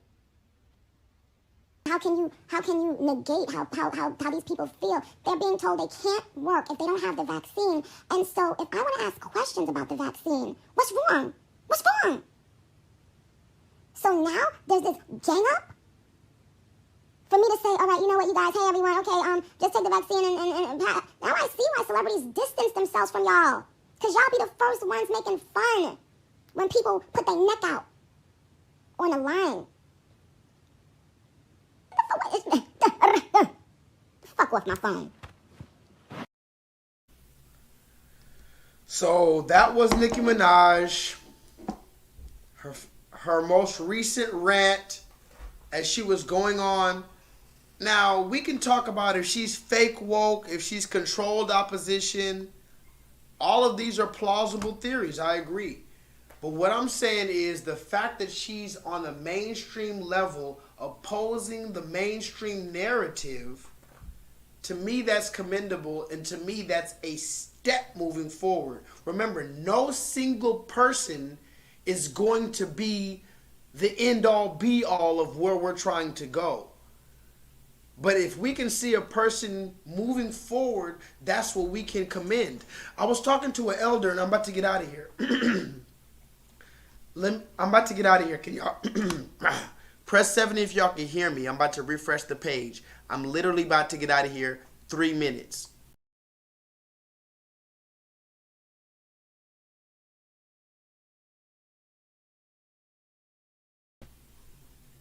Okay, so I'm about to get out of here.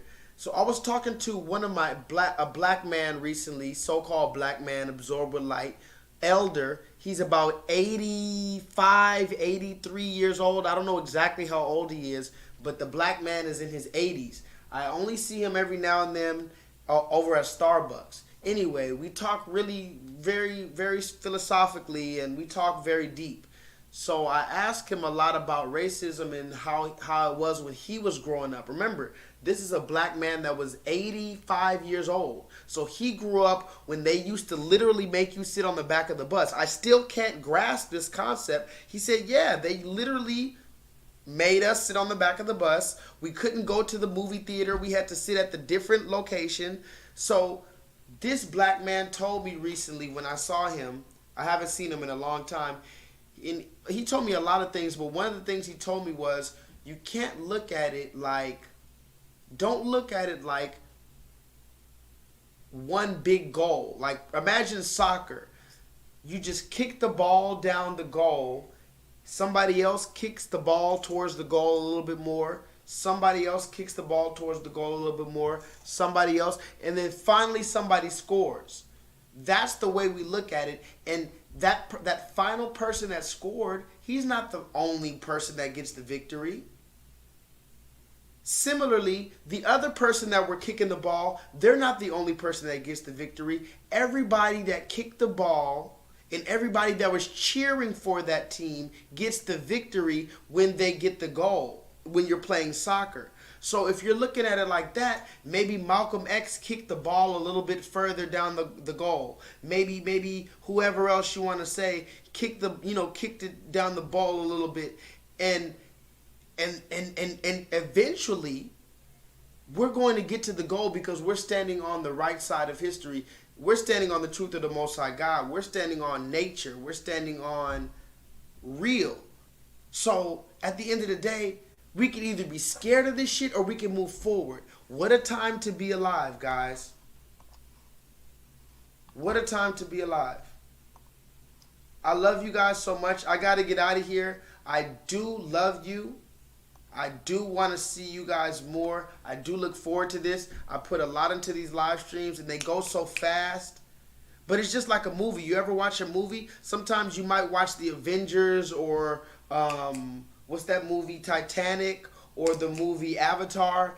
That movie might be 2 hours, 3 hours, 4 hours, but it took 6 months, 2 years, 4 years to make that movie, to edit that movie, to get all the color correction, to get all the scenes right. So I spent a lot of time for this online pro bono interactive learning course tonight, and it went by too fast. I would love to spend more time with you guys, but I can't. I'm going to play more receipts later. But I hope I proved at least what I'm talking about. Remember, tonight's chat was called what, guys? Do y'all remember what tonight's online pro bono interactive learning course in which like-minded and some not so like-minded individuals gather in order to discuss nuanced and sometimes controversial topics so that we may all gain a further level of clarity and understanding moving forward? Does anybody remember what it was called?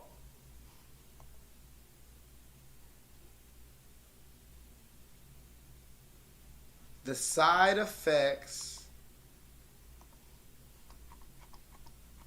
of fame, right? And do y'all understand what I meant by that? What I mean by that is we need to redefine what is famous, what we want to be famous for, what is commendable for being famous for. As a society, we need to look at people who have actually contributed something to society and call those people famous. Don't just make them famous just because. And understand that even these people that we're worshiping that are famous, quote unquote, wearing nail polish and wearing dresses and doing all kind of weird shit, a lot of these people, they have side effects where they've sold their entire soul. They are now slaves in real life. But, you know, that's just my opinion. I don't even know. Maybe I'm wrong. I could be wrong about all of this. Have you ever thought about that? I could be completely wrong. But either way, I'm going to see you next Monday night if the Lord permits, the good Lord permits. I'm going to have more receipts for you. You know, and let's leave on a good note. Turn your speakers up. Turn your speakers up, guys. In the meantime, vibrate. Hiya. Whoa. Chill. Yeah. Whoa. Yeah. We gone. Shoo. Shoo. Shoo. Shoo. Shoo. Shoo. Shoo. Let's go. Big boy. Necklace. Seriously. Flexing. Niggas. Stressing. Niggas out here pressing. Niggas out here playing. My chopper keep on spraying. Get on my knees, start praying. Get on my knees, start crapping. Everybody know that I'm trapping. Everybody know that I'm getting it. Spatch a little money, I'm flipping it. Big guns all through the city. Bring the whips out for the Super Bowl. 500 rats for the stripper bowl. The money on the floor, better get it, ho. Anything goes with the huncho. Stir fry smoking on egg rolls. Trap boy hot with a little stove. The money got a crease like it been fold. I like my money straight hot cone. Life in the store, they got the eye on. Mama say I left with the pot on. Give him a shoulder to cry on. Put your thought at home. On the ground tryna be a gangster. Nigga get bread with no fingers. Boy meets word, no Topanga. Got tried in the street and it changed them. Damn, I find it the strangest. Looking at the lame and he famous. Clout chasing all different angles. Little nigga don't know it get dangerous. Danger.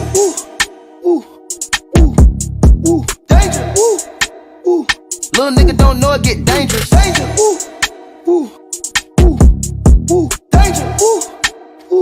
Little nigga don't know it get dangerous. Make M's by the hour. We gon' make him leave him sour. Double up, stack it up, twin tower. Get the stick, pay the hits, I'm allowing. Auto a Burke, net detergent. Adjust the curtain, LV Virgin, Mr. Perfect. My wrist is working. Which one you working? Check on your turban. Any minute, money more. They all want me. Make a roll with the 40, the bullet coming. Get a nigga dead for a little $100. Get it, so my rich, you let the water run it. Monkey nuts on the seat, that's a whole $100. Niggas kicking in the door for plenty summers. Whip it on the stove like it's Billy Hunters. Take a nigga soul for some petty money. Danger. Danger. Little nigga don't know it get dangerous. Danger. Danger. Little nigga don't know it get dangerous. Danger, I'ma gon' paint him. Double cup, triple K, I'ma gon' hang him. Better let him out the cage, can't tame him. And if you catch a body, then you can't blame him. Big touch, I'ma gon' flame him. Triple bowl looking like a WrestleMania. Whoa. 500K through 500 waves, and I heard ain't nobody else came with them. They say like they mention no 5. QC, we did it, but 21-9. A party ain't nobody plotting, have fun with the guys and nobody died. Don't cap on the story as Banco, you going as Boosie, you think that I'm lying. Never seen it with your eyes, so my money strippers were swimming in pies, it would've been danger. Danger. Little nigga don't know it get dangerous. Danger. Danger. Little nigga don't know it get dangerous.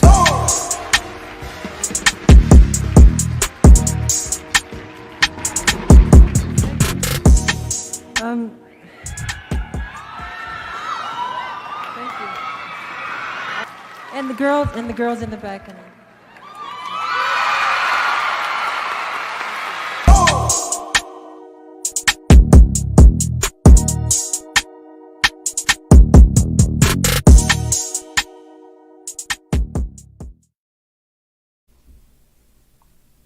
Vibrate higher, y'all. Peace.